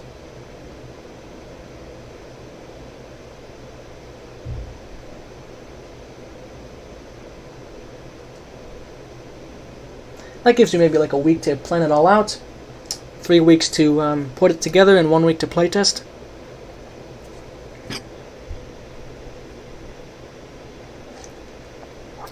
Alright, I think we're going to go with 5 weeks. So, let me just see what day that is. 5 weeks from now. So let's say the deadline, and again, if something crazy happens, we can change the deadline. But I think for now, let's say the deadline for this contest is Saturday, September 11th. Does that work? Okay. And after that, I'll just play through them all, give my thoughts, and anything, and yeah. Just kind of, and it won't be really judging, I'll just give my thoughts, and things will be put into the lore, and it'll all be great. It'll be one big community. So you guys are all hoping to maybe submit? Sounds great. Well, I am really looking forward to seeing the different stories you guys can tell, because it can be from the perspective of Carl, but if it is, you gotta be careful about it. You might want to talk to me about your ideas, by the way. But it can be from the perspective of Carl, but the perspective of somebody else will be interesting and refreshing too, I believe. And I would I'll be really happy to hear updates on your project, like what your story ideas are, level design ideas. If you have some sort of unique mechanic or something you want to add, or a puzzle that hasn't been done before, that's phenomenal. Sounds good, Frost. That's totally fine. And also, all these expansions will be shown off in a stream, possibly a YouTube video as well, when the contest is done. So September 11th will be the deadline for this. And I will announce that on the various Discords as soon as the stream's over. And now we'll talk about official expansions that I'm currently working on. But before I do that, I just want to say I'm not done updating this campaign. This base campaign is very close to being stable. There's one more update that I want to do, one more major update, 1.6. 1.6 will be the final update, I think, before it's stable. Awesome, that would be awesome, Eagle. But I think 1.6 will be the final update, and that'll include all the rest of the voice updates, last bug fixes, improvements, achievements, and the main thing will be related to voice lines and sound design, and the sound design of the world. After that, it should be completely stable, or mostly stable, like 99% stable at least. There could be occasional bugs, but after 1.6, the campaign's in about the state that I dream it to be. So after that comes out, I will post all the assets, and that includes maps, units, prefabs, all that stuff. Like I said, all that'll be posted on my Steam probably tomorrow. I would say tomorrow was going to be the cutoff for that. So 1.6 will come out tomorrow, assets will come out tomorrow, and after the assets come out, you guys can start making your expansion campaigns. But before they come out, you guys can still take this time between now and then to develop your ideas and get things down, and talk to me about them too, because like I said, being clued in would be helpful. But until those assets come out, you guys can focus more on the planning stage, because I don't know, you can't see this, but I have a giant, like 20,000 word notepad, and obviously you will not have this, but it's just an extreme example. But if you want to write some things down to plan, you can, but more specifically, you can just write things down in Discord or something and just talk about it with other people. It would be helpful.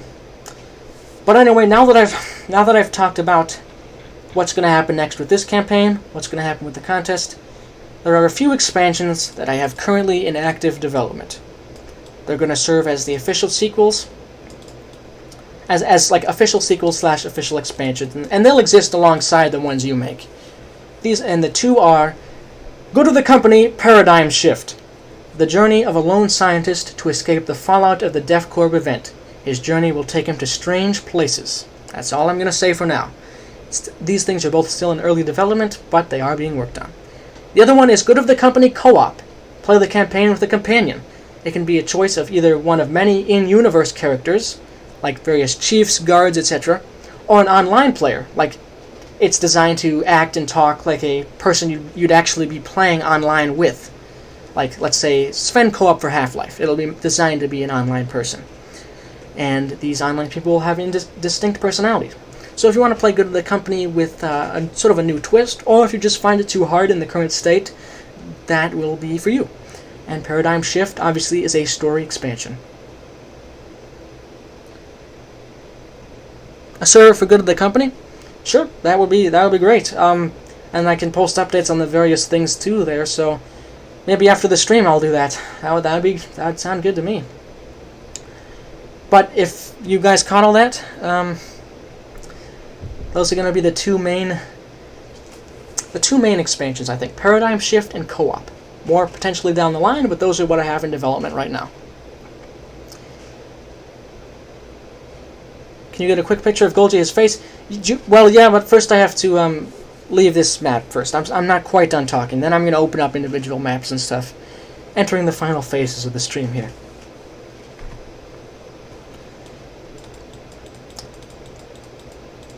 Do you think that... So what I was going to do was talk about the canonicity, like basically whether or not the old campaigns are canon. But do you think that should be a poll? Because I like the explanation that the other campaigns are retellings of this story. Because the Good of the Company 2021 is the canon around which everything else is based. But do you think the other campaigns should just be like, the explanation is that they are retellings?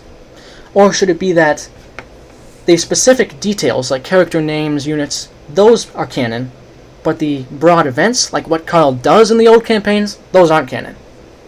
Which of those options do you think is better? Have them exist as stories, or just selectively choose what parts are canon, and have them be a part of the main thing?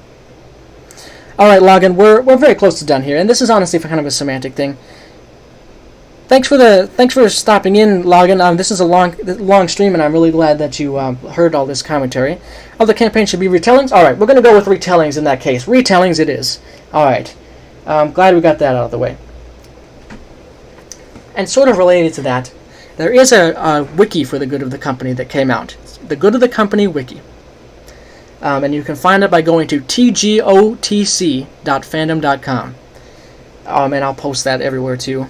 And what that's going to have is information about the campaigns and games, and advice, lore, all that kind of things, and sort of strategies if you're stuck, guides, that sort of thing. It'll just be sort of a homepage for guides and stuff, because that stuff would not work very good on a forum or a Discord server, so yeah.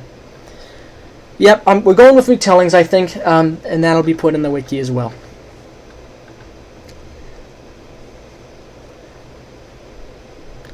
Yes, we can totally make a server, the server for talking about it, for lore, story, updates on projects, on personal projects like the expansions and things like that. I am 100%, that sounds great. I'm kind of surprised I didn't think about that earlier, to be honest, but yeah, there it is. There was a lot on it already, and it's very good. Thanks, I'm glad you like the wiki. But yes, there will definitely be a server made shortly after this comes out. And why don't I... So now that I've kind of shown you and told you basically everything, let's end the campaign. And I can show you a few behind the scenes looks I think would be nice. So as you can see, depending on how quickly and how slowly you take the campaign, it can either last like only an hour to multiple hours, because this campaign has been around a while. I mean, sorry, it's been taking a while. It's been 4 hours for this live stream, I believe. So now what I'll just do is load up a few individual maps. I'm going to show you the Golgi boss fight so you can get a peek at that, and anything else you might want to see, just as kind of the epilogue to the stream. How the Golgi was made. The making of Golgi. Okay, let's do it. And believe me, once you scroll out of this boss arena, it turns into a twisted nightmare world. Like, you see this facade, and it's a very, like, I like this arena a lot. But you just go out, and it's just so weird. So basically, rather than using replace unit, what I had to do was teleport in units for the various phases. Because in some cases they had to have different specific settings that a replace unit simply just can't have. Like range and other, I think it was range and skill were the main things that could not be changed. So obviously there is a unit for basically every action that he does, and they just get teleported to the same position. And I decided to start labeling them here, so he was going to call for the guards in the windows. And then so when he holsters his grenade launcher, draws the RSX, uses the RSX with more skill, holsters the RSX, and then this is what it's going to look like when he does his final barrage of grenades, and then this is what he looks like when he dies.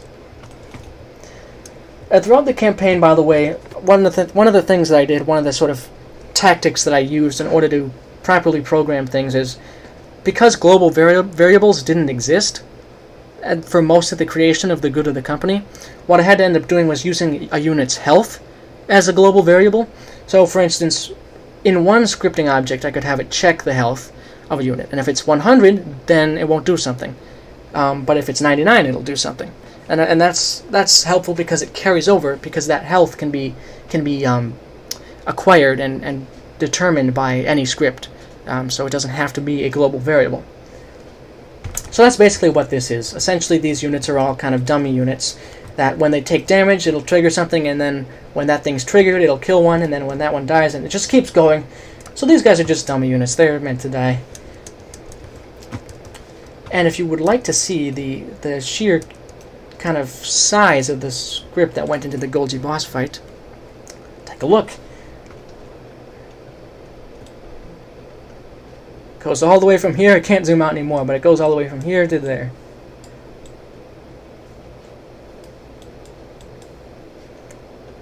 Don't have to explain every script, but you can see just kind of labeled what different things do. And yeah, it is a gigantic script, I do have to admit. Some of the things are just the same, like just copied so that different units would behave the same way, so it all feels like it's the same guy. But it certainly took me about 2 days to create this one script.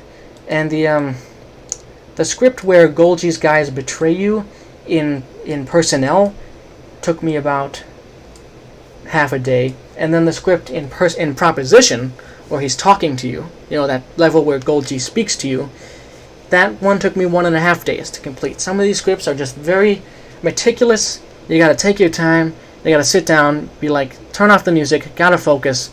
Just let's spend 2 hours making an Ancient Warfare 3 script, which is what it did. And I did it in sessions too, just breaks in between. It was probably not the best way to spend your time, but I did it. So that's basically how the Golgi fight was made. Is there any other level or section that you would want to see, like a behind-the-scenes look at?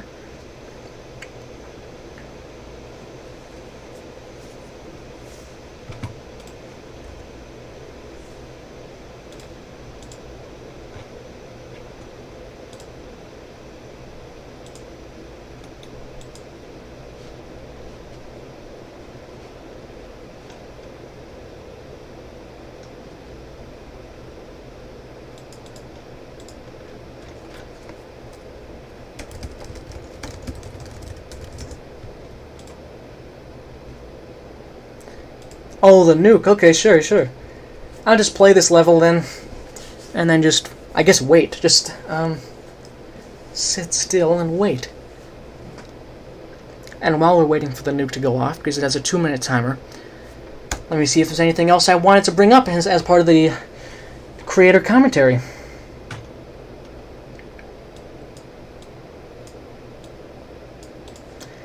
It does say one thing that I had listed was to talk about the cut content, like things that I was going to put in but couldn't for various reasons, like time constraints or survived everything I have thrown at you and more.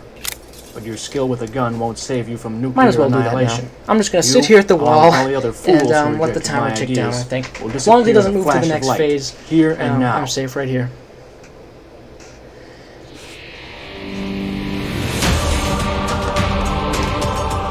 So, essentially, I already covered a lot of the content that was cut. There was going to be some more, like I've already mentioned, fleshing out of the military, the government troops. They would get some vehicles and planes and stuff that we would have to fight against. But it just became too hard to have that become scripted, to have it start when you want it to. That just became a pain. It is probably doable, and I probably could do it. In fact, since that is a new unique mechanic, I probably will include it at some point. But that was cut just for technical constraints and just because I was annoyed with it. Another thing that was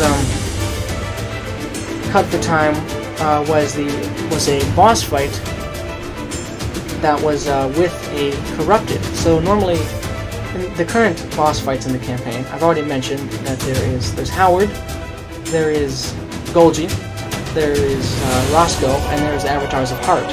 But there were originally, throughout the development of the campaign, there were supposed to be 2 others that were cut for various reasons. There was that government person who was the heavily armed version of the fire support officer. Who was, I think he was supposed to be called like some command or something. Again, this was probably a while ago. It was probably at least a month ago that this was on the table. But I just cut him, like I said, because he would be out of place. The other boss was a pure corrupted beast. You know how Howard is a corrupted soldier, and you know how there's normal corrupted beasts?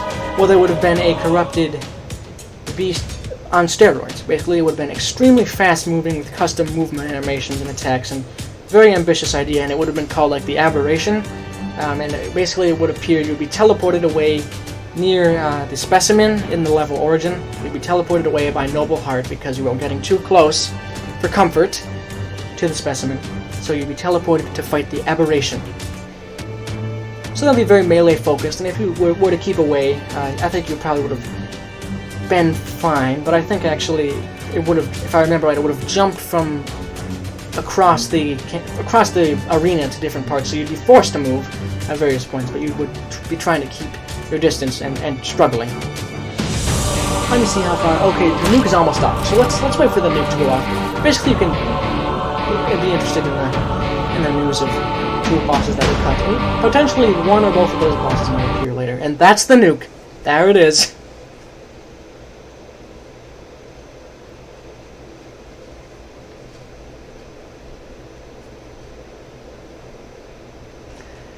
The reason Franklin's line about the nuke was cut was because the line that Golgi says when you're entering the boss fight is that you and everybody else who opposed me is going to be annihilated with nukes.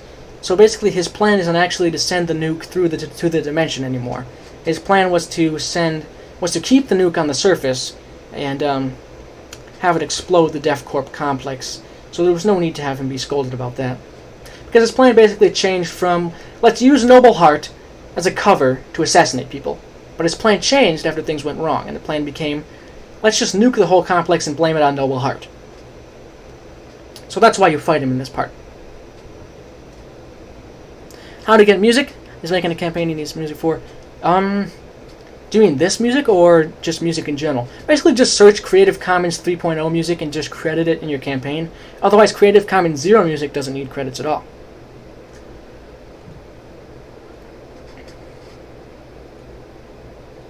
Just trying to think if there's anything else that was cut that I might want to mention. But I do think we're actually pretty much... That's just about all the content and things I can think to talk about right now. I've kind of gone through my notes. I'm going to double check those to make sure I didn't forget anything.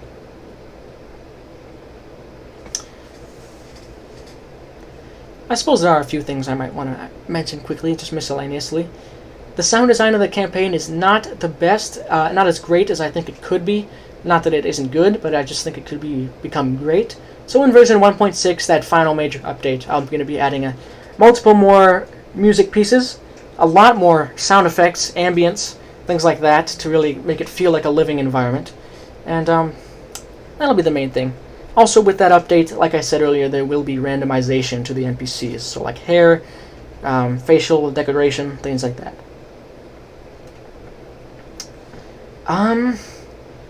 Yeah, I think that's just about it, if I'm gonna be honest.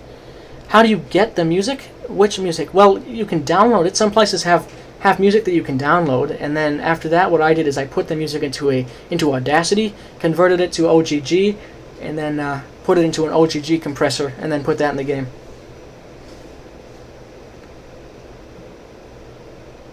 Otherwise, you can do that way that I talked about earlier if you want a full-length song. That is more time-consuming, though.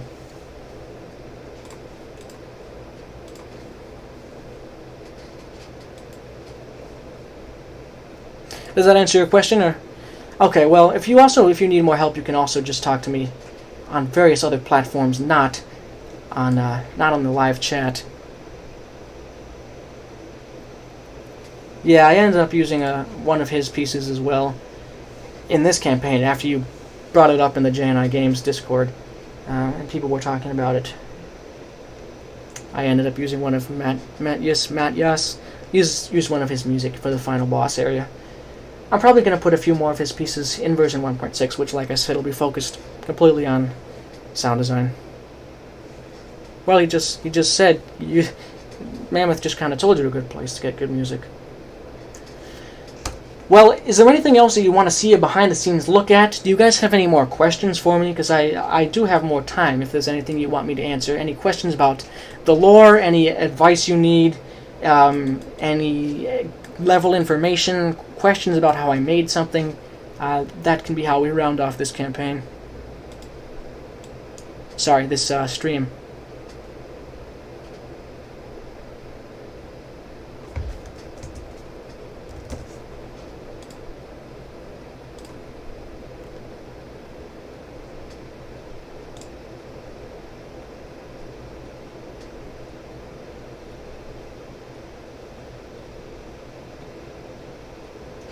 Make a version where the player has 900 HP. Well, tomorrow it's all this stuff is gonna be free to modify. I mean, if you really wanted, you could make a personal version with 900 HP, but that is kind of cheating.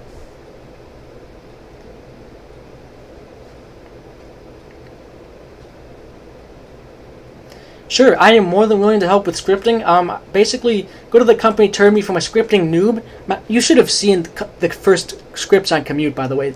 Those were so, like, that was scripting noobishness, like, so poor level. I had to go several times through it and fix the scripts. But basically, go to the company, working on such a big project, it turned my level of scripting, and probably my knowledge of the game in general. It turned it from 0 to 100, just as a metaphor. And so I'm very glad. It's a very worthwhile experience to make something this big. I wouldn't exactly recommend to other people to make something this big unless you have a huge amount of time to throw away. But I'm really glad that people did support me when I made the decision to do that. Hardcore mode with 1 HP. Yeah, no, I don't think that's really going to be worth the time to make that, if I'm going to be perfectly honest. But I am looking forward if anybody's willing, because I know people were talking about speed runs or doing like special build runs. Like if you want to do like a custom build, like that would be really cool. But just finally, I just want to say, double check. Nobody has any more questions for me or anything, because after this I will not be available for at least for voice chat or talking for the rest of the day, starting in like 40 minutes. So, is there anything else before we round off the stream here? Some people have been here the whole stream, by the way, which is just incredible. And thank you for watching live. And if you're watching as a video, because this will turn into a video, thanks for that too. All the important stuff like the announcements and updates and alerts and things like that, all that important, really vital stuff from this commentary will be posted on the Good of the Company Discords and forums and all that kind of stuff. You good? Alright. Okay, well, if that's all that there is for this stream, I think I'm done. So anything else can be answered over text chat then. Thanks again, everybody, for tuning in, and I will